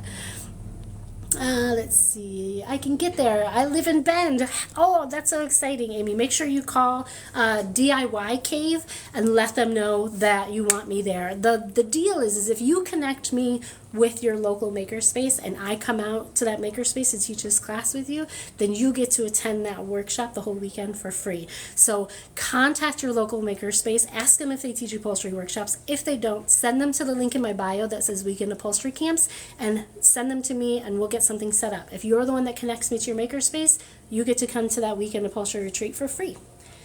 Amy says she's coming. I'm excited. Someone says New Orleans. New Orleans, please, for me too. I would love to go to New Orleans. Do you ever get to South Chattanooga or Tennessee? This is the first year that I'm actually going on tour with this Weekend Upholstery Retreat. I've done them locally here, but I've never gone on tour, so I've not been to Chattanooga, Tennessee, but I would love to go. Kimmy. Weaponized Mogwai's name is Kimmy. Kimmy, my name is Kim. I go by Kim, not Kimmy or Kimberly. That's fine. If you're mad at me, you can call me Kimberly, but Kim is Kim, Kymm is how I spell my name. Can you ship to Dallas? My upholstery supplies do ship to Dallas, yes. Oh, my furniture too. I'm happy to ship the furniture any way you want it, as long as you're paying for shipping. Would you be traveling to Cleveland by any chance? Lots of makers and fairs here. I will travel to Cleveland if you connect me with your local makerspace. I do have a lot of people from Ohio who drive all the way out here to take these classes too. Amy says she's going to talk to them. Definitely give them a call. Definitely, Hooves, I've seen you on here before. Definitely give your makerspace in Florida a call because I really want to go to Florida. And we have a couple of people in the local upholstery club who are from Florida as well, who I know would love to come and see that. Sunrose says, beautiful work. Thank you so much. Great. Thank you guys so much for joining this. When you're here, if you're learning something from me, all I ask is that you tap the screen whenever I remind you as violently as possible for as long as you possibly can remember. When you do that, a little meter shows up in the upper left-hand corner with a heart. The heart races its way to the very end as you like it. When it hits the end, throws you a party, and then it gives me likes, and it helps get my content out to the For You page, which helps drive people to my classes. I got to get you in Austin, Texas area for a workshop weekend. You definitely got to do that. And I have some friends out there that I'd love to see. So please get me to Austin, Texas. I would love that.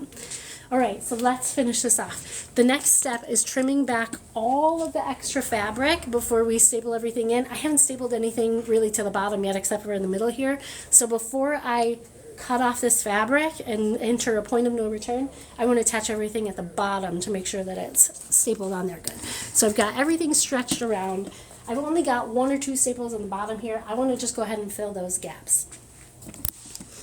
On the back, I have these legs preventing me from being able to tuck that fabric up underneath my frame. So I need to cut my fabric to clear the frame so that I can tuck the rest of this here. So I'm going to make cuts right up these legs on either side that are going to stop right at the frame. So just to give you a visual, my scissors are going to cut straight up the leg and they're going to stop right where it hits the frame. First, I'm going to pull this down nice and taut so I can make sure it's down as low as it goes, right by the frame. And if I pull it under, I can see the frame, so I can see where my scissors need to stop. But it's right at the edge of the leg there, right next to the frame. It stops right at the frame so that that can go under. So I've got it stapled in the middle. Now I can staple it by this leg. I'm going to do the same thing to this side. I'm pulling this down nice and taut so that I can make sure my cut is long enough. And then my scissors, I can hear stop there. That's where I want to stop that. And really the cut stops right here in this corner where the leg meets the frame. So now this material, oh, I didn't go quite far enough, can go under. And now I can fill in the gaps between those staples. I'm actually out of staples. I think my air compressor might be. So I have a staple here, staple here, staple here. All this is straight. I can fill in all those gaps.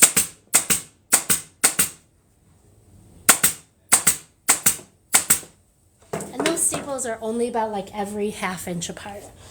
After I've stapled that down, I can get rid of all the excess fabric. You want to cut away all the extra material as you go so that it doesn't clutter up or overlap other materials and create bulk where you don't want it. So now we can go to the side, do the same thing.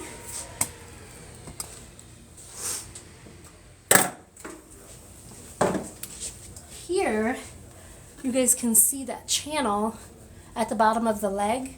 This fabric actually gets stapled into that channel, and that's what finishes it off. When I staple into the channel, I want to make sure I'm stapling straight forward. I don't want to staple down into the leg. I just want to staple straight forward into the frame. So if I can't hold it straight this way, then I'll turn it upside down and hold it straight that way. So I'm just going to push this down to make sure it gets in there tight. And these staples go straight across that channel, end for end, like you were stitching it. Just like that. And then I take a utility knife and I go in there and trim it nice and flush. So that leg is done, but I still have to cut this material up that side of the leg. And now this material can get tucked under there. So first, because we didn't do the middle over here, like I like to do, we're going to tuck that and then come over to the edge. Fill in those gaps. Take that over. Nice and taut.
Talking when the air compressor is going off because I know it's hard for you to hear. What type of air tools or hand tools are required to begin? Really great question.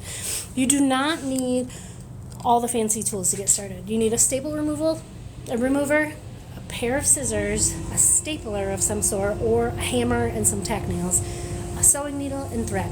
You don't need a sewing machine, you don't need an industrial, you don't need all those heavy duty tools. Those are the only things you need to get started. That being said, all of those tools by themselves make this job way more difficult. So the right tools for the job make the job take less time. It makes it take less impact off of your body because carpal tunnel, arthritis, sore joints, everything is a thing in this business. So if you're using the right tools for the job, then you're reducing the amount of time you spend on it, which increases the amount of money you make. So what I recommend is a nice pneumatic stapler. This one's $400, but you don't have to spend $400 on a pneumatic stapler. My first pneumatic stapler was from Harbor Freight. It was $20, and it was a stapler, brad nailer in one. And you will need brad nails throughout this, so getting a stapler, brad nailer in one is perfectly acceptable. You're going to need an air compressor for that, though. Electric ones are good, too. They take less impact than the manual ones, but you can adjust the pressure, and sometimes you're going to need to do that. I will say if you get a pneumatic machine or a pneumatic gun that you get a long nose first, because there are going to be times where you need a long nose, and if you don't have one, you're going to get stuck. But you can use a long nose for anything. This is a $400 machine. I don't know where it's at. I have another one that I got because I have classes. I teach up to 6 students at a time. It was $90 on Amazon. So you can get like cheaper ones. It won't let me message. I do have my message closed down, but you can email me. That email is on the link in my bio. It's lulcostudio@gmail.com.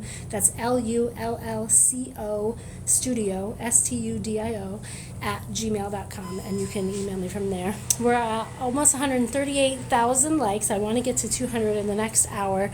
So when you guys remember, just tap the screen. Liking this is more valuable to me than sending me gifts because I only get fractions of pennies, but when you like it, it shoots my content out to everybody. People find my classes and they take them. I usually sell classes before I even leave here, so you guys do a lot to help me out by just hitting the like button while you're there. So we've got all of this stapled down. I didn't lock it down all the way in the corner here because I still have a lot of material to remove. So that's what we're going to do next, is we're going to cut off all of this extra fabric around here so we can tuck everything in for good. And the way that I do that, and I'm going to have to get you guys real close so you can see. So we want this material to tuck down into these teeth, but we don't want it to tuck down into the teeth and come back out like it's doing this way, because the teeth won't go through both layers of this fabric, so it won't hold it if both layers are there. So I need to get rid of not just the fabric that sticks out, but some of the fabric that's on the inside too, so that this can adhere properly. So the way that I do that, this corner I'm going to deal with later, so I'm going to leave enough material to deal with that there and just get this cut started. So the way that I do that to remove enough material is I come back through after I've tucked it in and I've pushed the teeth in to hold it into place. I will pull this so that the extra material actually comes out. It's still holding it into place. It's only going to go so far, but it pulls out any of the material that is extra that is stuck in there that's not stuck to the teeth. And here it pulled it out even all the way, but I can see that fold. So I want to take this material down right into that crack and cut it as close to that seam as I possibly can without cutting into the next layer of fabric. So you'll see that's pretty close, but you can still see that. But once I've trimmed it all up, I can take my regulator back through and push that down, and it all goes down into that groove very nicely. Then I can push it like this, and when I'm all done removing everything from everywhere, I can come back through with a hammer and hammer it in, and it's going to look even better than it does right now. And I know that that looks really good to you guys, because usually when my students are here at this point, they're like, oh wow, it gets cooler than that, I promise. Stick with me here. So I'm just going to go through and remove the rest of this material. I'm giving it a little bit of a tug when I do this, but I don't want to pull too hard because I don't want to pull it out of there. It's just these tiny little teeth holding it in place.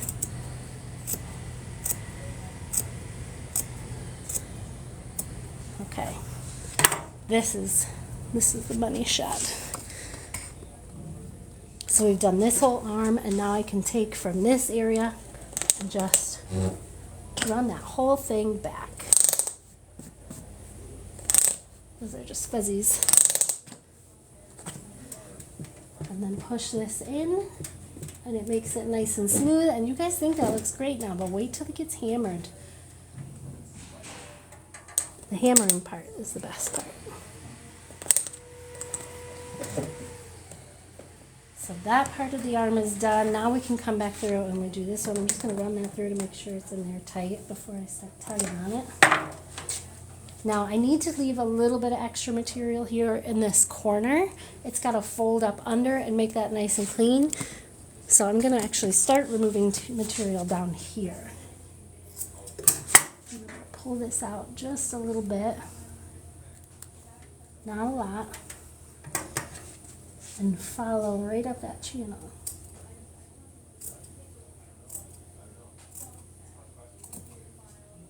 My scissors are riding in the welt, and I'm just following that line right up, being very careful not to accidentally snip that side. Don't get cocky. Don't go too fast.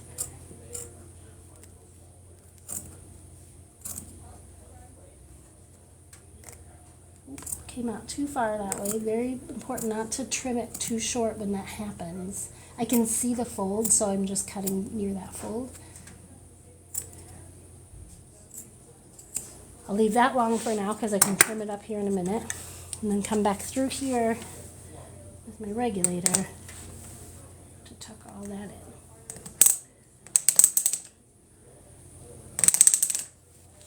in. Beautiful.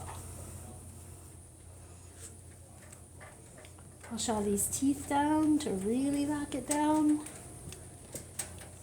Now I can deal with this corner. I have, let me get you up higher. Oh my goodness. So here you can see this material has folded over and it's already started to come back up. That's too much material to be in that corner. So first I need to get rid of this layer that's in the back. I know I'm not going to need that, and I can take that back sort of as far as I can go. But I do need this material to still be able to fold under. So I got rid of that so that it didn't overlap. And I can take my little regulator here and start to tuck that away. And I might find, like I'm looking right now, that there might still be too much material here that needs to get removed. And then what I do is I go and I just put a couple of tack stitches here in the corner to make sure that those stay permanent. But a lot of times when you hammer this down, it tightens it up so much that you don't have to do a tack stitch in that corner. But I like to make sure that they stay that way. So that side's done.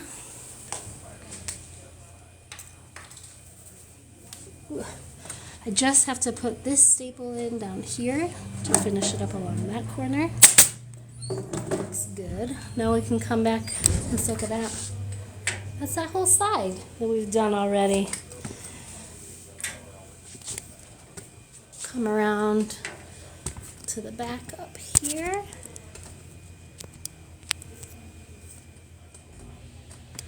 And we're going to get rid of all of this extra material.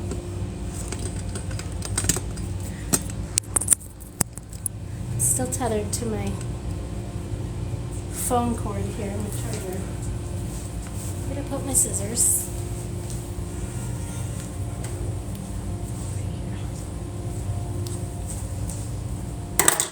So I'm just pulling this back out just a little bit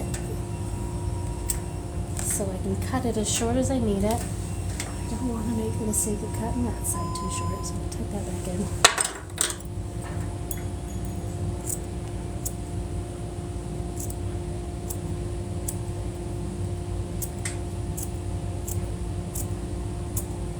Run this all the way up the side. Just remember to keep tapping the screen when you guys think about it. That helps me sell classes. Helps my small business. Running this all the way up the side. I'm going to let it stay wishy-washy in the corner here. We're going to address that last, like when we get to that corner. So I can come back through here and simply just tuck all that back where it goes and push these teeth down to hold it into place. Now we can do the same thing across the top here.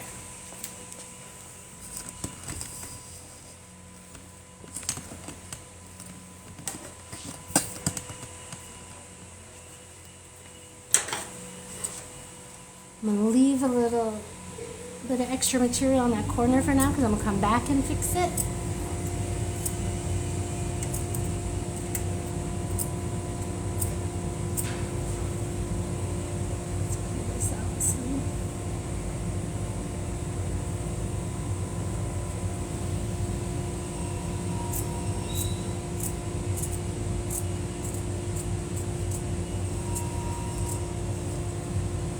And you want this, you can notice how I'm getting further and further away from this crease. I need this to stay as close to that crease as possible. So I did not keep that lined up right. I need to go back in and get close to that crease.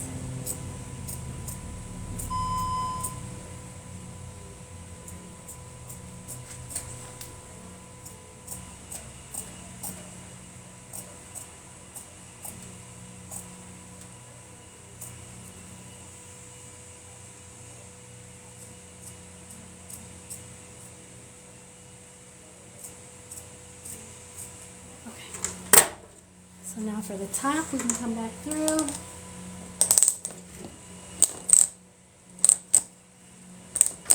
Really run it down. Push those into place. This is that straight line that I told you guys about. You keep those teeth lined up so that that stays straight.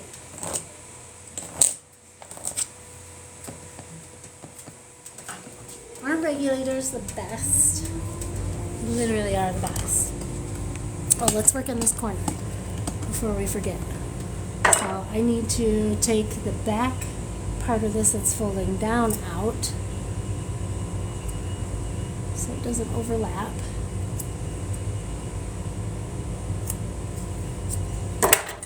And then the rest of this can be flipped, turned inside out so that it fits into that corner nice and tight. I promise this is the best I've ever did this, just because you guys are watching. It's very funny. Okay. Now let's get this extra fabric out.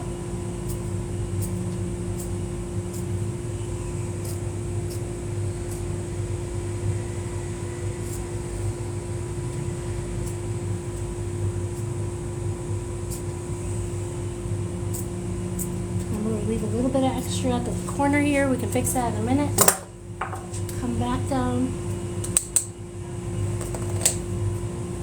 with the regulator. Clean that up. So now I have this little bit. It's got to get tucked in.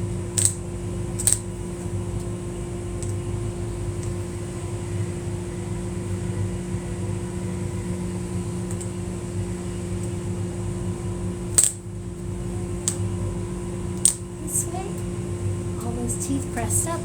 That looks nice. And then I'm going to come back through.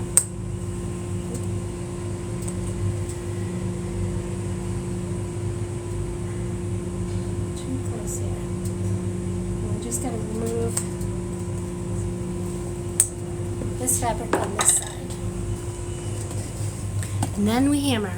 And then that part of the upholstery is done and we can put the welt on the bottom.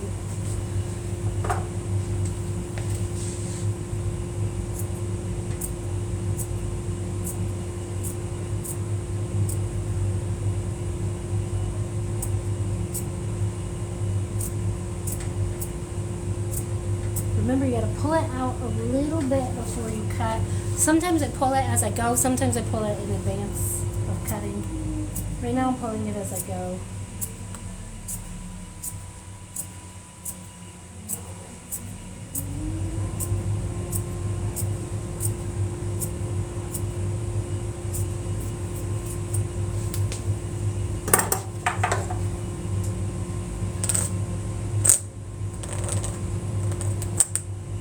So smooth.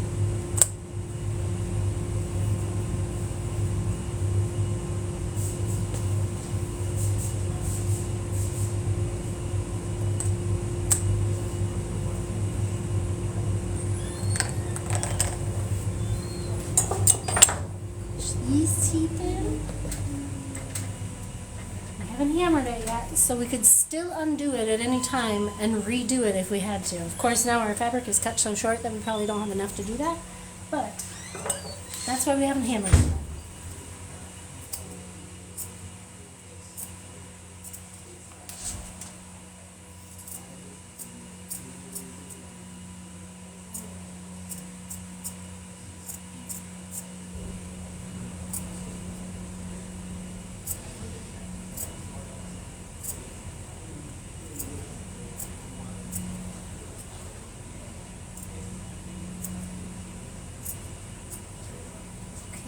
And we cut off this little extra fabric for this corner.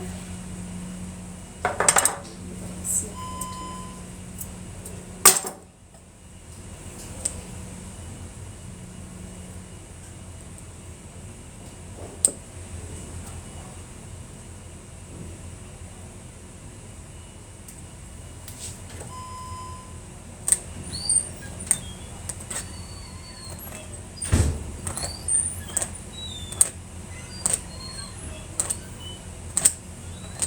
If you run your regulator through and you're still seeing pieces of fabric like sticking out, that means you haven't cut it short enough. So you make sure that you do that.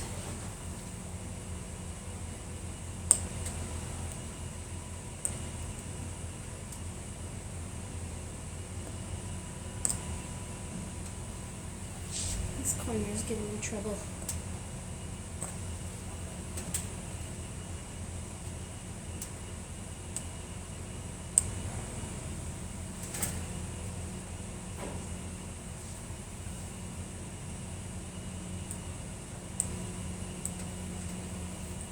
The regulator can be used to sort of like untuck and unfold in areas too. Excellent. Now I just gotta stable this side down and then we can hammer.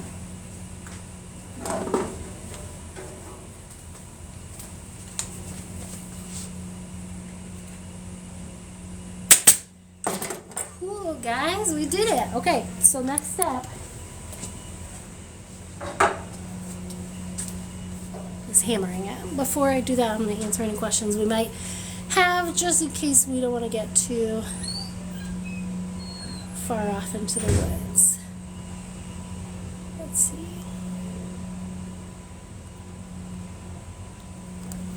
How much are you going to seek the table and chairs for? The whole set will be $3,000 when it's all said and done.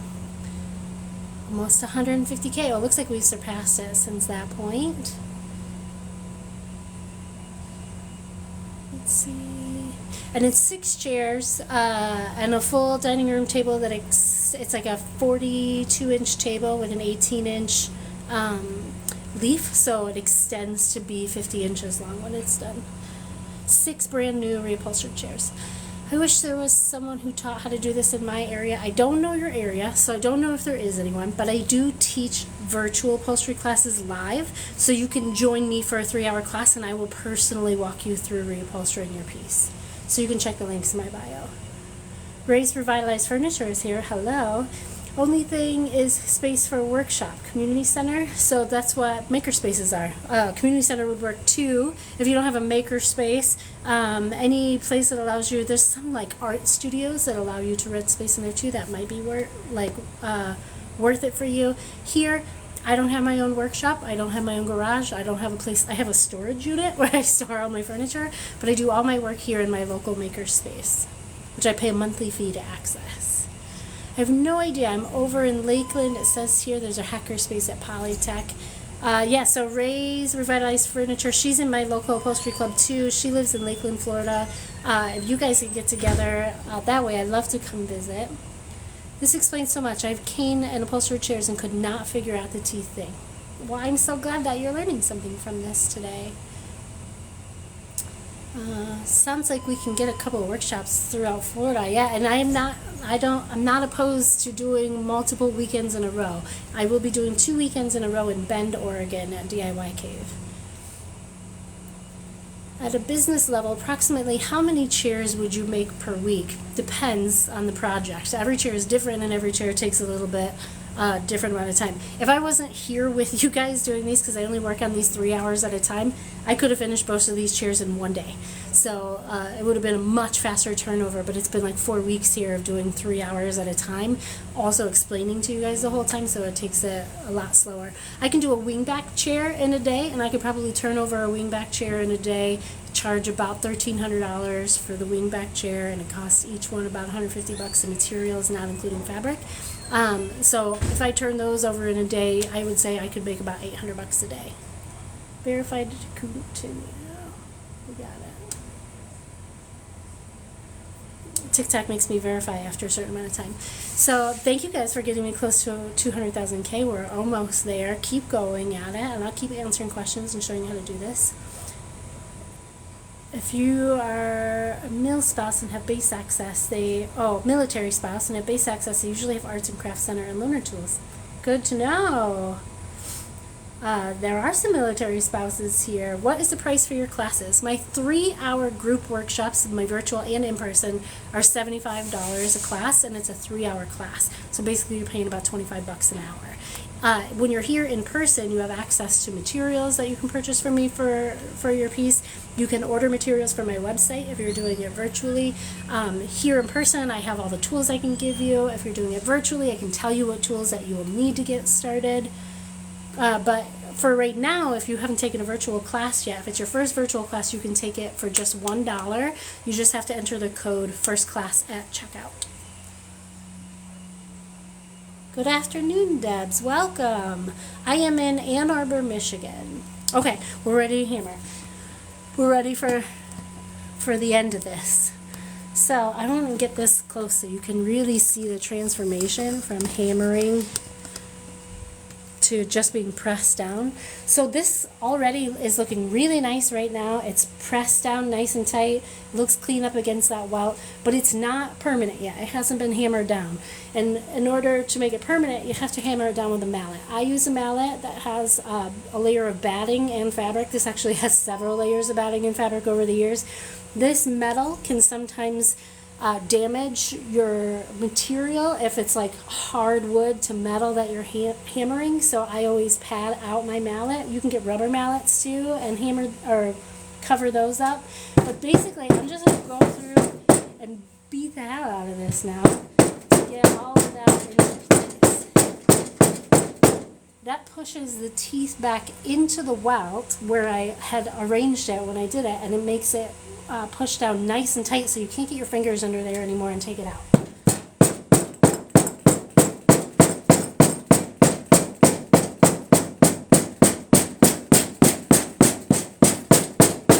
So now this is super tight. Now sometimes you might see these teeth actually get over top of the welt, but you can just run your regulator through that channel and it sort of pushes the welt out on top of that outside panel and makes it look super clean. So now I just got to go around the whole chair and hammer down the whole chair. And I'll try, on this side the light is darker so you won't see it as good as you will on the other side.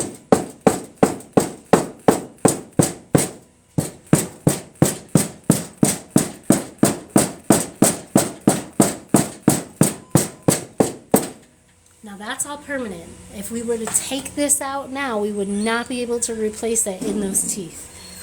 The teeth are now bent for good. So we can come back and do this to the outside. I'm going to try and get you guys closer to that seam in the light so you can see that really push down. This might work.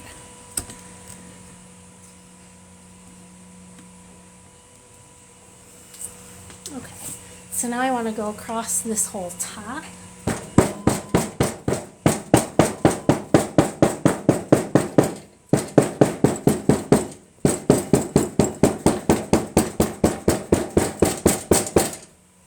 Now that's down nice and smooth.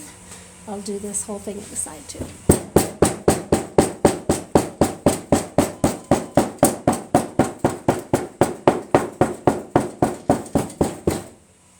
Look at her. And you can usually feel if it's been hammered down flat or not.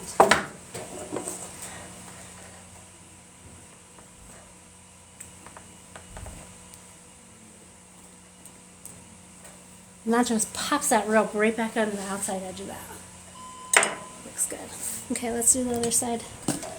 We're getting close to the end here, guys. We just have one more piece of welt to cut for this bottom. Oh, we already cut it. We just have to put it on. And I'm hungry.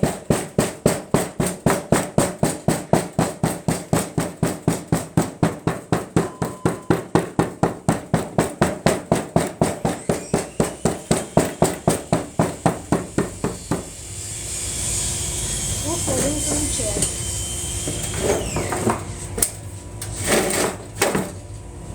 Now we're going to come through and do this.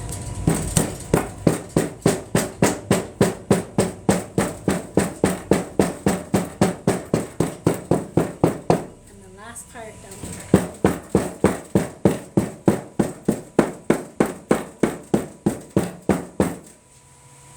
Excellent. So now we just have to take the welt that we've already made for the bottom and get it across the bottom.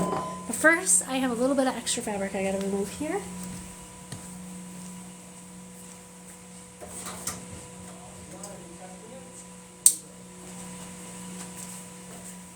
Let me get you closer. So I have a channel in my leg and all my legs that make it easy to make this a nice clean cut. But you might not have that. I do suggest if you're able to carve it in there because the channel is making it much easier to give a nice clean look and to put your trim. But if you don't have a channel in there like that, you just staple directly across the leg so that it's in line with the frame on either side. And you want those staples going end for end in a straight line because you need to cover up that line of staples with a layer of welt, which is the trim we put around here. So I just take this knife and I'm cutting down into the leg this way to get rid of this extra material.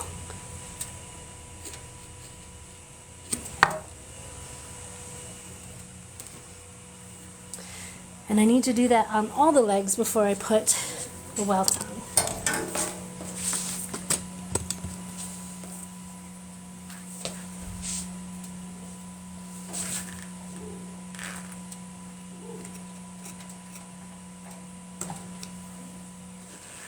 Perfect. Nice and clean.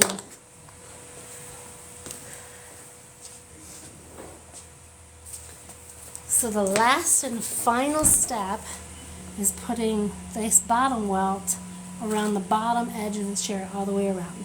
And we start that in the back because when this comes around, these two ends are going to meet and they're going to overlap. And we want that to be in an inconspicuous place. So I do that sort of in the middle of the back. For the most part, this welt is going to staple to the bottom of the chair. And I want this rope to sort of rest on the outside of the chair right here. And the stitch is going to go right into the edge of the chair. So this sort of just sets on there like a shelf. This is lined up in the middle. I want to leave this open because I'm going to come back around and I'm going to have to overlap this material. But I'm going to put a staple right here to hold it into place. I'm just checking for center better. And I'll move this up so you can see how this is lined up from the top. That's really tight in there, and the rope is really just like setting on the surface of this. So this goes all the way around the chair like this, but it's not going to be able to staple under the chair right here where the legs are. So we have to trim off some material to get it to fit in this groove so that it stays nice and straight. So I'm going to just put a couple staples in here to get this line going.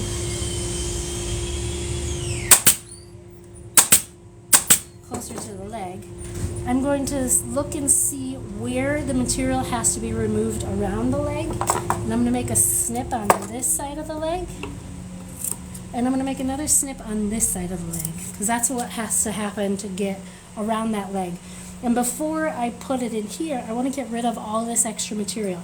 So I'm going to cut this tab off all the way up to that stitch, but not through the stitch. I don't want to undo the stitch, so I'm just going to get as close to it as I can. And that is going to look a lot like that.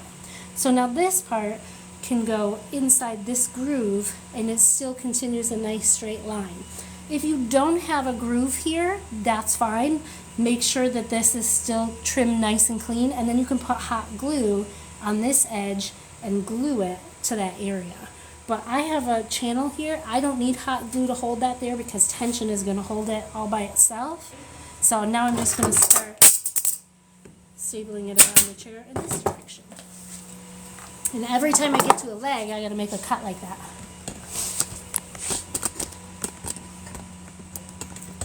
So we're on this side now.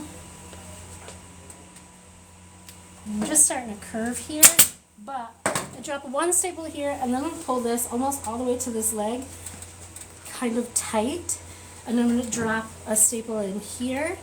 Now I know this material all tucked under here, but now I can pull this out like this, and I have a nice tight line that is actually making this a much straighter line as it goes across. So now I can just pull this into place to create a nice straight line.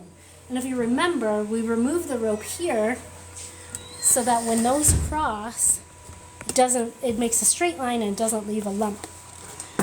So that's how we kept that area clean.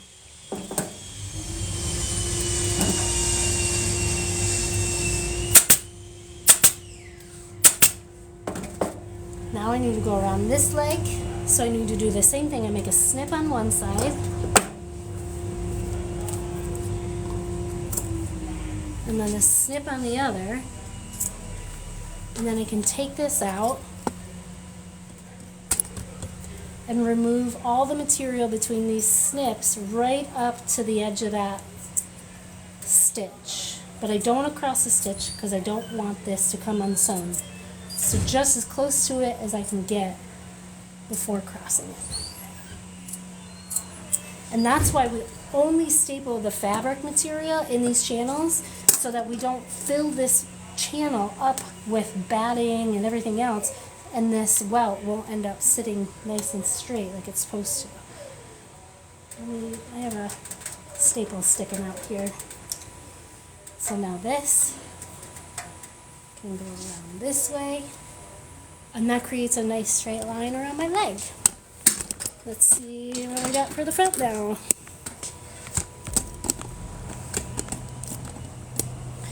Oh, you guys are doing such a great job of sending those likes. We're almost at 200,000. That's the goal for today.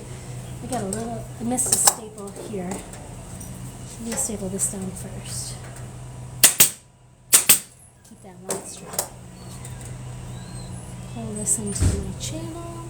That looks good. And start stapling it on that side. I also might stand back to make sure that this is all lining up straight on the front. Like when I come out to do it on this side. I'm going to take from this staple, I'm not going to go all the way across because it's so far, but I'm going to go to the middle and drop the middle staple first. I'm going to take this one to the edge, make those snips.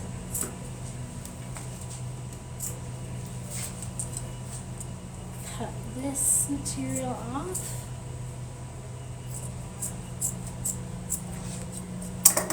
So we have that gap.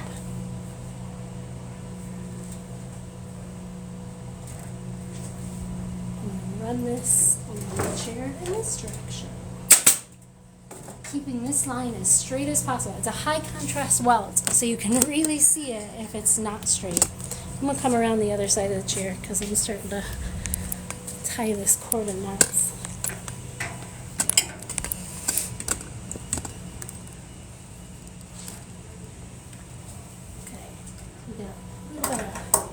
Material sticking out over here and an extra staple causing problems.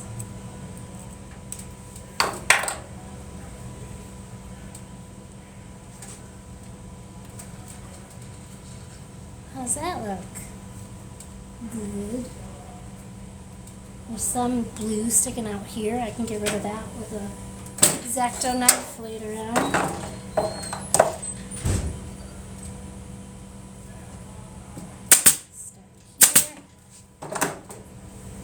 Work our way to the back when we are just short of having enough material. Fantastic.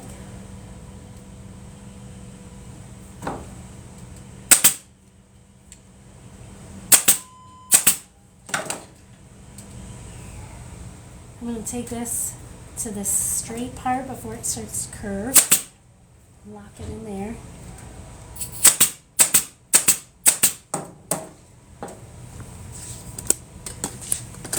Coming around to the back, I'm going around his leg again. We're like seriously 2 inches short. I think I might be able to get some stretch in the sides, but not enough. So I'm going to have to saddle this in the back or take the whole thing off and redo it over again, which I don't want to do.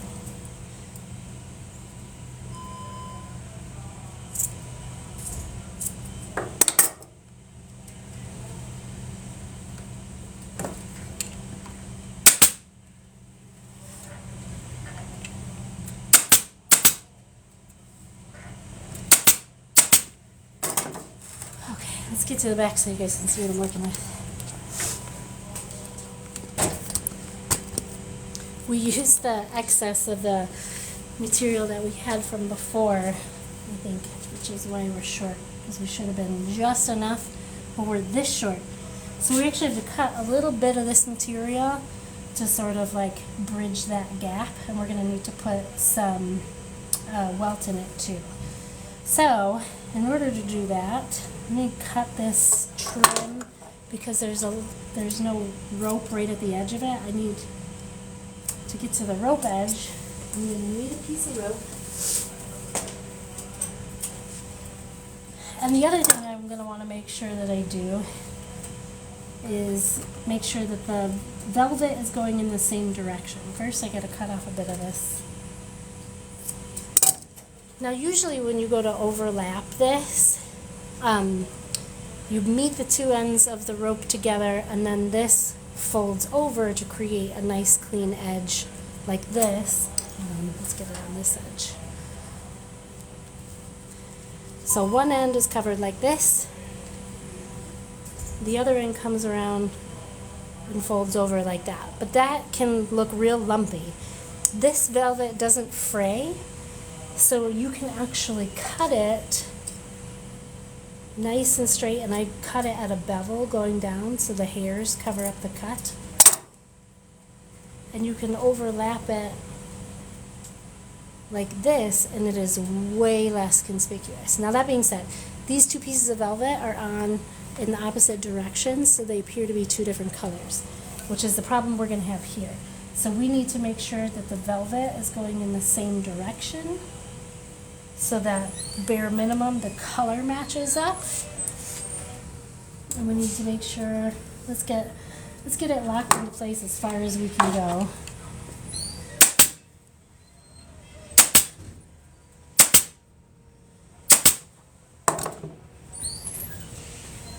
We need the rope to butt into itself right there without being too long.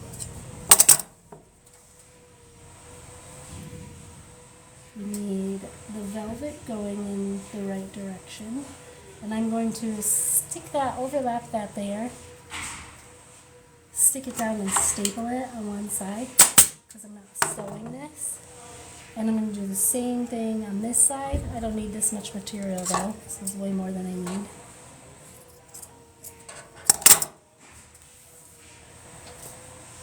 Get it into place and staple it there.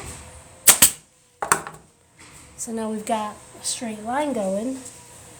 Then we can get a rope better cut into place. Patch that up. Wrap this material around.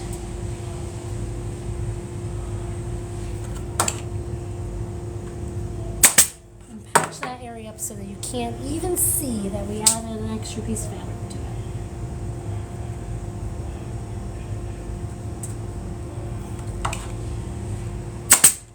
And really get it tight on these seams first, and then I'll go back into the middle so I can adjust that rope on the fourth.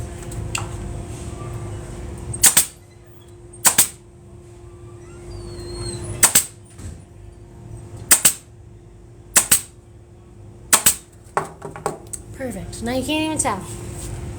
0 seams. And we did it. Finished a whole freaking chair, you guys. We finished a whole freaking chair. Let me get this out of here. And then I'll give you guys, no. I'll give you guys a spin. See how it goes. See what it looks like. And it's almost 3 and I gotta go. Okay. Then I'm going to look at the comment section. So we still have 20,000 likes to get in the next 10 minutes, 15 minutes or so. So tap, tap, tap. If you guys are here, you enjoyed it, you learned something, all I ask is that you tap on the screen as violently as possible for as long as your little fingers will take you. A little meter is going to show up here in the upper left-hand corner. It's like a little pink heart. It's going to ride itself all the way to the end as you tap. It'll throw you a party when you get to the end. If you can do that, you actually send my content out to the For You page. People find me. That's how they learn. I teach upholstery workshops. That's how I grow my small business. And that's how you help bolster the upholstery industry. OMG Bentley says, violently as possible for the awesome chair. OMG Bentley, when are we finishing your couch? I need you guys to pick fabric. So here's the chair. Who said they learned a lot? Let's go around and we'll look at all the edges of it. Okay. So this is the welt we just put along the bottom. We did a tailor fit seam to the front. Now you can see the outsides. Let's look in where we put that pli-grip. Nice and smooth. take a look from the back. Look at that. It's okay. I know you've been busy, and I'm in no hurry to finish it either. Whenever you guys are ready, you know the deal. So now let's take a look at it with the other one. Okay, I want to push them together. Hold on. I lost one of my sawhorses. You guys are going to have to sit tight for a second.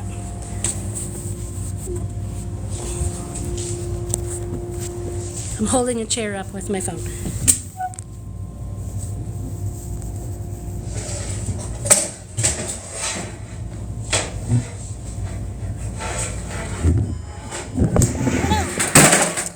Sad face. I think it's okay. Hold on. I do have to set my phone down though.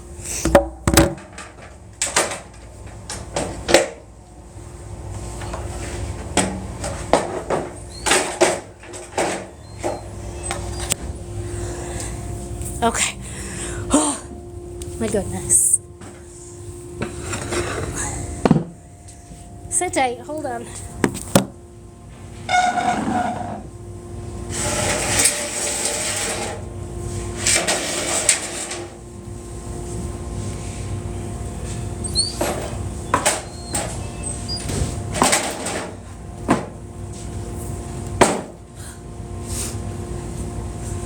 Good Lord. Sorry, guys. Okay. Whew.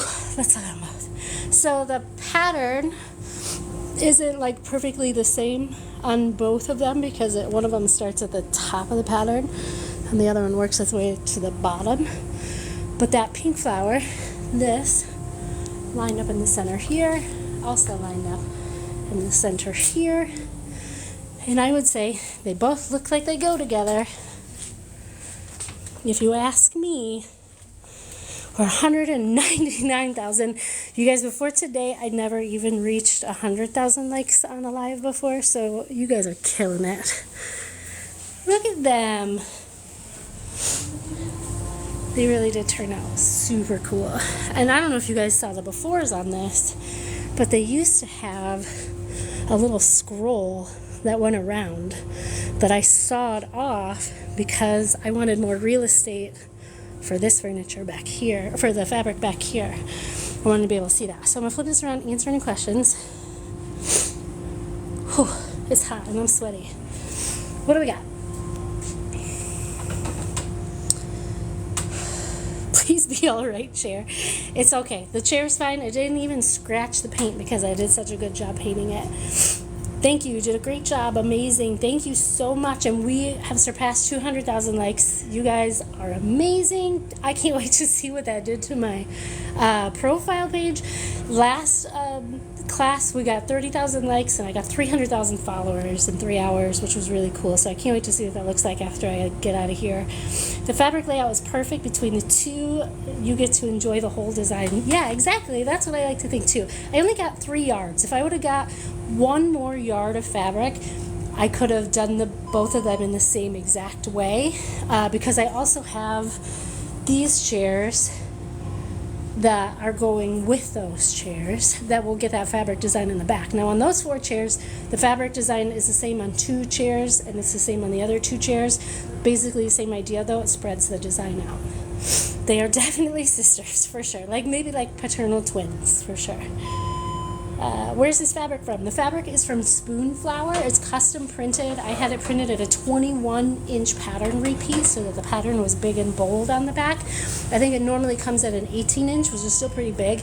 But you can reach out to the designer and have them custom make it any pattern repeat you want. If you do your own designs, you can print and design your own prints at Spoonflower and make them any pattern repeat size you want, which is really cool. It's designed by StudioQ, is the name of her business. Her name is Nikki Quartermain, and she has great prints on Spoonflower. You should check them all out. Gorgeous chair. Did you take before and after pictures? I did. You can actually go back to my profile, and you can see over the past few weeks the progression of both of these chairs being finished, so you can see what they look like before. It is a huge change.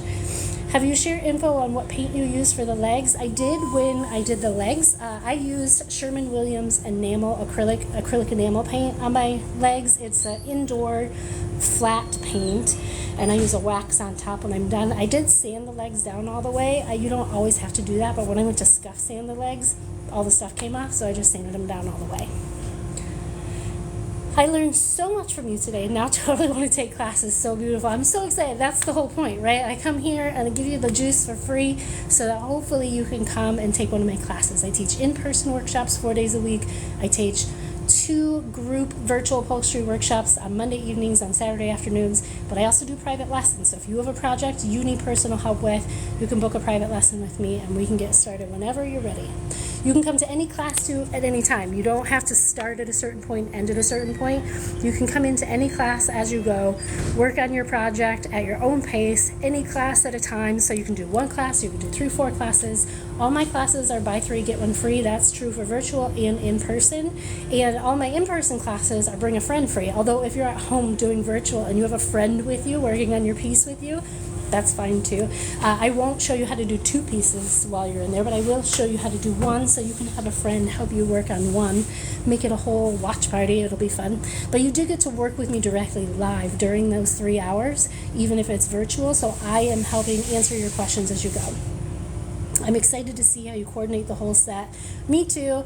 I can't wait for you to see the table though, because the upholstery part is beautiful, but the table is carved with a peony design on the top, and it's filled with epoxy, and it looks really fucking cool. I like when the pattern is not the same on each seat.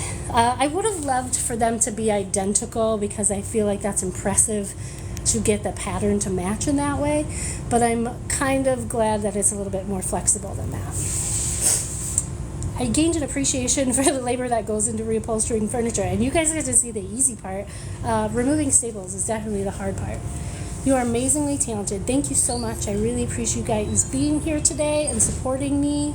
The Facebook page name, the group that you can join on Facebook is called the Loco Upholstery Club. It's a Facebook group where you can post pictures of your projects, tag me, ask questions, I'll answer them. It's free to join, free to be a part of it, free to ask questions, and there's almost 1,000 people in there of all different levels of upholstery. I'm located in Ann Arbor, Michigan, but I teach in-person and virtual workshops. In the spring and summer, I'm doing my upholstery weekend tour, so I'm hoping to find a makerspace near you to come and teach my weekend upholstery retreats, which we sold out last year. So if you can find a makerspace near you willing to host my weekend upholstery workshops and connect me to them, you will get to attend the workshop for free all weekend long. So reach out to your local maker spaces. Let them know you'd love to see upholstery there. There's a link in my bio that says Weekend Upholstery Camps. You can send them to that link or send them to my email. Hook me up. Give them your name. If you're the one that connects me and I end up coming out there, you get to go to the whole weekend for free. What is the cost and what would be the cost per yard for custom? So these chairs, if I were to have done them for a client, they would start at about $7.75 a piece, not including the cost of fabric. The fabric cost me about $60 a yard for the back, and it cost me $6 a yard for the front because I got it on clearance. So the cost for these chairs to get me to do one of them is probably going to be with fabric about $1,300, and that includes all new foam and batting. A wingback chair, these are small chairs, so like a wingback chair, we start at about $1,800 plus the cost of fabric and work our way up from there. And I am of the cheaper lot out this way because I don't have an overhead. I work out of my local makerspace. Most of the upholstery places out here charge $3,000 or more to start a chair, and that doesn't include the cost of fabric. I will be looking for maker spaces. I'm so excited. How much, when not identical, it makes it look not production line furniture? That's a really good question, because I think in production line furniture, they don't spend as much attention to detail and getting your pattern matched and getting everything looking as right because they're using as much of the material as they can and they're really not planning it out that way. But they also have like computer programs that cut their slices. What I will say is if like you go to buy a couch at a furniture place and you lift up the cushion and underneath it is black material and you can't flip it over and reverse it, like that is not worth purchasing a couch. It's not built to last. They chinsed on the outer materials, they definitely chinsed on the inner materials. Someone asked again, where am I? I am located in Ann Arbor, Michigan. I teach out of my local makerspace, MakerWorks. It's a place that's kind of like having a gym membership, except for it's for tools and space. I'm going to take you for a tour on that before I get off of here, too. Can't wait for the Florida tour. I'm looking forward to seeing you guys. I hope you can bring me out there. The group's name is the Local Upholstery Club, and it's on Facebook. I remove so many staples when I reupholster my headboard and footboard. Staple removal is not the sexy part, and I lose a lot of people at the staple removal process. The group name is the Local Upholstery Club. Let's see. They don't pattern match. No, they're not exact matches. They're sisters.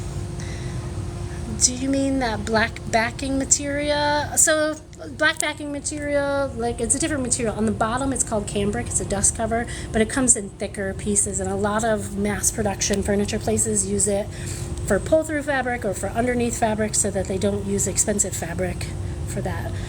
I found the best staple removal tool, nice handle if you have carpal tunnel. Oh, I would love to share that in the Facebook group because I would love for everybody to know that.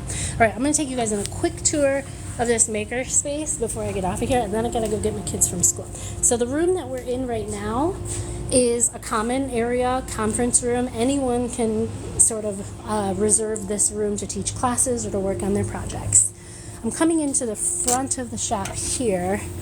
This is sort of where everybody enters. This is the common area space. We have tables people can sit at. We have John up here at the front desk. Hi, John.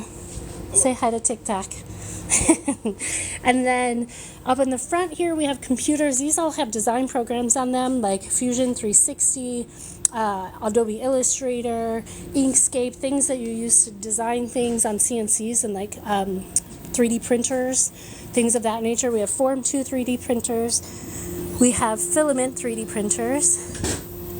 This is sort of like the front end of the makerspace. And this area is our jewelry studio, where we actually have a kiln, so you can do enamel, wax casting, pewter sand casting. We have mills and lathes for everything jewelry related. There's like a CNC machine in every room of this shop. This is the electronics area. This is smaller, it's not used as much, but you can come work on your electronics projects here. You can even print your own circuit boards here, which is pretty cool.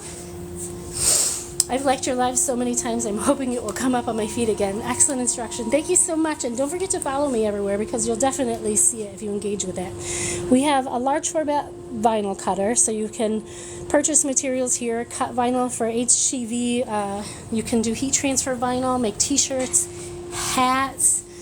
We have laser cutters here that'll cut just about any material. We have one in here and one in here that you can access at any time. This is our textiles area with sewing machines and computers for design.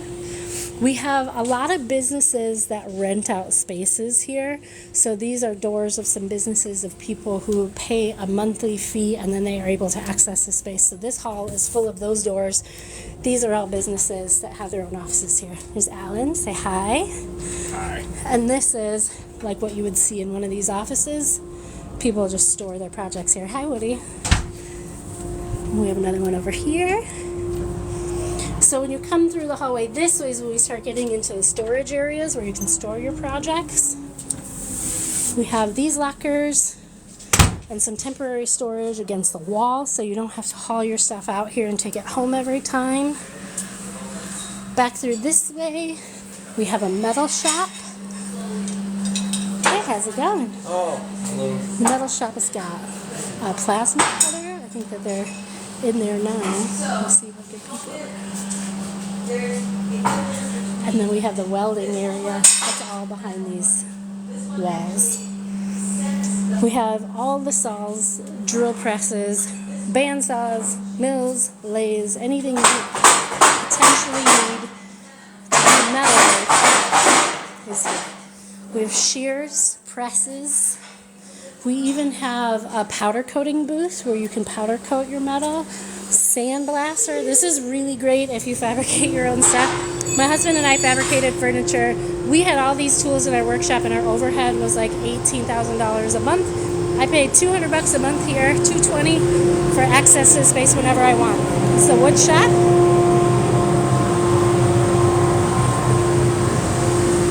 saw stop, table saw, miter saws. We even have a panel saw. If you do construction, that's good. All the hand tools you'll need. You'll see several members in here today working on their projects. And they're working on the CNC router here. Is this class? Yeah? We're live on TikTok right now. There we go. What are these guys? Let's see. That's what we're cutting out. So this is the same CNC router I used to carve my table. It's looking good, guys. I've done 2 projects with this so far. It's a lot of fun. Glue up tables. No, I took it. I put it in storage. We have a router table. Wood lathe, so you can like turn your own legs or bowls or any of that stuff. Basically anything you could possibly need to make anything is here. I went to heaven, my mind is exploding. Now great, now go find a makerspace near you. This is in Ann Arbor, Michigan. You can come here. You don't have to be a member here to take classes here. You can actually take a class here without being a member, learn how to use the tools, and then decide if you want to be a member, which is really cool. So that's it. That's the makerspace that I work out of. And it's really cool. It's a really cool resource for the community. If you have one near you, you've got to go access it because it's incredible. I want all of that. My brain just exploded. That's so hilarious. And we've got like well over 200,000 likes here. I'm going to just make sure I got all of these questions before I get off of here. Oh, mass market doesn't care about pattern matching. That's true. And I'll even say, so velvet, when you put velvet together in the wrong direction, it looks like 2 different colors. So if you go look at a magazine that's advertising velvet furniture, a lot of times you'll see 2 different colors of velvet, which means they put it in the wrong direction, which means they weren't paying attention when they put it together. Let's see. This is amazing. What a great space. Thank you so much. We love it here. I wonder if I have that sandblaster. It's from Harbor Freight. I bet you do. I went to heaven. My mind is exploding. I gotta go. Thank you so much, Kim. Thank you so much for joining me today, guys. Thank you, Kimmy, for moderating in the comments for me. I really appreciate it. Everybody go join the local upholstery club. We'll keep the party going from here. I'm here live every Tuesday from 10 a.m. to about 2 p.m. We got to hang out a little bit longer today, so you can join me then. I'll be back next Tuesday. Follow me on TikTok, Facebook, Instagram for all the stuff I do all week long, and you're bound to learn a thing or two about a thing or two. We'll see you guys later. Bye.